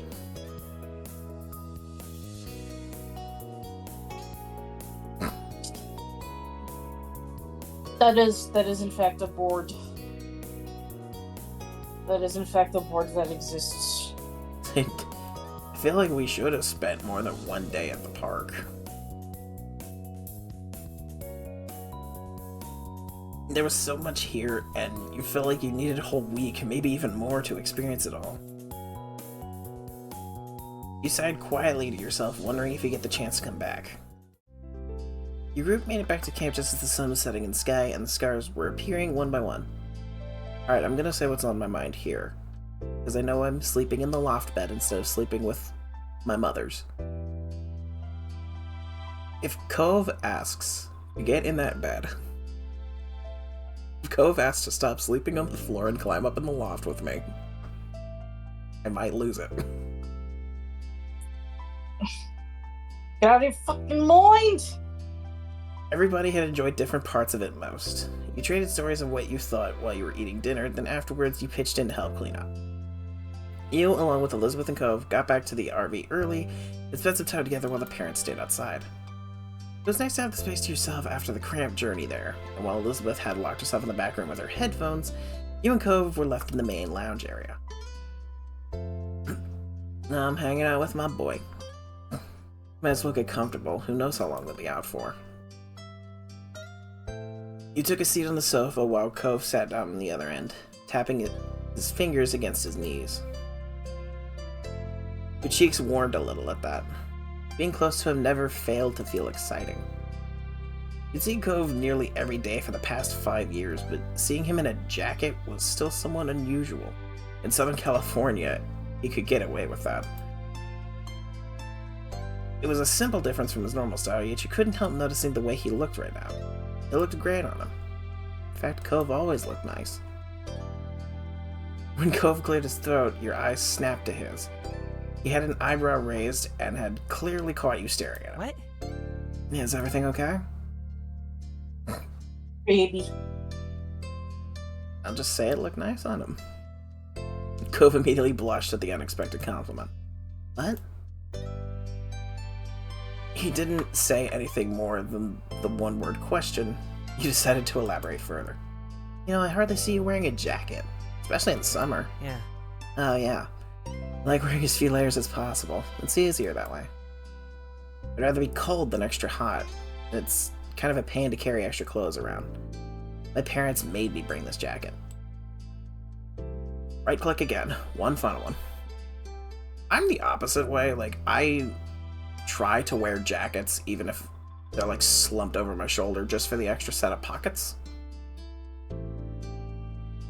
I would, but like with the temperatures that we get out here, it's not fucking safe to do so. Hello. So I've decided, inadvertently, just try to get as many pants with pockets as possible. Yeah. There's something about a lot of layers that makes me feel all snug and comfortable. Ko smiled lightly at you and nodded. I've noticed. You perked up hearing that. He noticed you too? ask him what he liked to see others wear. What kind of things do you think are nice to see on another person? Cove's eyes widened at the question as defensive reply seemed to slip out before he had a chance to have a proper think about it. Nothing.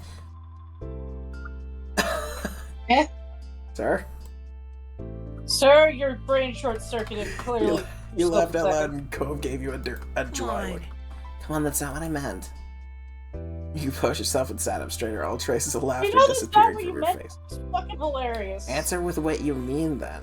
Is there anything at all you think looks good when you see it on someone? Cove mumbled under his breath and you couldn't quite catch the words. He was having a difficult time with the subject.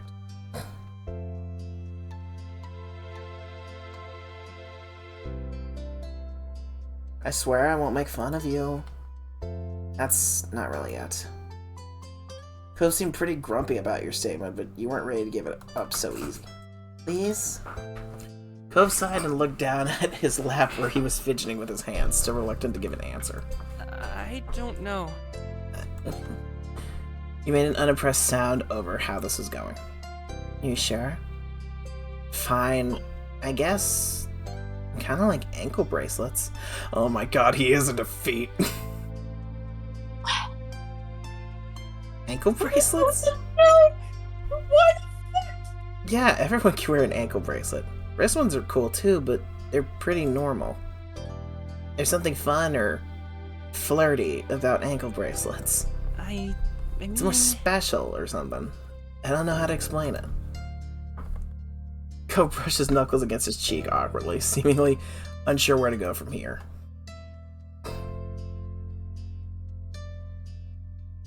You're Thanks for answering. My dude! When he said nothing else, you took a moment to gather your own thoughts. Maybe you'd wear your anklets more now. You had a couple of different ones at home.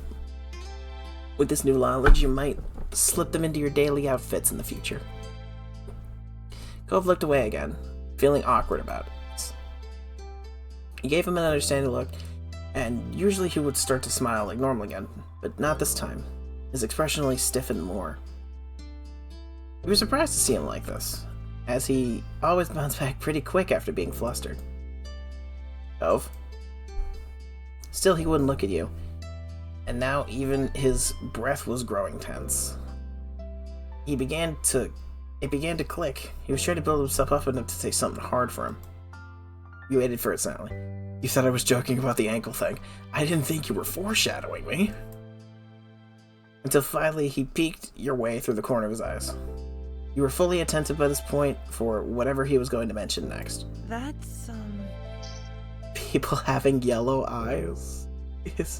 That's also something I like. I forgot that I gave my character yellow eyes because Hazel wasn't an option. Huh? For a moment you were stunned and at a complete loss for words. That was definitely not where you imagined this was going. Cove faced you head on, his expression full of desperate meaning. Cheyenne, you... No shit. He likes you. Yes. God, stop right-clicking. You're killing the vibe, Ryan. Yet the distinct impression he hadn't chosen that just because he liked the color yellow. He chose it entirely because it was your eye color. Was he trying to flirt with you? That was all you could think. Your legs felt like jelly and you wondered if you might fall right off the couch. What do you like for another person, Ryan?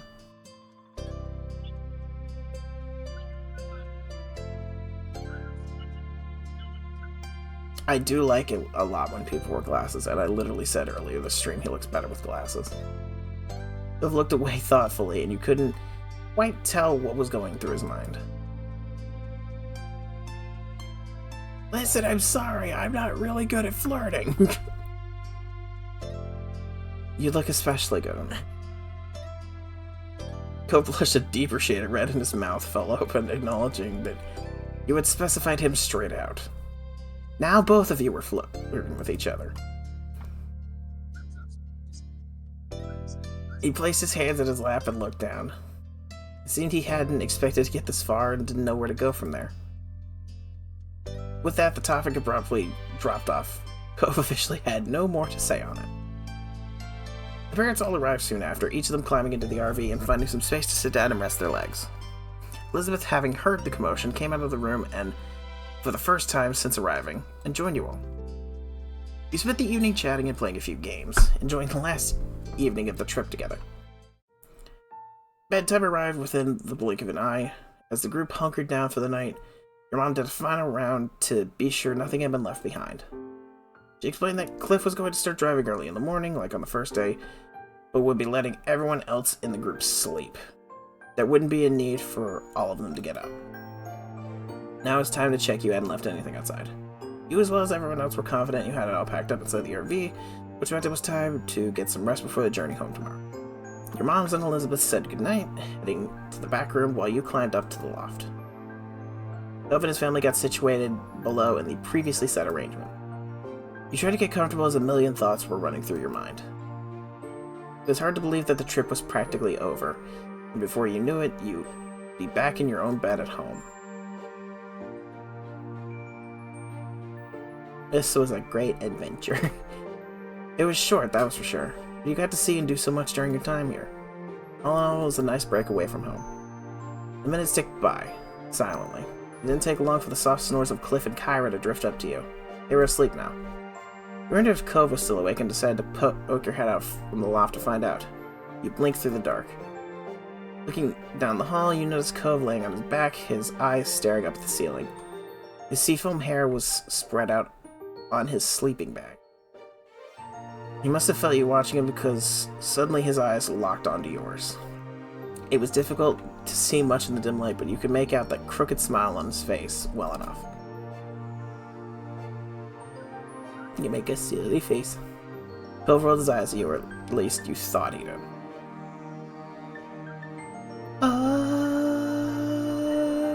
Get up here, boy! Cove looked unsure about it, but you were happy to see him slowly start to sit up anyway. His sleeping bag rustled as he moved, though he tried to go slow and froze up like a deer in headlights every time he made a sound, watching his parents for any sign of movement. Eventually he managed to maneuver around his sleeping dad and make it to the ladder, standing on the bottom rung where he looked up at you and whispered, "What? Get up here, boy. Do you want to come up?" His eyes widened, just so. You could only tell because he had come to where you were. Cove glanced behind him quickly at his sleeping parents before turning back to you. Okay. You broke at it again and scooched back as far as you could, making space for Cove to crawl in. He was very tall, so it wasn't a great fit for him, but he managed to squeeze himself in. You understood how that felt, and the two of you were in the loft together, and with the two of you in the loft together, there was barely any room to move. You laid down next to each other on your sides, face to face. He got under the blanket a bit.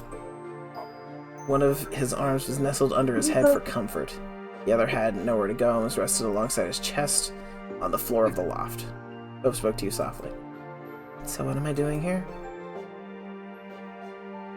You can sleep here instead of the floor. Cove raised an eyebrow, not having expected you to bring that up now. Cove, why would I bring you up in the loft? If not, be to spend the night. I'm not sure about this. Cove swallowed loudly, and you noticed he wouldn't look you in the eyes anymore.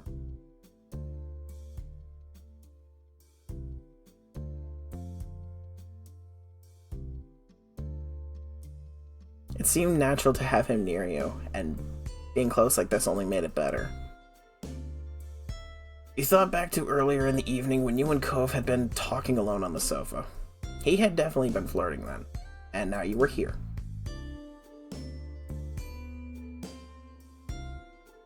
I can tell he's awkward. Let's make a conversation. It's been a really nice night, huh? Oh yeah, I guess it has. I just think the loft is more comfortable than it looks. It's nice. It's not bad. It would be nice to have more room. Cove smiled at you through the dim light, and you knew he was only joking.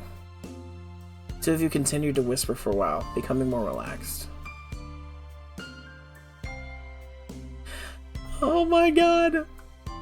Oh my god, I'm saving. I'm saving the game. I'm saving the game. We're doing it. You moved in even closer, eyes half closed as your lips inched towards his, so slowly. Both froze immediately. You could feel his body trembling against you as you neared. You grew so close to be one motion away from placing your lips together. Then all at once he bolted upright, completely forgetting the restricted location, smacking his head against the roof of the RV with a loud crack, making you gasp aloud. Ow! Cove, are you okay? Cove, he fell back to the loft floor in a flustered pile. He pressed one hand against his head and the other over his face as he groaned in pain. The sound of movements in the RV below startled you, and when you looked over the side, you noticed Cliff had similarly shot up and was looking around wildly. What's wrong? Wake up, people! Something happened! Cliff reached over to where Kyra had been on the couch, and she whined as she shook out of her sleep deep enough to not be disturbed by the chaos. What's going on? And the lights came on, and you scrambled under the blanket to avoid being seen, but it was too late. What? Cove, where are you? Brian, are you... Oh.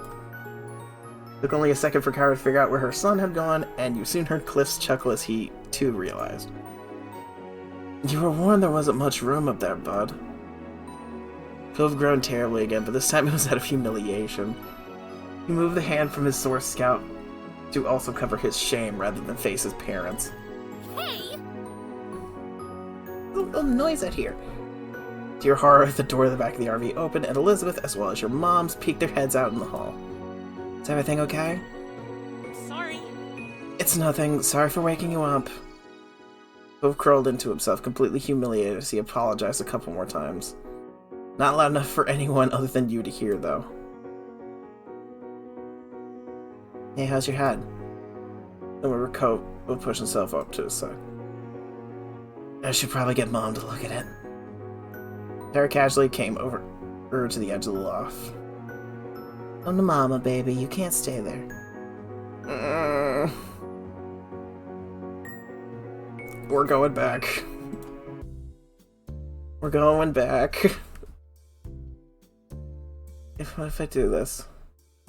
You closed the distance completely and nuzzled your face into the top of his head. His hair was soft. Yep. She quickly bit down on his lip to stifle. He gave you an apologetic look. This still wasn't bad for him, just surprising. After a few more moments, he settled in, his breaths deep and steady. He moved his head into the crook of your neck. You could feel his lips curved into a smile, and it made you happier to know he was enjoying the moment, too. The two of you fell asleep before long, cuddled up together. Harry, you weren't as warm as you had been during the night. When you checked on you, Cove was gone. Blinking sleepily, you peered over the edge loft to find where you gone. Maybe it stuck back to a spot? However, you soon noticed him sitting on the couch talking quietly with his mom, his head hung in embarrassment. Your movement gave you away, and Kyra suddenly looked up and caught your eye. She simply smiled amusedly at you. It was obvious what happened. Cove hadn't gotten away with it. You found him there in the loft, and then you woke up while he was trying to explain. You know it was going to be a long, long time before you lived this one down, if you ever did. Soon your moms and Elizabeth emerged from their room, dressed and ready for the day of travel. Did they found out? Yes, they found out. But I also, I went back in time. I went back in time, we undid the kiss, and instead we just snuggled up together. We spent most of the day hanging out together in the RV, savoring the last few hours of vacation. Kyra suggested a few different travel games she used to play with Cove when she was younger. We all had a great time competing against each other. A little later in the day, you tried to talk to Cove about what happened in the loft, but he simply apologized and changed the subject. It was a bit too much for him to try speaking on, especially right now. You understood. When the RV finally pulled onto your street, it was well into the night, and you were looking forward to crawling into your bed after the last few days away. Everyone else must have been feeling the same because it was mutually agreed that unpacking and cleaning the RV would wait until morning. Once home again, you went straight to your room and dropped onto your bed, shoes and all.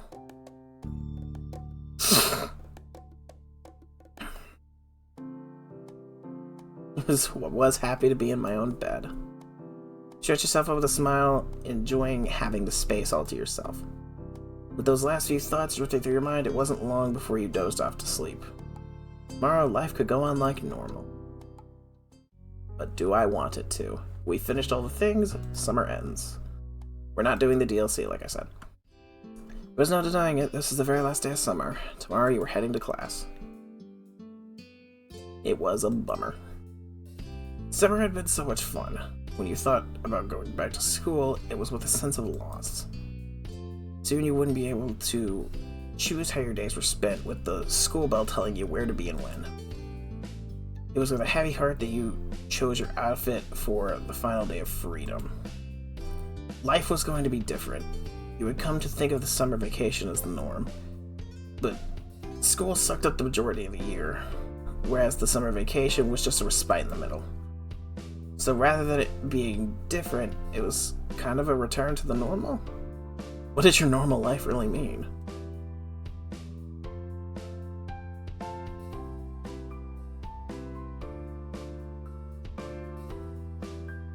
Oh.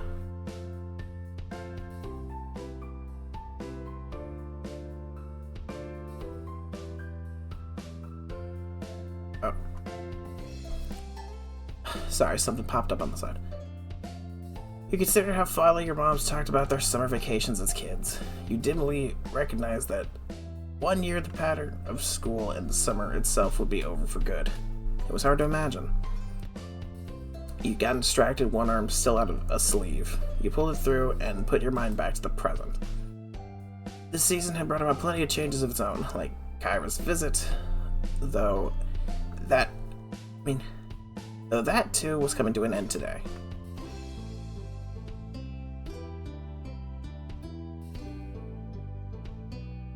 And Kyra was very cool. The neighborhood was about to feel a lot emptier. You finished dressing, which was good. Cove would be there any moment. You agreed to see his mom off together. Officially, the plan was that he would come over to bring you around to his house when she was ready to set off. But you both knew that you would be hanging out for at least a little while beforehand. Kyra's visit at Trouble Cove when it first happened. It had been a sudden change, thanks to Mr. Holden's infamous tendency to surprise people, but once he was able to adjust, it had been pretty good spirits with her around. It was a relief for everyone. You turned to your desk where the box containing your accessories was added. A thought struck you like a bolt as your eyes bored in the box. Should you wear an anklet for Cove's visit today? We had some nice ones that you hadn't used in a while. Just one. Your heart pounded as you slipped the hoop through the clasp and fastened it in place. Would Cove spot it? Your face grew hot as you imagined how he might react. The next thing that crossed your mind was...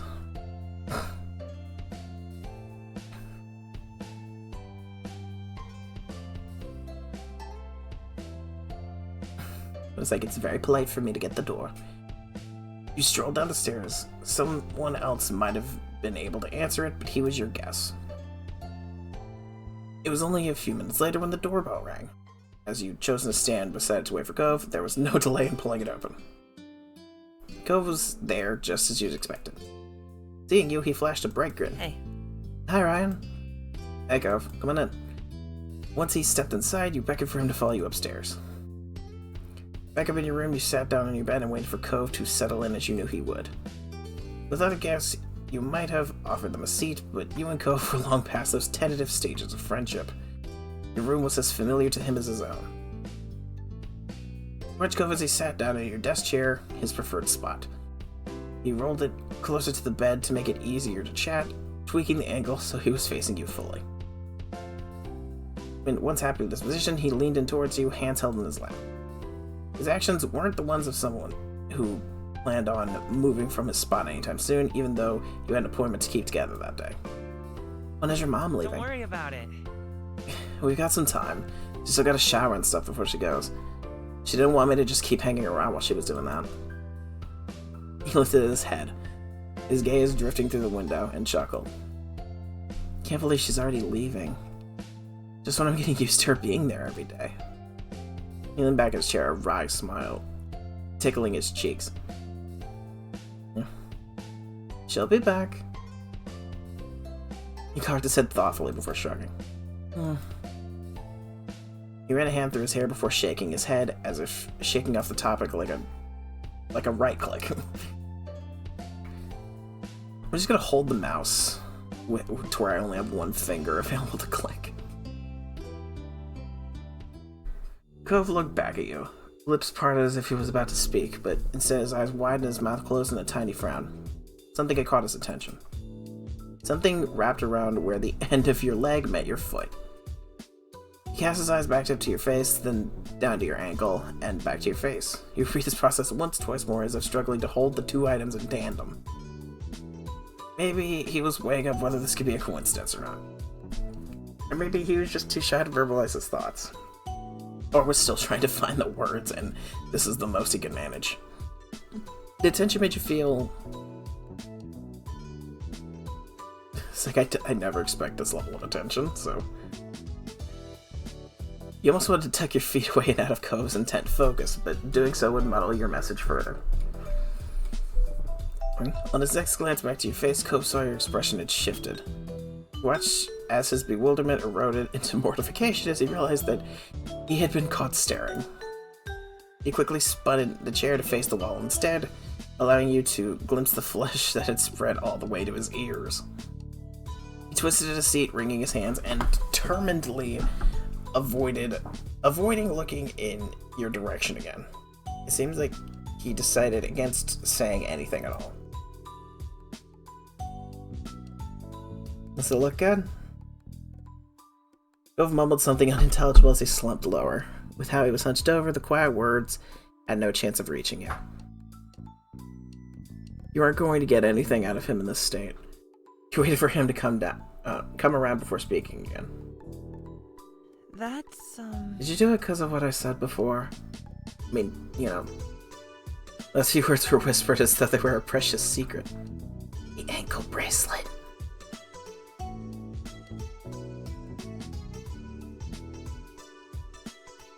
Yeah.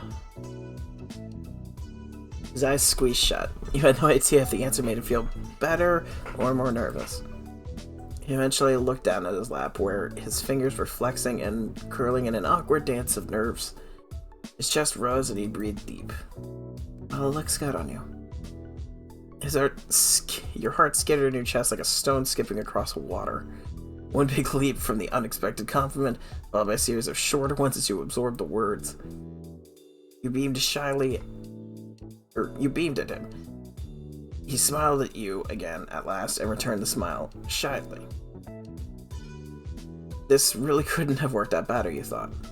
At least there was nothing you could add after that. The conversation lapsed into another comfortable lull. Cove swung his feet underneath the seat of your chair, eyes resting on you. Having him over here was so nice. No matter how you spent the time, you always felt better for being in his company. You couldn't help but adore him, both as a friend and in a way that plucked at your heart, a vague yearning for more. Maybe it was because summer was almost over that your feelings were rushing in on you now, like high tide at the end of a long day. Summer was such a meaningful time for you two. Not only because it was when you first met, but because it was a season that you both spent almost entirely as you pleased, and you both chose to spend it together.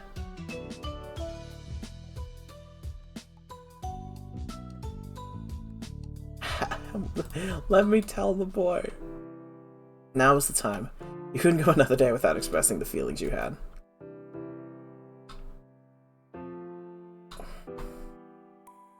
We're saving again. We're saving. Can I kiss you?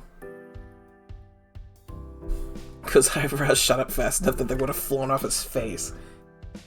As a match, his mouth might have dropped off his head for how much it fell open. What? What? Why? He clapped his hands over his mouth, his eyebrows lowered, but expression no less terrified. No, that's... I didn't mean... That's not what I meant. It's not a bad idea or something, but... Why just say that right now?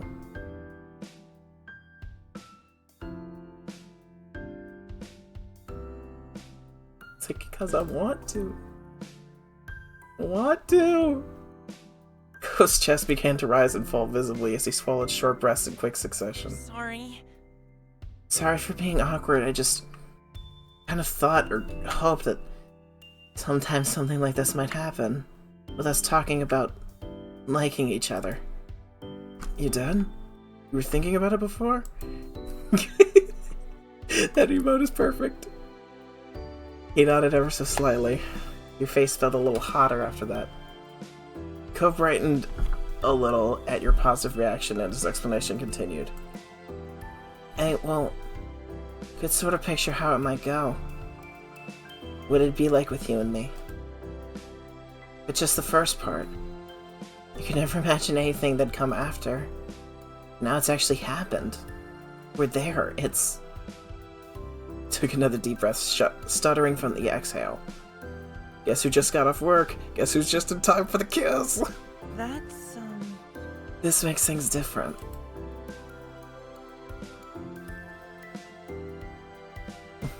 Things don't have to be different. He gave you a wan smile.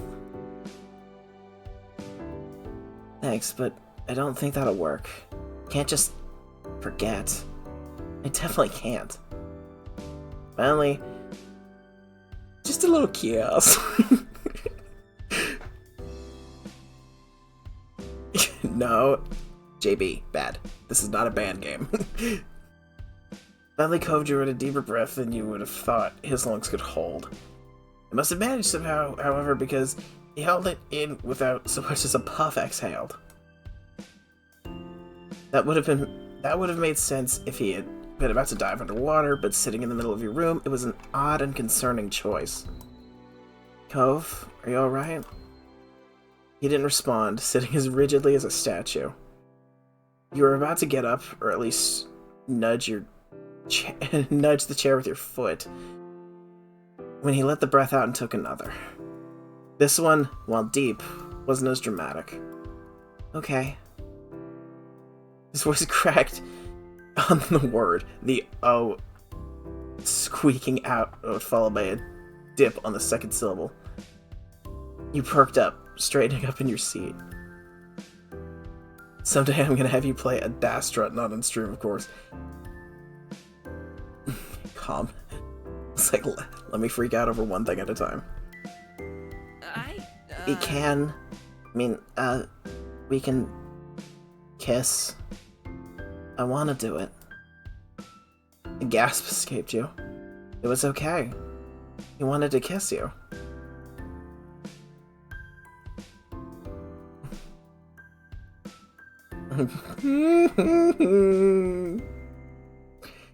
You entangled yourself from your resting position and stood up. Realizing your intent to actually go for it, Cove straightened up in the chair, his hands coiled together in his lap. As you move forward, you notice his knees knocking together as he trembled. His decision not to rise from the chair made perfect sense. If he was that shaky while sitting down, there's no way he'd manage to stand without at least one of you falling over. Bite his tongue already. JB! Ruin in the moment! Your legs brushed against his, wavering once as you came to a stop in front of him. Cove was staring up at you. As you leaned in towards him, he echoed the motion and drew in towards you. Once you were close enough to feel Cove's breath on your face, you closed your eyes. The last thing you saw was Cove quickly doing the same. Your lips met with Cove's for a moment. His lips were pressed pretty tightly together. Sit. Sit, you rabid dog, sit.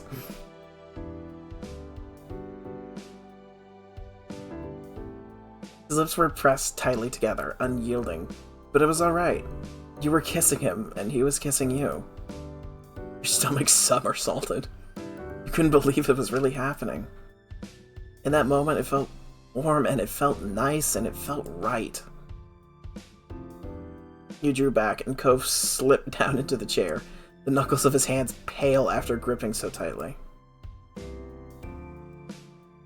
Thinking that he could do with some space to breathe, figuratively and literally, you took a step back. Cove shot up, his stance rigid. Cove plastered a hand over his mouth, his eyes shut tight. His back then became bowed, shrinking him down. He only make out a few words as he managed to summon. Oh my god, oh my god! Oh my god, oh my god. Can't believe he actually... His eyes flew up and wide, but he didn't look your way, let alone meet your gaze. Oh my god! Kissed. We kissed.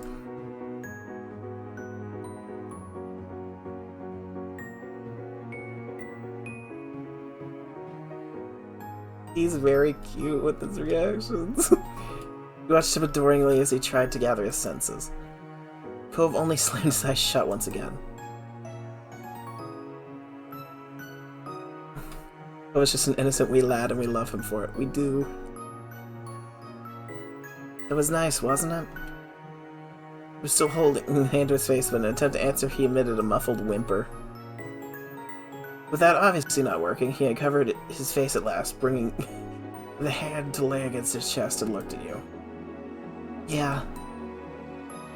He opened his mouth, poised to speak, and pursed his lips as words failed him. On his third or fourth attempt, you heard what he had to say. I did like it. I'm glad that we, you know... He swallowed, seemingly not able to speak the actual word. That we kissed. This must have been a DLC scene because I remember the hand over mouth CG. Cove ducked his head but nodded. You got the impression that he was grateful that you'd finished the thought, but your direct words had pierced his Achilles heel. You grinned, thrilled that the experience had been a wholesome one. The smile on Cove's face was real but weary, not unlike the one he wore after a long and exhausting day of activity. Like when you made a new personal best. The work had been hard, but the reward had been worth it. With some newfound confidence, he drew himself up as he inhaled deeply. Each word he spoke next was delicate. Ryan. Ryan, I like you. The Achilles heel that he's very into. A lot. Probably way too much. He ducked his head bashfully and opened an eye, peeking at you through the hair that had fallen over his face like a veil. He managed to smile. Thanks for waiting for me. Thanks for waiting for me. I'm gonna have to go through the game for real. The DLCs. For the DLC stuff at some point. Or just watch me play, because chances are you're gonna have the same thing as me. His eyes sparkled just looking at you, his affection transparently clear. He could never hide what he was feeling, and you couldn't be more grateful for that today. I like you too. Cove squeaked out a nervous giggle. Oh, it's cute when tall men are flustered. Because I'm a tall man and I'm flustered. He curled his hand into a loose fist and brushed the knuckles idly against his cheek. Words evaded him as he opened his mouth and closed it again. I don't... He gave up on finishing the sentence, instead just smiling again. He rubbed his eyes with the heel of his hands. It was an action usually reserved for much later in the day, but at this point it already felt like a long day. Cove then pressed a hand to his creased forehead. Oh my god. Does this mean I'm your boyfriend or something now? Do we tell our parents? I don't know what mom or dad would do. If I see it through you, how am I meant to get all the achievements? Fair. There was a lot of concerns in there. You honed in on the simplest. There was no way your moms would let you have a boyfriend, even though that word juxtaposed with Cove's name made your heart race. My parents won't let me have a boyfriend or even a something.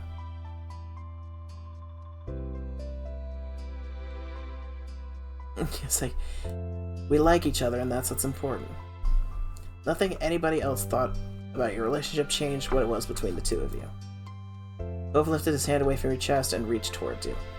Halting halfway, then slowly, cautiously hooked his fingers around yours. His palm rested against the back of your hand.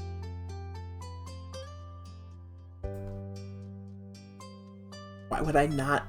Why would I hold his hand back now? His thumb slipped under the crook of your palm. He squeezed your hand gently. Yay! Achievement! Budding relationship, confess your love, and act 2. We can get it to work. We'll always figure things out, sooner or later. You're right. No matter what, it's okay in the end when it's the two of us. Your forthright statement made Cove gasp, but the smile that followed and the tighter grip on your hand told you that he appreciated it. Ryan, Cove! A sudden call from downstairs caught you both unaware. You'd clearly forgotten the world outside your room. From the guilty look in his face, Cove had done the same. Just had a call. Cove's mom is ready to go. If you're quick, you might keep the mandated motherly smothering to a minimum. Wait, did he just say his parents wouldn't approve? Has he met them? I mean, I don't think... It was like mom and ma, if they said no to a relationship, then so be it. And I don't know how Cliff and Kyra would react to it. You doubted that, but it was nice that Mom and Miss Priest had their strange sense of humor in common. Your eyes met Cove's. Wordlessly, you headed downstairs together. He said the words painfully slow, like he was trying to delay the inevitable. His whole body tensed leaving the house, and Cove froze altogether before he could cross the street. Oh. The door's open. Dad must be taking her stuff out.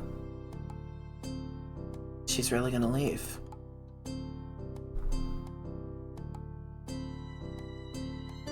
You weren't sure what to say or how else to react other than being there to support him. Cove's bottom lip quivered and he turned away. Thanks. At that, some of the conflict warring in his face eased a bit. Together you went across the street and into his house, finding his parents in the living room surrounded by his mom's packed things. Hey kids. Good timing. I just called the taxi. Hi. And hi, Ryan. So glad I got to see you today. It's been fabulous getting to know you this summer. But it's also Cove and the player. They've been friends for over half their lifespans. Maybe their parents think they're too young to date? Well, I got to put a face to the name I've heard so many times. She winked at Cove, pouted on cue over the teasing. I hope you had a good time visiting. Really did, thank you. Nodding, Kyra turned her attention back to her boys. She patted Cliff on the arm with a warm smile, and then she enveloped Cove in a crushing hug. Initially, Cove squirmed to break free from her grip, but his mom was unfazed and kept him locked in place. Heartbeats later, he gave in and hugged her back tightly. I'm so glad. I'm so happy this trip was a success. Cliff looked like he was bursting with pride. And then Cove stiffened. Kyra loosened her hold on him enough to study his face, concerned. Are her and Cliff separated or divorced? I would assume divorced. I think they talked about it when we were younger. They got a lower relationship level than you for this part of the game. Oh, that would make sense. When she spoke her next words in a whisper that had been meant just for her son. What do you think? You want to unshelve it? Raising an eyebrow, Cliff watched them carefully. His smile began to falter. What's wrong? What's wrong? Cove sighed as his gaze flickered over to you for a moment, and then just quick it went back to his parents. It's okay. It's alright. Really? You sure? I don't want to do it now. I can tell Dad later. Nervously, you watched the exchange with the growing suspicion that Cove didn't want to have that conversation while you were there. You wondered if you should offer to leave when Kyra gave Cove a pat on the head. All right. You can always tell me if you want to be a part of the conversation, okay? I'll call. Thanks, Mom. Cliff still looked baffled about what Kyra and Cove were referring to, but he watched his shoulders slowly relaxed. He figured that he had decided to wait for Cove to be ready to talk to him. With Cliff's silence, things seemed to be settled for now. After that, it wasn't long before the taxi arrived, rolling up in front of the house and in clear view of the open door. Kyra stood up, smiling sadly. Well, Well, that's my ride. Yeah. The answering reply got a chuckle out of Kyra as you all filed out of the house. Father and son went with Kyra's bags in hand. Once outside, you spotted your family waiting by the street, and to your surprise, Derek was also with them. He stood uncomfortably as he waved as soon as you noticed him. What's up? Hey Ryan, hey Cove. When did you get here? My dad dropped me off just a little bit ago. Thought I'd come visit one more time before school started. Sorry. You picked a busy time. Sorry. Derek couldn't even look at Cove. He nervously kept kicking a pebble with the bottom of his shoe. Sorry. I wasn't even thinking that your mom would be leaving today. I'm sorry, dude. What? You're not interrupting anything. You're always welcome here. It would have been sad if I didn't get to say goodbye to... It would have been sad if I didn't get to say goodbye before leaving. Derek came to hang out often, so it was inevitable that the two had met at some point this season. I think so. As a parent, Derek would have preferred to have gotten there at a more opportune moment. He never liked seeming impolite, but their reassuring words soothed his worries. The tension he was holding in his body lessened, and he looked like he was feeling much more like himself. Bye, Derek. It was fun getting to know you. Bye, ma'am. Is there anything I can do to help?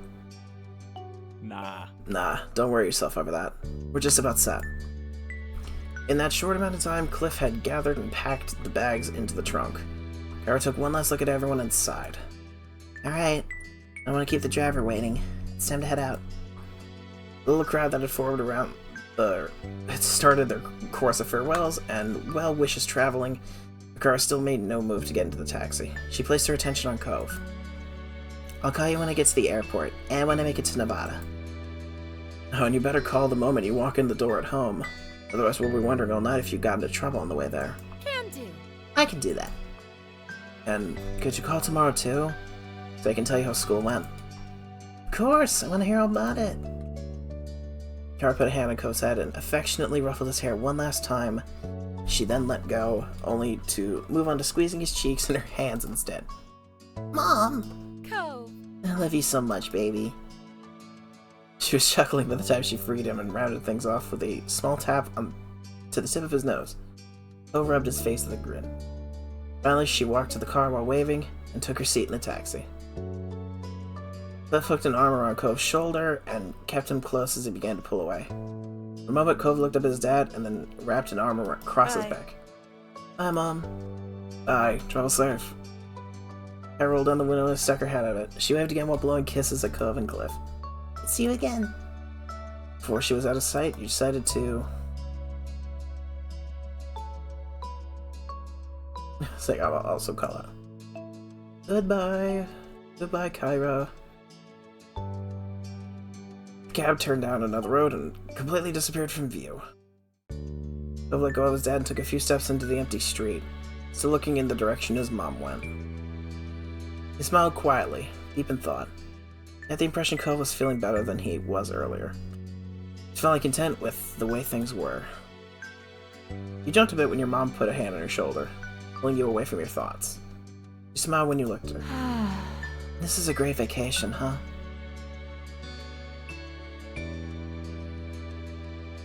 Yeah, it was a good one.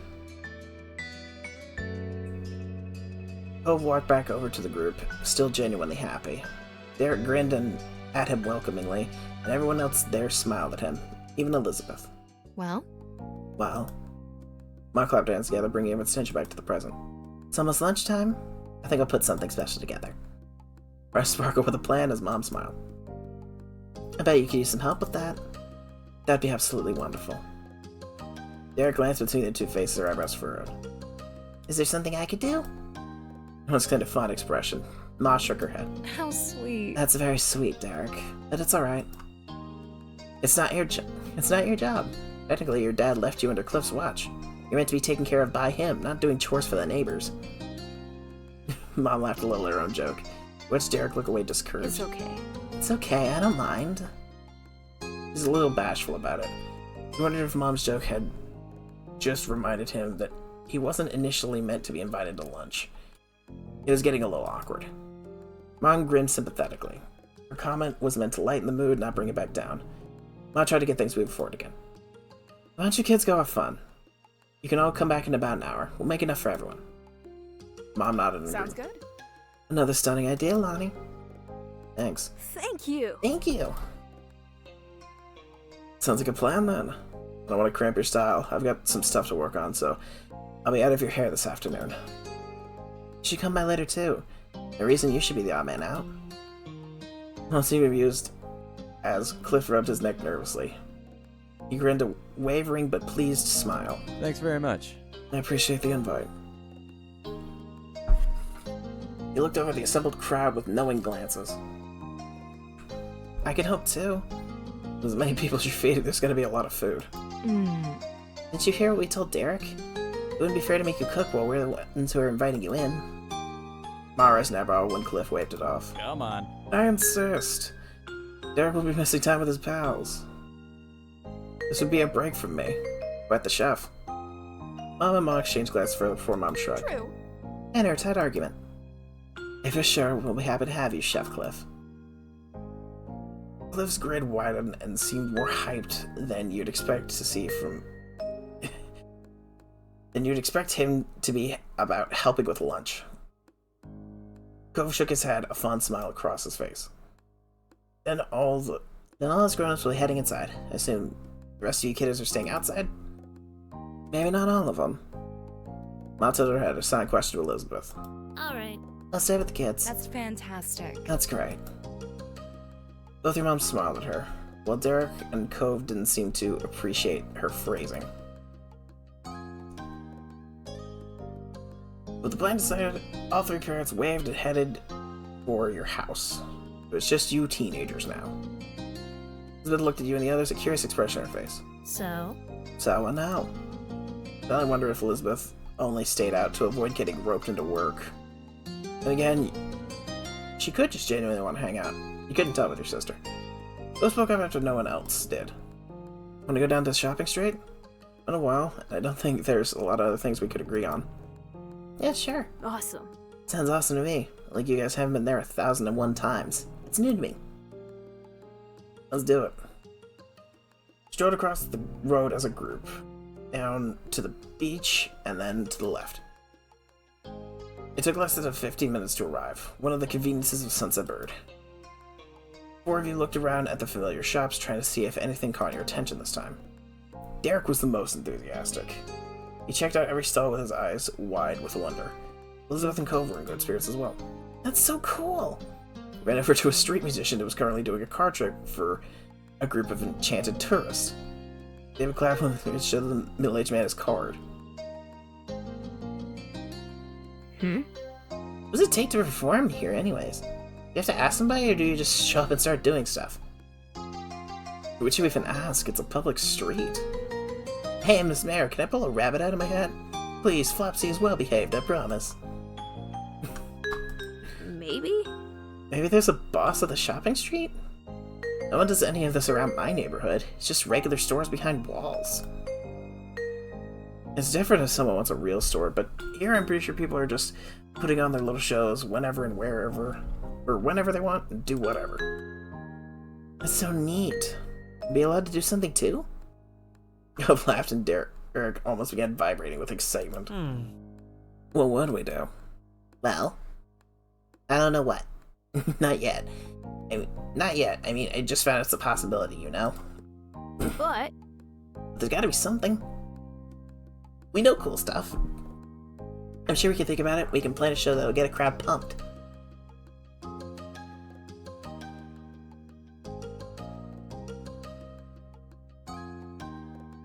I'm in. nice. No, we could count on you. We just need the act. It'll come to us. right. Some of you at the gag began to peruse the stalls. Right. Earrings with a dangling, badly misprinted globe that everyone laughed at. Cove picked out a blob as Iceland, but Derek thought it had to be Greenland. You know, this is a world with what looks like 9 continents? I think you're both wrong. No, it's Australia. Suddenly Cove froze. You stared at him, and you tried to see what caught his attention. Between the crowds, his bright hair stood out like a neon green pole on a kitchen sink. It was Jeremy. Everybody slowly drifted his reflection down the street, his eyes widened in mutual recognition. He definitely noticed you. Derek frowned and Cove sighed. Neither of them were happy to see him. I'll smile at him, it's been a bit. He just looked dismissive. Elizabeth raised an eyebrow. Her gaze swept over Jeremy without a hint of a clue. Jeremy simply scoffed to himself and waded deeper into the crowd of people. Glad he's not gonna start anything. Peeked over at Elizabeth with a tiny smirk. See? That was the mean kid. What? Huh?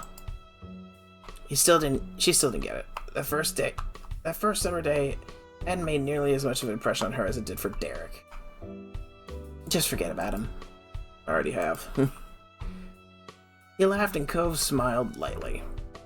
He seemed to be in a much better mood now that Jeremy was gone. Your eyes wandered over to where Jeremy disappeared. He hadn't forgot that day you met him either. It was going to be a time of vacation and with the parents he hated. The glimpse was probably the last time he would ever see him.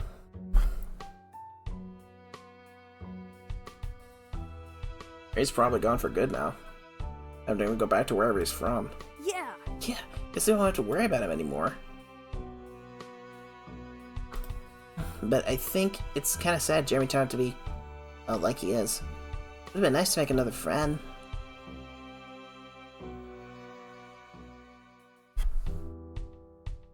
Maybe he'll become nicer in the future. Elizabeth rolled his eyes at the strange farewell to the odd boy, not interested in the slightest. She clearly didn't understand the impact, and at this point she didn't want to understand. Never wondered, what would happen if you had interacted with Jeremy more? Unlike anyone you'd ever met.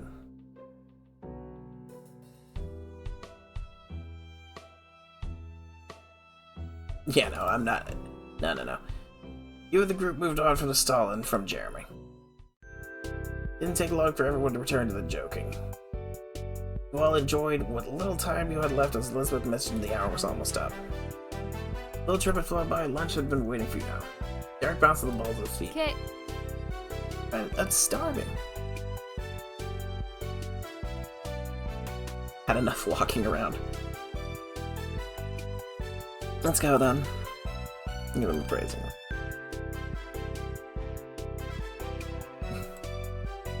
I'm not gonna ask him to carry him back to my house. That would embarrass him too much.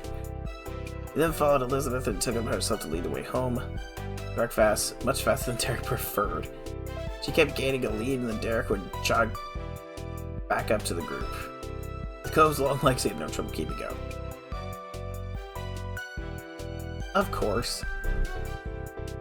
Cove is drunk, but it would have embarrassed him. Kept close to your neighbor. You chat about things you'd seen on the shopping street with Derek chiming in so often. Cove smiling at you a couple times. He was pretty happy you were spending time with him. It was a pleasant walk home, and in no way you made it back. Derek got to the front door and held it open to everyone as you moseyed inside. Three parents were still in the kitchen. They looked up and waved. Welcome back, everyone. You made it just in time. Hey. Hope you're hungry. Said everyone has a nice time out. She gestured for people to take a seat at the table. Plates and silverware had already been placed out. You took your seat. Elizabeth sat across from you, and Derek sat to your left. Both sat to your right. But he blushed a little and began fidgeting with his silverware. His dad was the first to pick up on the extra awkwardness, but his moms weren't far behind. Cove would have been embarrassed if you got and selected the option to carry Cove. Oh, was I supposed to carry Cove? Was that an option for me? It seemed that he was struggling with how to act normal around his dad or your parents, or both, after what happened between you two upstairs. Yeah, we had a great time. It was fine. I had fun. The bank heist went off without a hitch. That's good in my book. Casually, Mr. Holden sat in the empty seat across from Cove. He smiled at you and all the other kids. And Mom said a platter full of water glasses on the table. I cannot speak tonight. It's 12:30. I need to go to bed. She looked down at the gathering. It's a good group. It's a good thing we have 8 chairs. I can't remember the last time we've had a group this big over for a meal. It wasn't an option for you, but if you played it such a way it can pop up. Was I supposed to pick, like, really muscular when I was designing my body shape? Can you pass the drinks down to the other side? Make sure you'll get one. Then those close to the cops obliged and started offering waters around. As you pass Cove his drink, your hands touched. Cove froze. You had already let go, not yet realizing that he was too distracted to function at that moment. Glass fell down on the table, landing with a sharp clatter of glass on wood. Cove scooted his chair back with a strange shout. Sorry. I'm sorry, I'll get a towel or something. He looked around in a frantic panic as if an object to soak the water would magically appear if he turned his head fast enough. His head bit his lip in worry, rising from his own seat. Well... Cove, what's going on? You've been a little out of it today. My Cove wasn't muscular at all. I think it's more that you said that you were tired. Oh. Did something happen? Cove tensed, frozen again. He stared at the water on the tabletop as if he wanted to sink into it.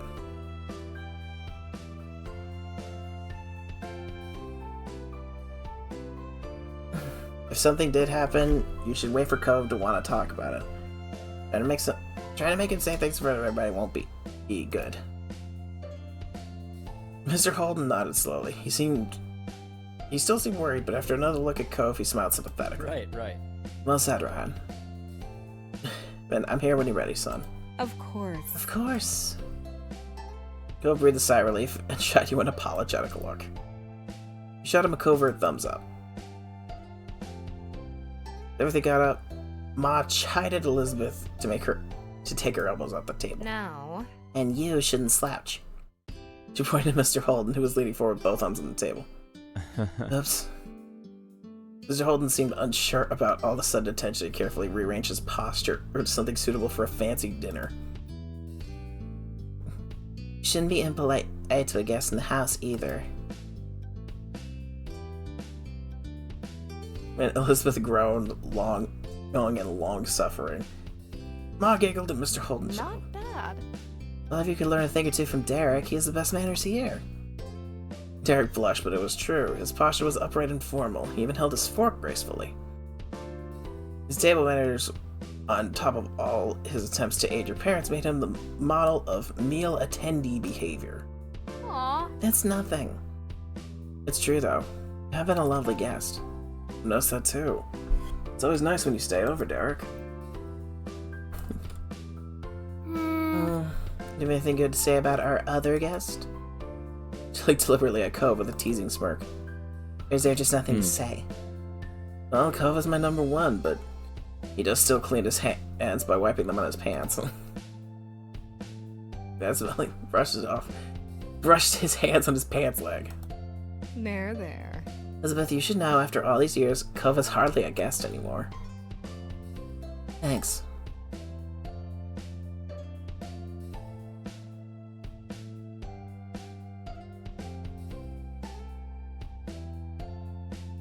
Derek was practically an adult. Next time Derek is gonna stay inside to cook, he's practically a mini adult.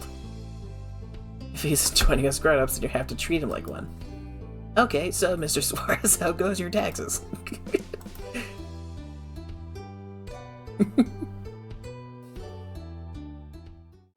And time passed by quickly. Instead, it was time to part ways. Mr. Holden talked to your moms, and Cove drifted over to you, knowing that as soon as his dad finished up, he would be leaving. It'd be cool to stay, but we have some other stuff to do before everything closes today. Okay. Yeah, bye. Did you move? I need the phone. Cove raised an eyebrow, and Elizabeth impatiently gestured behind him. Cove realized he was standing in front of a retriever in place. He sidestepped out of the way and shook his head, clearly thinking Elizabeth was rushing too much. Your sister made a beeline for the phone and started dialing the number of what you figured was one of her friends. Knowing Elizabeth, she was going to be on there for a while. You, Cove, and Derek shuffled closer to the door. It seemed like Mr. Holden was wrapping up his conversation, so everyone started to say their various farewells. Talk to you later. See you later, Cove. We gotta do this again sometime. Yeah, see you. Bye, Ryan.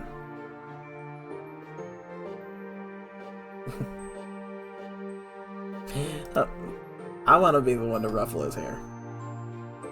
It was a nice height to ruffle. His hair was soft and satisfying. You sure my hair hasn't been fully ruined yet? Go for it one more time for good measure. Cove laughed, and then with a grin he raised his arm and ruffled your hair back. Dude. Seriously, dude, we'll have to hang out later. I'm gonna miss you during school. Ever Cove a high five, and the two boys clapped their hands together. Cove and his dad left soon after that. Your parents started cleaning up the house, and Elizabeth was still chatting to her friends on the phone. It was just you and Derek left. He elected to stay outside the house to wait for his dad to pick him up. He decided to keep your guest company, although he was originally Cove's visitor. A light summer breeze blew through the air, and Derek shifted his weight from foot to foot. Thanks for waiting with me. Well... Dad's gonna be a while, so do you want to go for a walk? Sure. Two of you walked down the street again, just wandering without a destination planned. It was a quiet stroll, too quiet for Derek being the company. Turned when you had noticed that he wasn't saying a word. That was unusual. Derek always had something he could chat about. Somehow you ended up at the old park near the benches. You glanced over to Derek once more, still expecting him to say something any second now. However, nothing came to him. In fact, you noticed a frown creeping on his face. Derek smiled when he realized you were watching. At least his mouth was turned up. There wasn't anything that really felt happy in his expression. He turned away and the smile fell off his face. I want to talk about something. I'm here. I'm a little sad. It's just... School's starting up again, it's gonna be harder to visit. I'm gonna have homework and clubs and practices and everything else. This sucks. It really sucks we go to different schools. His face screwed up and his fists were closed tightly. This was really concerning him. What if we don't have time? We'll make time. We can talk over the phone and have plans for weekends. It'll be okay.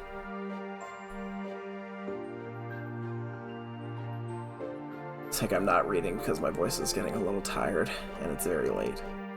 Aaron, I was actually wanting to talk about something if you don't mind. Sorry. Do you like guys at all? Like, would you ever want to be with someone who was a boy? Sorry if that's weird to ask. I could be with a guy. Okay, then... So... Is there any guy that you think is kind of cool? That you like around here? Not at school or anything. Just that.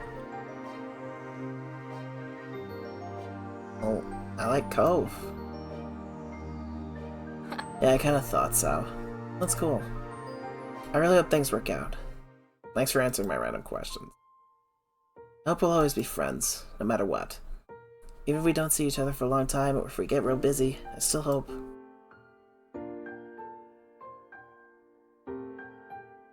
We're always gonna be good friends. And for sure we'll have to make the most of next year. Derek has gaydar early. I mean, have you seen his haircut? He went on rambling for a while. Which is make the most of every year. Right. He didn't spend much longer at the park after that. Derek didn't want to miss his dad, so you both made your way back to the street.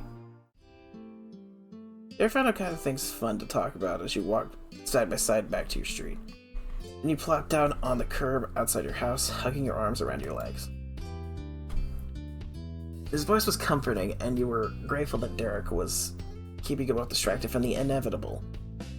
For a little while longer, it was still summer vacation. You listened when he excitedly told you about the new action movie coming out in a few months. And then you watched his brow pinch as he described the new ball tricks he's working on perfecting. The butch hair doesn't give someone gaydar. It does in this scenario. It's hard to believe that so much time has passed that when a short couple of honks ran through the neighborhood. Dad's here. And Mr. Suarez grew red as it ran from the shotgun seat. Oh, and Mom too. Guess we know what that means. We're gonna get to see his parents again. Hi. Hi. Nicholas is there too. He heard him well before you saw him. We're here! Sorry, you found Nicholas bouncing against the straps in full force. Thanks for coming, guys. Hey boys, nice seeing you. Pulling out of the side of the door, Derek leaned into the car to give Nicholas a moment of one-on-one attention. You could hear the kids' giggles over everything else. Mainly, you could hear a conversation was happening between Derek's parents, but you couldn't make out a single word. And before you could do anything with a thought, Derek glanced over his shoulder. Gotta go, but bye. It's been real cool hanging out today and this summer. Not even his usual cheery enthusiasm could keep the sadness away this time. Doris could cry at her and he scuffed his foot on the pavement. We had a good summer break, huh? We had a good summer break, huh? It had to end sometime. Glad we met before it started. We didn't miss anything. High five. The time had finally come and Derek hopped in the cabin of his van. Jorge and Nicholas waved to you from their seats. The adults shouted their goodbyes next from the front. You laughed at their muffled voices and Mr. Suarez leaned out the window. Have a good one. Mrs. Suarez, excuse me. But as you probably couldn't hear us, Mr. Suarez and I just wanted to say goodbye, Ryan. Yes, goodbye.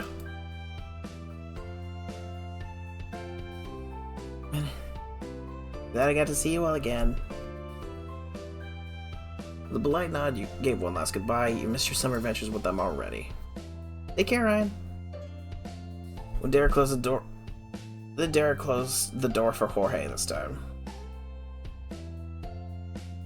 And after that, the car moved further down the hill, down the street before flipping around to drive up the hill and out of the neighborhood.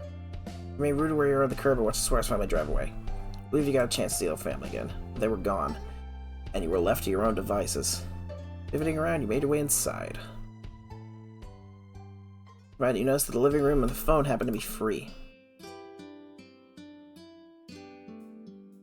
Flopped onto the couch and wiggled until you were positioned just right. It would be perfect. You the clock on the wall, you realized you were only there about 10 minutes until your moms would be insisting you had to go to bed so you could be rested for school.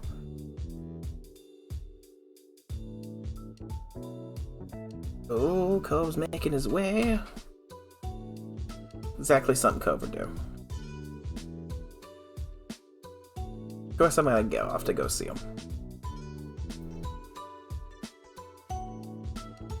When you arrived, you noticed how many fireflies were out that night. They drifted along lazily, barely minding your presence as they waded through to reach the top of the hill.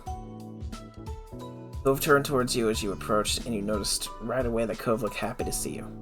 Hey.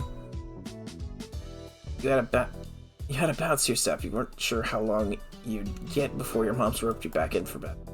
What are you doing out here? Nothing. Nothing. Seemingly unhappy with his own answer, you stared at him waiting for him to continue. I guess I was feeling kind of weird about stuff, so I'm getting some fresh air before bed. And how I feel. Hard to stay still. Tomorrow's gonna be the start of a new year. At the bench of school, a small noise escaped him. Cove let himself fall back onto his butt and then all the way down, so he was laying on his back. He looked up at the night sky.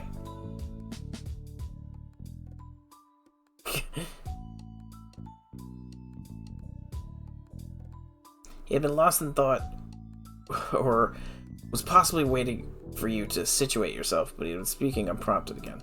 I'm sorry. Sorry for being kind of awkward when my mom was leaving.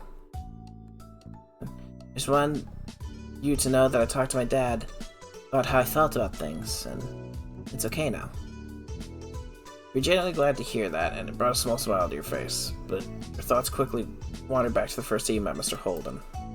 Did his dad confess about this? The way Cove talked, you guess he hadn't. So there was more Cove and his dad. So there was more Cove and his dad should talk about it, but it was a relief to know they had made a start. Now was not a good time to bring up what you were thinking, though. You could wait longer to say it. It was almost unbelievable how much an impact he made on your life just by moving next door. Couldn't imagine what your days might have looked like in a world where you hadn't met him. Then, without a word, Cove shook his head strongly. What? It's you. Huh? Snickering before answering. That's what you do all the time, so I'm being you.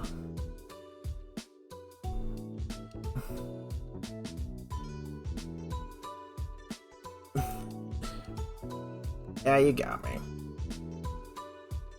Returning a smile, you realize there was no denying that you have been around each other for a long time. See you tomorrow. I'll see you tomorrow. Yeah, see you then. No matter how much is changing around you, there were some things that your life that always seemed to remain true. Those felt warm to you that night. Before you knew it, you were getting comfortable on the sheets in your room.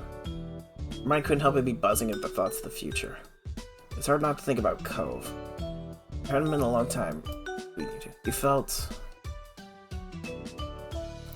There's a little doubt in your mind that things were moving forward. That you couldn't wait to find what changes were waiting for you on the horizon. No matter what happened next, you could only hope that it would make the most of it. You were staring at a dream when a noise from the outside world jostled you.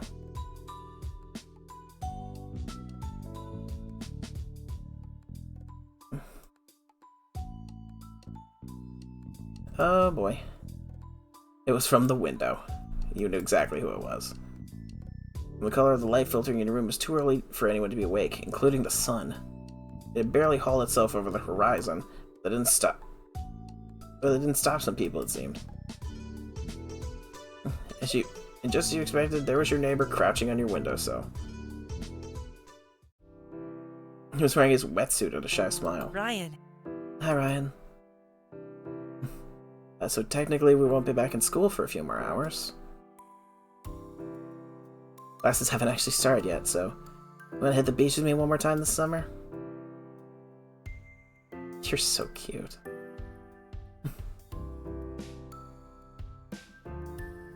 Your limbs, still half asleep, struggled somewhat as you attempted to coordinate them into a swimsuit, but you got there. Your eyes met. Cove's eyes darted to your destination and back to you. You checked the door was closed, gave him a thumbs up, and the two of you leapt into action. The look of your illicit attitude made you want to laugh. Not you dared. If anyone in your family looked and saw you, then your summer would be back to being over.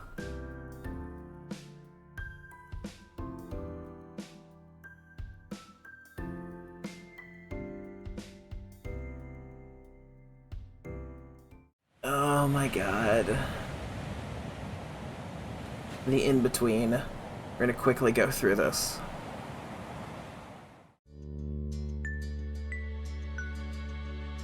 Yippee! Yep.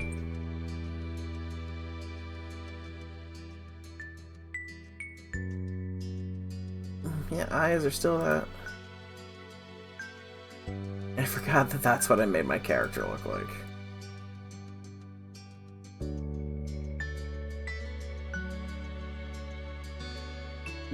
I could go with Miku. Nearly 150-day streak at Duolingo. Nice. Let's scare the hair out a little bit.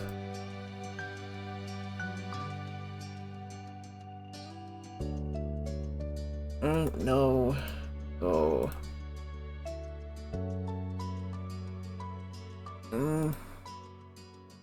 As cute as I look with freckles, I don't have any. I'm done being a teenager, so the acne's off.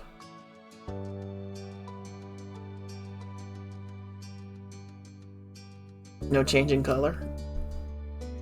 I mean, I started green, and Cove started with his hair color. No earrings.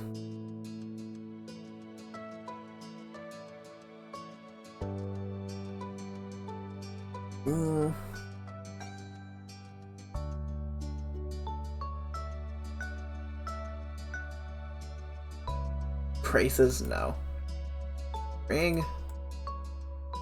Nah, I don't wear jewelry. Oh, I don't wear hijabs.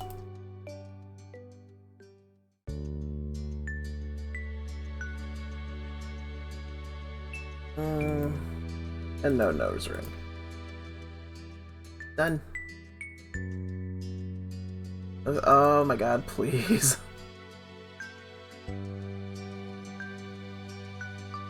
Please. Did you last him to hold and get a jump on him? Well, real quick, go. Whoa, he's. Whoa.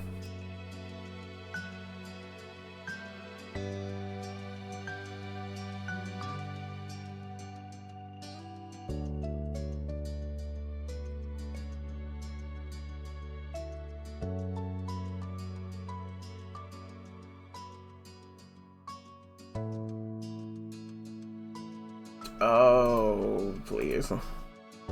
A man can only do so much.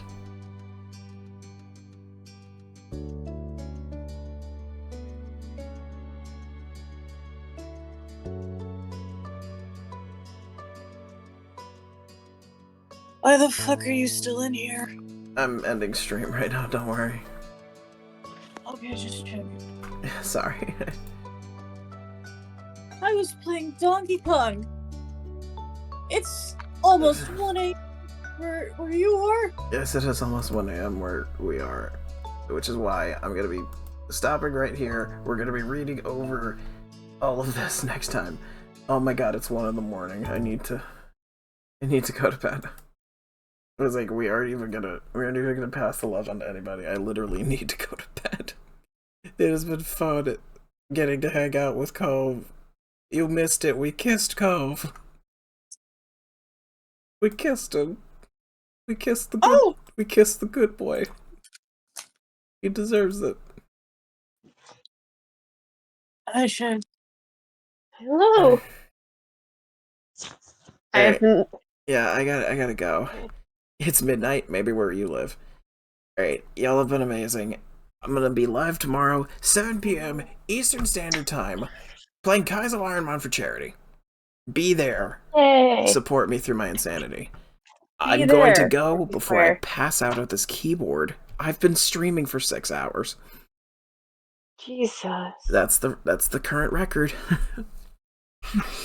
I had something to show you, but I can wait. Please show me tomorrow. Uh, Alright. okay. Can I tell you very quickly You might as after you end? Yeah, tell me after it. Thank you all for watching. 7 p.m. Eastern Standard Time. I'll catch you on the flip side. Bye.